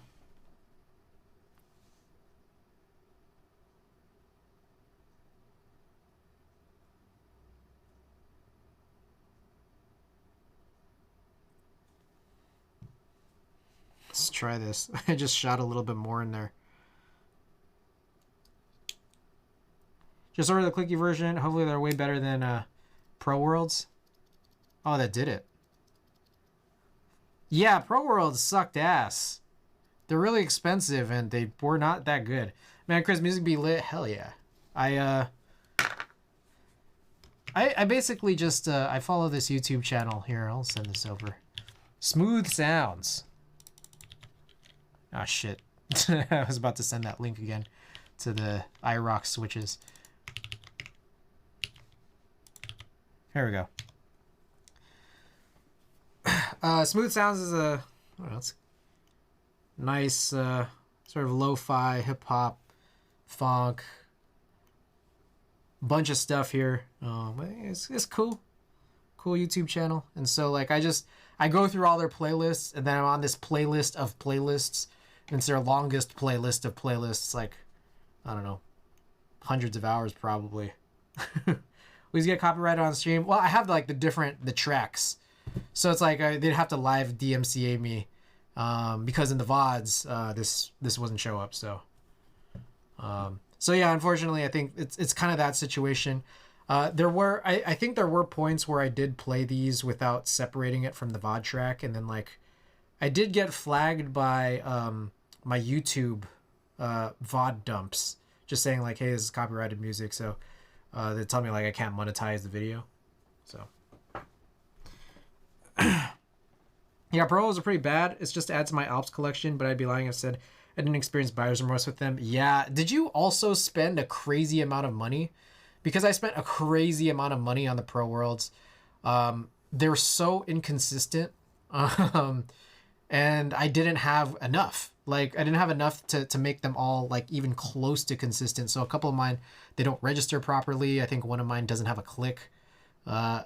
It's, like, kind of, I don't know, crazy. And then, like, I ended up buying it from one place, and then I found, like, someone else selling, like, a set that was way cheaper than what I bought it for. But it was still really expensive. I don't know, it was a whole thing, right? Zeal Clickies, I would say Zeal Clickies, they do Pro Worlds better than Pro Worlds. I would say Zeal Clickies also do suffer from a little bit of an inconsistency issue, but not nearly as bad as the Pro Worlds. And Zeal Clickies also have the added benefit of doing the tactile mod, which is crazy. It's crazy annoying to do, but if you do them, they're really good.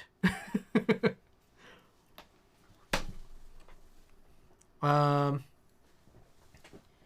need to get another music channel play for the VOD because my VOD now has no music when I export them out. Yeah, that's kind of how my VODs are too, but you know, like I'm cool with that. Like it's just I'm trying to get my VOD channel to like, you know, get some views on it, some eyes on it. So it's like, well, or at the very least for me to just go back as reference. Yeah, it'll be weird that way. I don't even want to listen to myself without background music. What I just figure is that like if people are like it's for me it's VOD dumps. So it's like if people are watching this, they must be watching it for some reason, and presumably maybe they would have their own music on. I straight up don't listen, so I just highlight the whole thing without editing. Zeal Clicky is way too tactile for me, but I do like them. I think the sound is the biggest issues with the Clicky. That tunk sound is way too intense for me. For the clicky version or for the tactile version? Because if you made it tactile, it's like a million times more tactile. The clicky version, yeah, okay. So if you're not into it, I get it. But yeah, the tactile version of clickies are so crazy, so crazy. I give that like a A+++ for just being so insane. All right, continuing along here. All right, also shouts out to Starfy for the big raid. Well, I was gonna end stream soonish, but we'll extend a little bit here. I'm gonna do maybe like six more complete switches here that are resting in this one particular spot, and then I'll find some junk to give away. If you guys are cool with some junk giveaways here, so. All right. Extend, yeah. Yeah. All right, so if anybody wants some insight into what this whole lubing process looks like for these IROX switches, for me, I don't know if it's going to be for you or for everybody here, but for me, what it's looked like is this. You disassemble a switch. Pretty easy, right? What you have to then do from this point is... you open up the switch, you take the spring out. I completely got rid of the springs. These springs are nonsense. They're just so damn short. And they don't need to be that long for these Alp-style switches. But you know, they're just still too short. So you get rid of the springs. We get some new ones. These are MX springs. And that's what's really cool about these IROX switches is that, like, if you want a spring swap, you don't have to resort to using, like, Alp springs or Kale box springs. You can use... MX springs because the slot that's needed to put the spring in is bigger than what Alp stems do. So IROX is really cool for that reason. So we got these Spritz Slow 2 68 gram springs. When you assemble these, they're really, really, really heavy. So for anyone out there who's going to eventually try this board, if you ever you know, we meet in person, you try it out, you're probably going to hate this because it's so damn heavy. You don't want springs this long and heavy, but you, like for me, I didn't want springs that were that short stock. So, I mean, like, you know, I don't have any choice. But at the same time, I am a pretty heavy-handed, you know, I'm pretty heavy-handed when I type. So this will probably still be fine for me, I think. I hope. We'll see. Anyways, so I spring swapped this, you know, and so that's what we're kind of working on now. But, you know, I've assembly lined this in sort of a different order where we're mostly done. But you take out the spring, you take out the stem, you take out, so there's two sets of leaves. There's the leaves that are there for where the legs are for contact. And then there's on the opposite side, like an Alps, you know, non-linear Alps switch, there's a tactility leaf. So you pull all of this stuff out. And what I've done here to this point is I'll lube the housing the same way that I lube housings. It's a top housing. I lube top housings and bottom housings for MX, but I'm lubing this top housing same way where it's just like where I think the contact points are, you know, the edges of the contact leaves as well as the railing.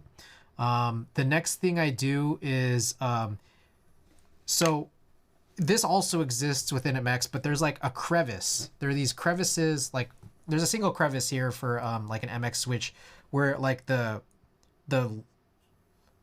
leg leaves, like it curls up and over. And so what I'm doing here is I injected a little bit of lube into that crevice because I think that that's a point of possible contact where pinging could happen. Past that, then I lube the stem, but only one side of the stem, the side that doesn't touch the tactility leaf. Or sorry, three sides. The side I omit is the one that touches the tactility leaf. So let me see if I could show this here.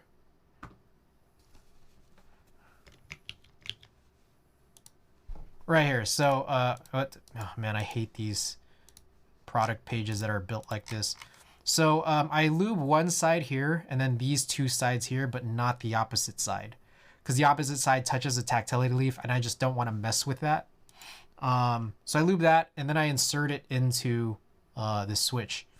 Then from that point, I inserted the tactility leaf back in because while you can eject the stem with the tactility leaf in, it's really hard to do it with tactility leaf still in to put the stem back in. So that's why you kind of had to pull everything out. And then from there, within the tactility leaf, I don't know if there's a picture of it. It doesn't look like it, but I guess I don't have one in front of me here. What the? Oh, I do. I do have one in front of me. So after it's reinserted, I inject a little bit more lube on those same crevices on this side. So again, another possible point of possible, like, you know, pinging. So that's what I'm doing there. Then finally here, I'm just running 205 grade 0 grease, the same thing I've been injecting, but I'm just brushing it onto the springs, just again to reduce more pinging. And for me, like, I'm pretty heavy with this. I don't know if you guys could see it, but like, I just will have like some 205 visible. And I do this kind of for a lot of my MX switches too. I think this is probably something a lot of people don't do. I have no problem with doing this. And I think for me, it's like, it's given me like a lot of success, you know, just getting rid of spring ping in general. So I continue to do this. Like, I've been doing it more and more to the point where it's like I'm almost doing it for nearly every switch build that I, you know, or set of switches that I lube pretty much. I may continue that. There's some switches that I just need to do some spring swaps in. And I might continue to do this, I think. I think this is more effective than just like running it in some oil, to be honest. I think, at least. So this is what I'm doing now. And then from this point here, you know, I guess I'll put in a little bit more. I try to do like both edges. So after I've ran it down the sides, I put some on the edge that's being held by the tweezers, and then the opposite side I just do a little dip. What are those tweezers? Alexa, play Careless Whisper. Dude, okay, so here's the thing. I don't know why this is not promo more frequently, but these are just reverse tweezers. Like, I just found these on Amazon, and these are like probably some of my new favorite tools here. I got a few. I got one that's curved here as well. And it's just like, this is like a silicone tip, but it's really tight. It's really tight. And for that reason, I got the ones with the silicone tips. You just find them on Amazon. And it's just like, how is nobody using reverse tweezers, or no one suggesting reverse tweezers? It's crazy. I use some angled ones. Yeah, they're OP for spring lubing. It's crazy, right? Can you imagine? Like, I don't know. I was doing this for a while, and then you gotta clench. But you gotta have these. The reverse tweezers is like, oh, OP. No one hand lube springs. That's why. That's true. That's true. And that's probably a big thing too. I run the grease on this because this is how I think it's best for getting rid of the ping. I don't know, man. I don't know about you guys, but I don't have the same type of success with just oil, I guess. There are dozens of us. Tweezers and reverse tweezers, yeah. But then what's cool is that you could also use these reverse tweezers to just, kind of clutch anything. Like you could clutch stems with this too, So there's also that. Anyways, continue along. So I just put that spring back in there, but there's one other thing too, which is that, like, in terms of where I've sort of punched in this the lube here on these the contact legs, I think I need to go back and brush around from that point, because I was still getting a little bit of pinging, and I think that might be sort of the last trick here. And if this still ends up pinging, I think I know where to inject. Yeah, it's still pinging a little bit. Let's try to inject a little bit more. And then, oh shit! I opened that in the wrong direction. Okay, this says fallen somewhere. I think I lost the spring.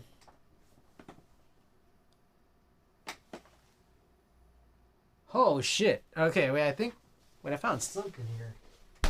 Ow. I found one spring we lost earlier. Thanks, yeah. Okay, but not the spring I was actually looking for.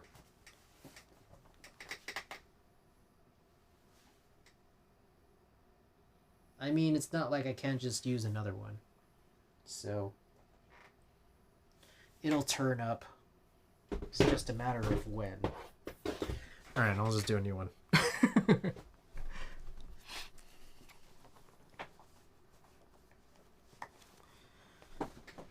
Okay. Redo. Okay, so it was pinging a little, and that's why I had to open it, and that's why everything fell apart. So before I redo this, I'm going to maybe try to get in a little bit more lube on a place I think will help. Which is basically behind where the stem meets the contact leg. I think I kind of might have put a little too much, but oh well. All right. And then let's just redo one of these. Damn it. I mean, the spring is probably bad anyway. There's probably just a ton of dust on it at this point.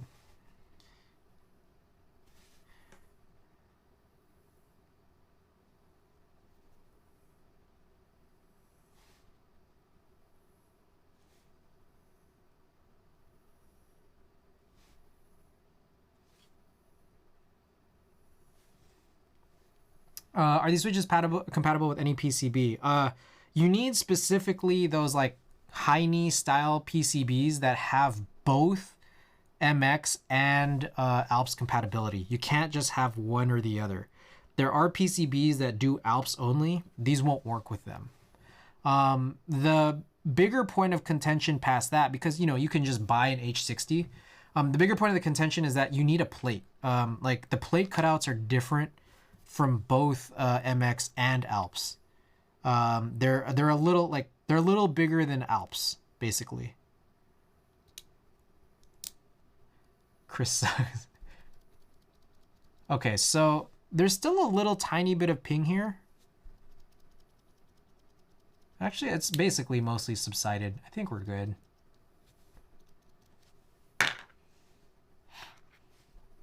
Okay. 5 more.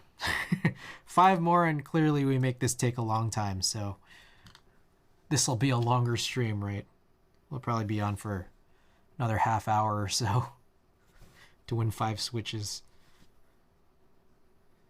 5 switches in a giveaway, of course.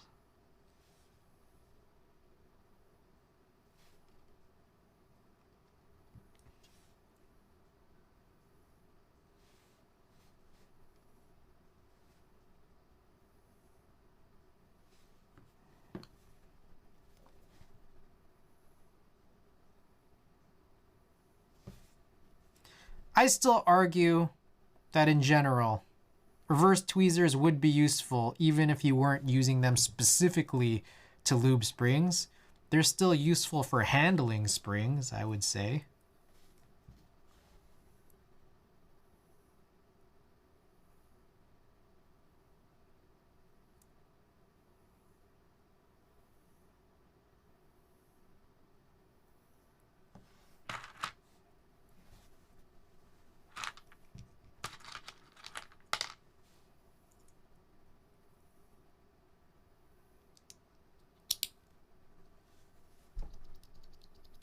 Clean, clean. All right.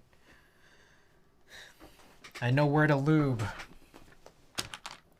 I feel like I should probably post some photos of where it is I lube and then probably get roasted by a bunch of people say like, oh my God, you're putting all this lube in places you don't need to put it in. All the irocks pros. What am I doing next here? Spring.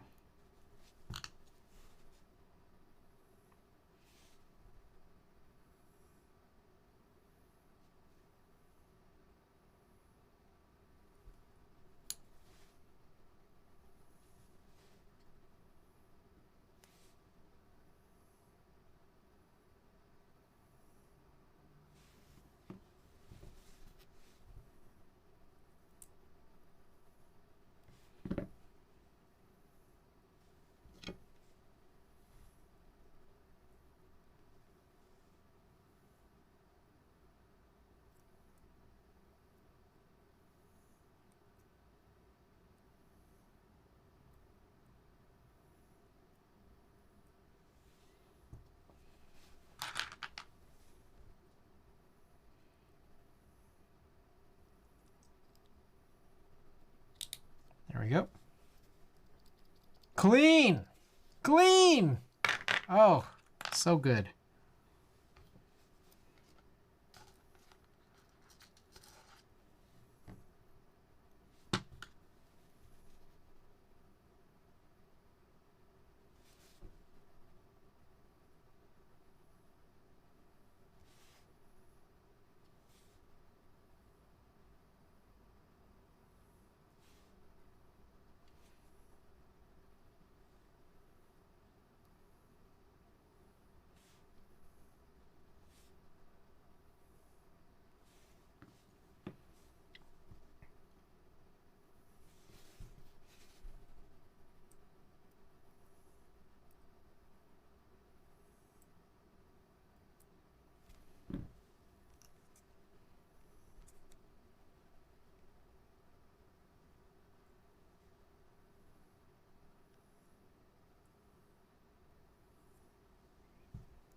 What switch is comparable to the brown irocks?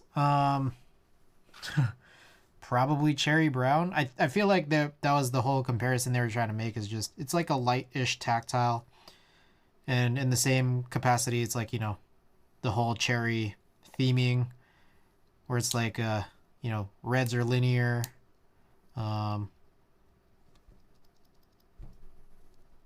blues are clicky, and browns are tactile.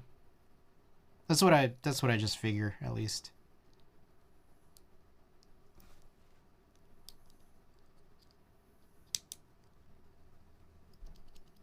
But this one, okay, so I guess here's a crazy thing.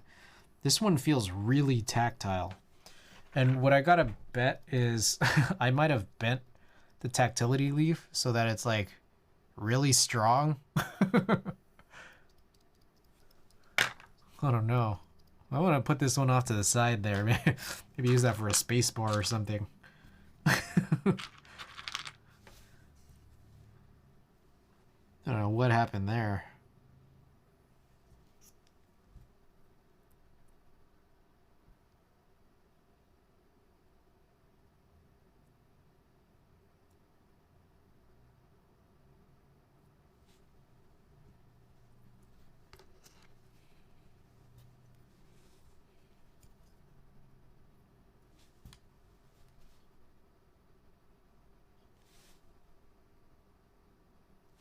I kind of want to open that one up and look at it.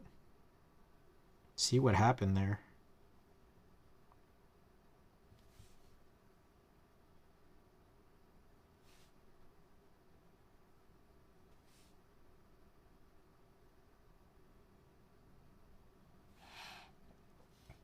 Dang, Switch feeling not like Matthias Quiet Clicks or Dampened Creams. I could grab some. Oh shit! You know, I think I gave them away.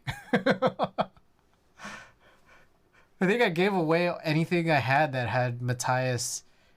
I gave away just spare Matthias Quiet switches, like Quiet tactiles. I have a board that has them, but they're, first of all, they're in a board, and second of all, I think I undampened them. I've never tried dampened creams or undampened. Peeps, what's going on? Welcome, welcome.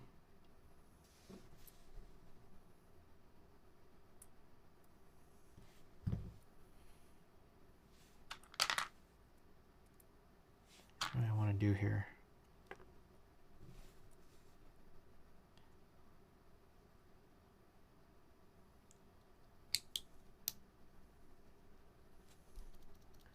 This is way later. It's quite late for you now, right? Yeah. Well, for me, I'm up this late, but as a general thing, I guess here, for where I am, this is late to some people, you know. It's almost 2 a.m. here.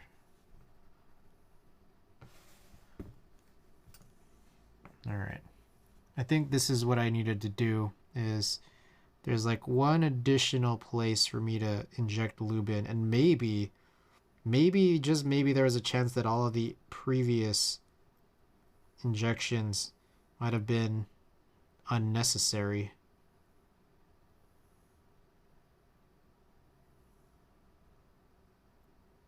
This one might have been the only one.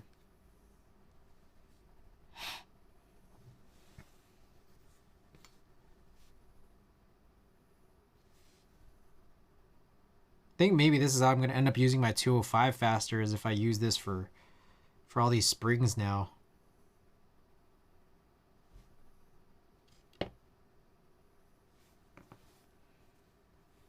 Just finished work, so I was surprised to see you still streaming. Good surprise, though.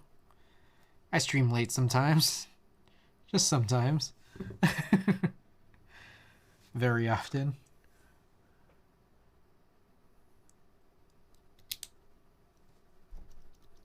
All right, that's gotta be it. Okay, I injected lube in literally like 1, 2, 3, 4, 5, 6. No, sorry, 7 spots. I think 4, 7. Yeah, 7 spots. But I think probably there's a chance that only 2 of them really mattered. A chance, small chance, but a chance. We could find out if I just did another one, but I don't really want to. Like another one from scratch. In fact, yeah, actually, you know what? I'm gonna do that real quick. I'm gonna tune a stock one. Okay, so this is pretty just pingy in general.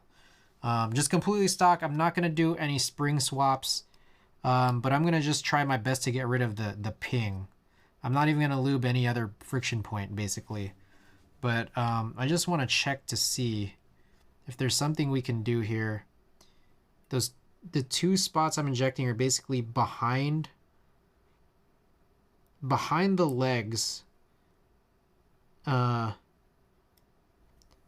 metal parts that the stem touches for the contact leg leaf, but like the reverse side of those legs. Okay, so there's that, and then I'm gonna quickly lube this tiny ass spring.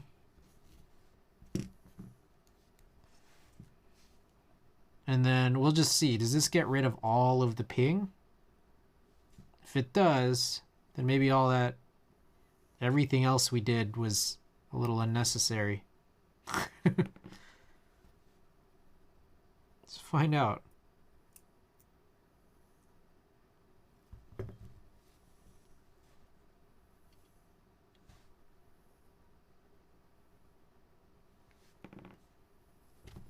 I think I forgot one spot to lube on this spring. It's just that little dip there. Oh shit.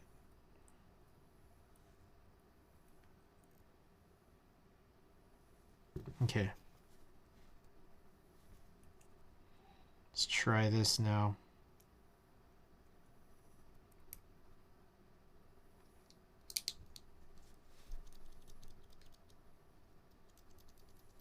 All right, there's still a little ping.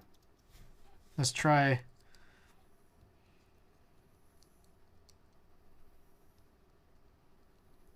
I think there's maybe a couple more spots here that I'll want to consider. Let's try this side here with this tactility leaf.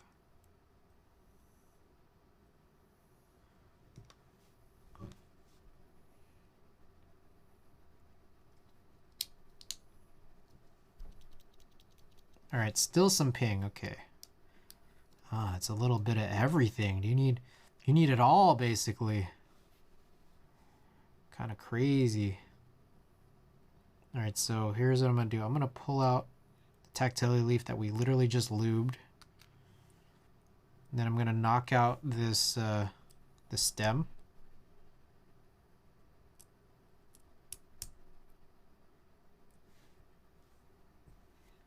I'm gonna try to get in that little slot that we injected lube at from the start.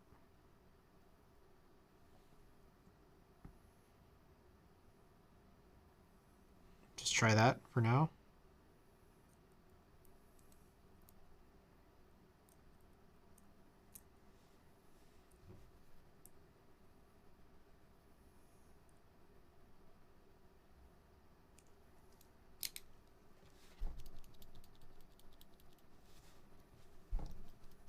Oh, I forgot to put in the leaf. I was like, why is this linear now? Keep doing that.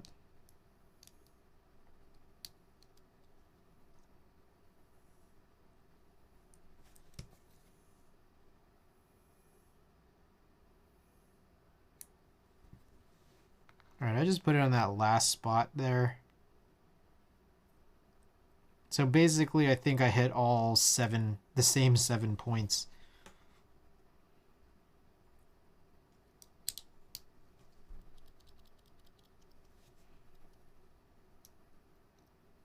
At this point, I have no clue. I had no clue.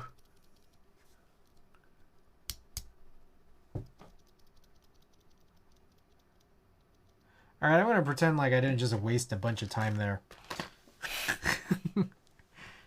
But I will do a couple more things. I want to check up on this guy because this guy concerns me a little, and then I'm also going to do one more switch. I'm a bit confused as to why this guy is so much more tactile than all the rest.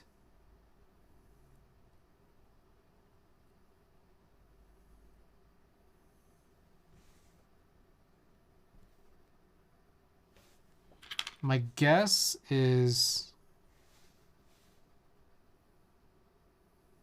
Well, that looks similar. I have no great guess.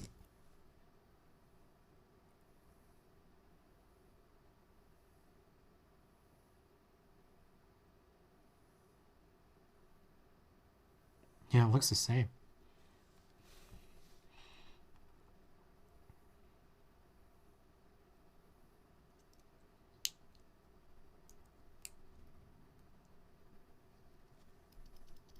Yeah, this guy is like way heavy. Is it a different spring? Did I drop in a different spring in this guy?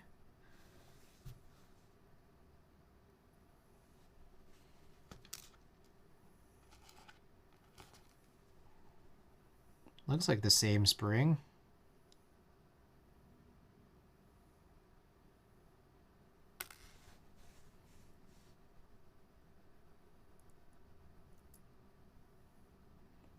This one singular one feels really, really heavy. And I haven't been able to determine why. There's 12 different types of springs on the floor.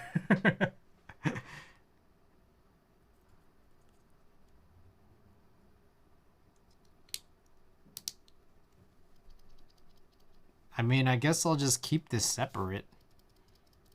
Hopefully I have no others that feel like that. Let me check something really quick. He ran these 68 slows. Yeah, I mean...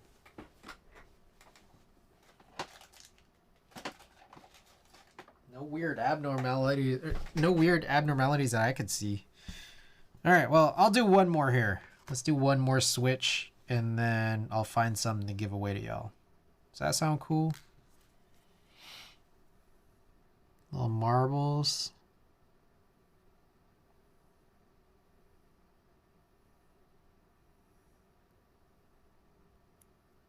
Oh, shit.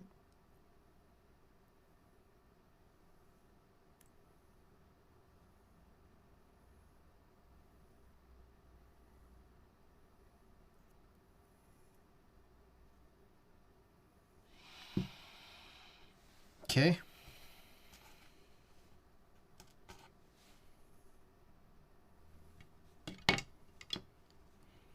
All right. And then so the expectation is hopefully, crossing my fingers, we finish this whole thing before stream tomorrow. If not, then I guess we'll do the rest of it on stream, and then we'll build the Sidewinder.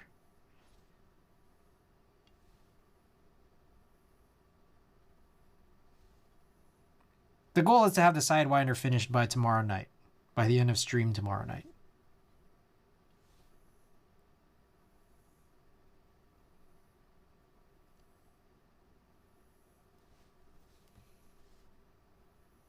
So in one way or another, these switches get done.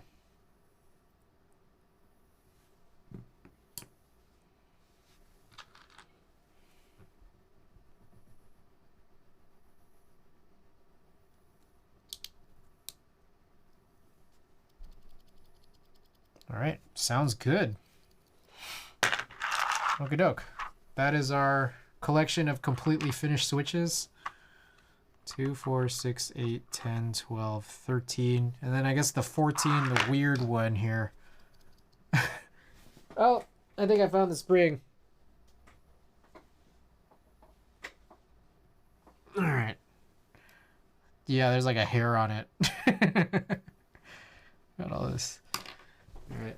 I think that's going to go in the dead spring pile. All right, and then that one I'll keep separate, and then all the rest of this I'll work on tomorrow. Time to buy a Roomba, right?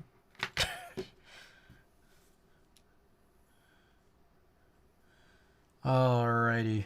I'm gonna tidy these up just a little bit, and then it's back to the junk drawer. Find something for y'all.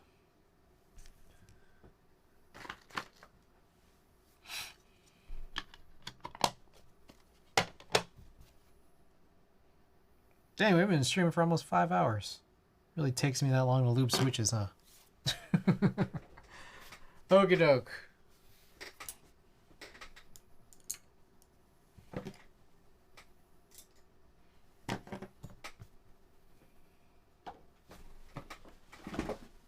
To the junk drawer we go.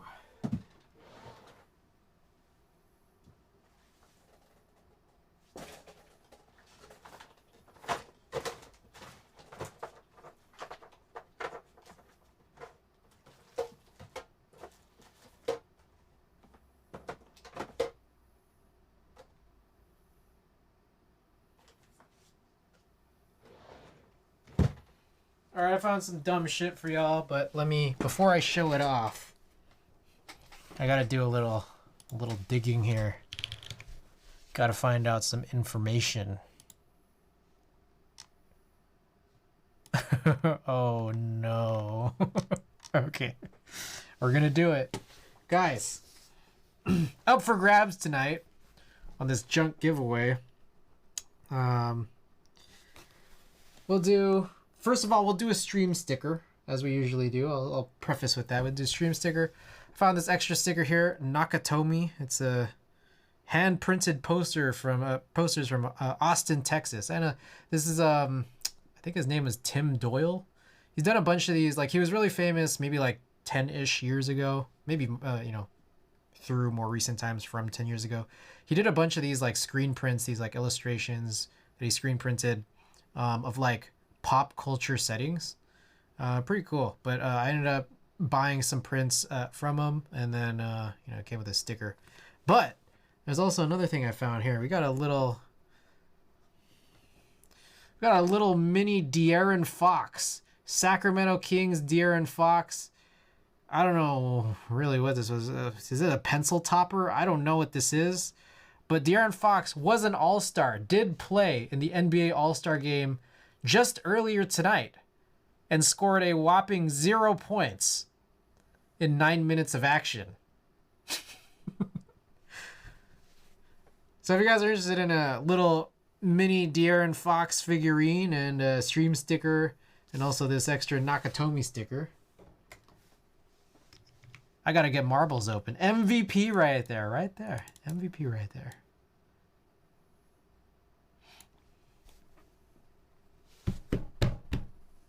This is the prize. I didn't stow this away. This is, I think, Tominator won this last night. I was playing a bunch of, after stream last night, I was playing a bunch of Splatoon. And then I woke up today and I played a bunch of Splatoon. He did so good for me in my fantasy league last year. Oh, he's been even better this year, but it's just funny that, like, I think he's the only scoreless guy in the All-Star game tonight. I think he missed a dunk. Later on pickup, average 20. And he's been even better this year.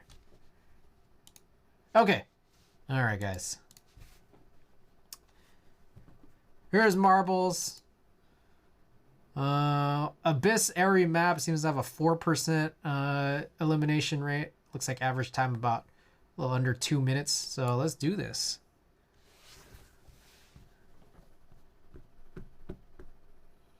All right, guys, you know the drill. We'll shorten this too. Guys, marbles raised giveaway for some junk here. Exclamation play to join.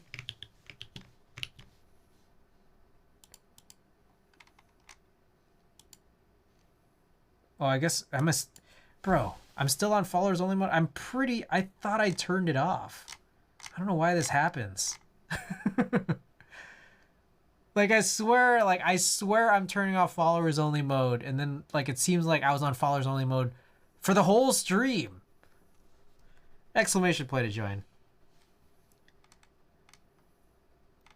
Gamble Shroud, welcome back. Dark Prez, welcome. Guys, thank you guys both for the contributions here to the community challenge. You guys want to see my artisan box? 1,000,000 points, 1,000,000 channel points if you want to.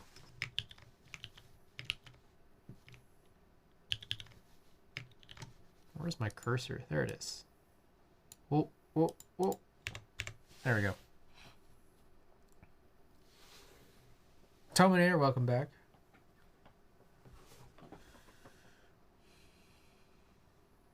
Ooh, almost 2 a.m. now. Okay, the rules, in case I need to repeat them for anyone who isn't aware of them. First place finisher gets to claim the prize. No re-rolls. So we'll just go down the list if you don't claim. And then last place finisher gets to choose the raid target. Let's see who will be on right now.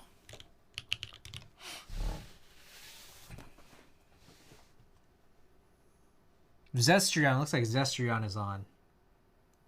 Anybody else? Zaniard is playing some WoW.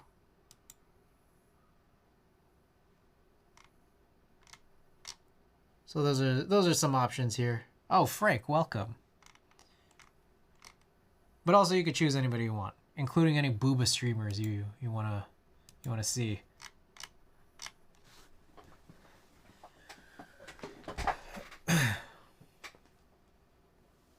No booba stream, please. Hey, it's all up to last place.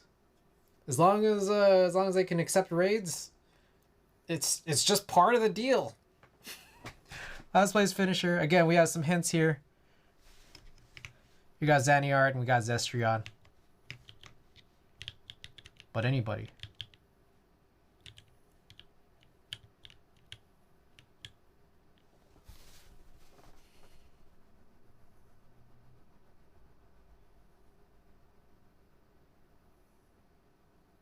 Oh, what the? It's looking real good for Klexus.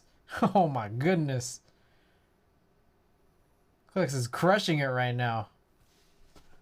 Wait, this is also... This stage is pretty wild.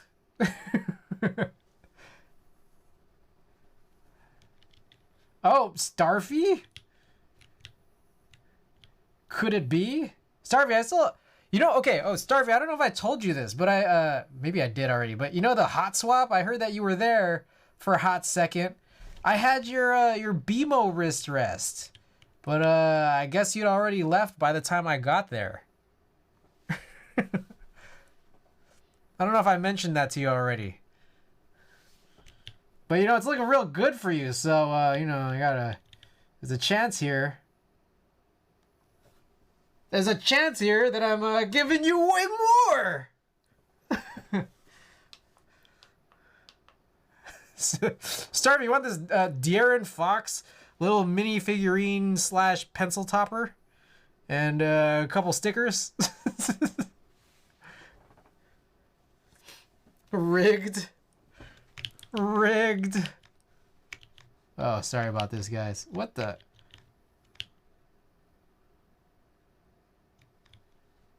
Who finished last?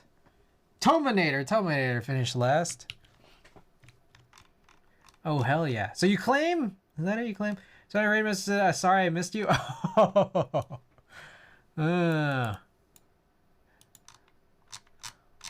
Clam? Alright. Let me tabulate this. And Tominator. Again, we got some hints for you. Raid whoever. Now you gotta choose. We had a couple suggestions already. But you gotta choose. That's the deal. You participated. De'Aaron Fox miniature plus Nakatomi sticker plus stream sticker goes to Starfire.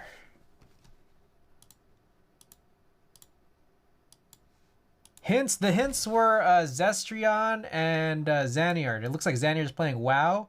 Zestrion is doing a makers and crafting stream. So this is probably going to be more appropriate if you want to see more keyboard content. When are you going to the meetup on 3-4? I keep hearing about this. Meetup on 3-4. Starf 1 rigged. Okay, let me put this on my calendar. This oh shit, that's not very far away, is it? All right, let me put this on my calendar. Some meetup on 3-4.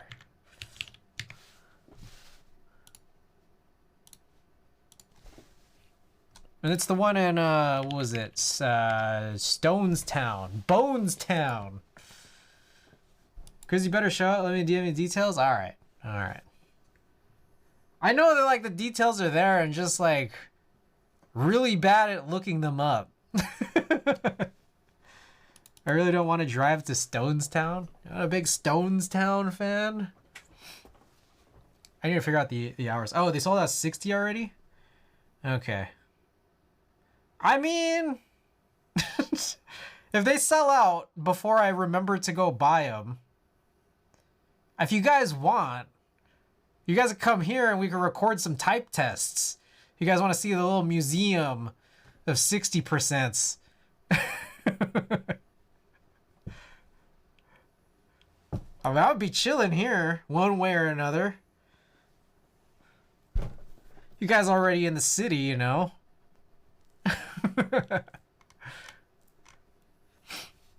All right, Tominator. Oh, Tominator says Zestrion. All right. Zestrion has an underscore at the end of his name. Okay. All right, guys. We'll chat. I'm sure all of us will chat about this whole situation there at Stonestown. But until then, let's get this raid set up for our good friend Zestrion. And then here's the cursory. We gotta plug all this stuff here at my YouTube channel. I'm looking to have more sound tests on there pretty soon. What else we got? The Discord, if you haven't already joined and want some notifications on when I go live. But of course, when sending love to our good friend Zestrion, raid message if you're subbed and raid message if you're not. I'm going to be back tomorrow. These switches are going to be done either before stream or during stream, and then we're going to build this irocks duck sidewinder. So if you guys are interested in that, stay tuned for that tomorrow night. All right. Anyways, until then, have a good night, guys, and I'll see you tomorrow.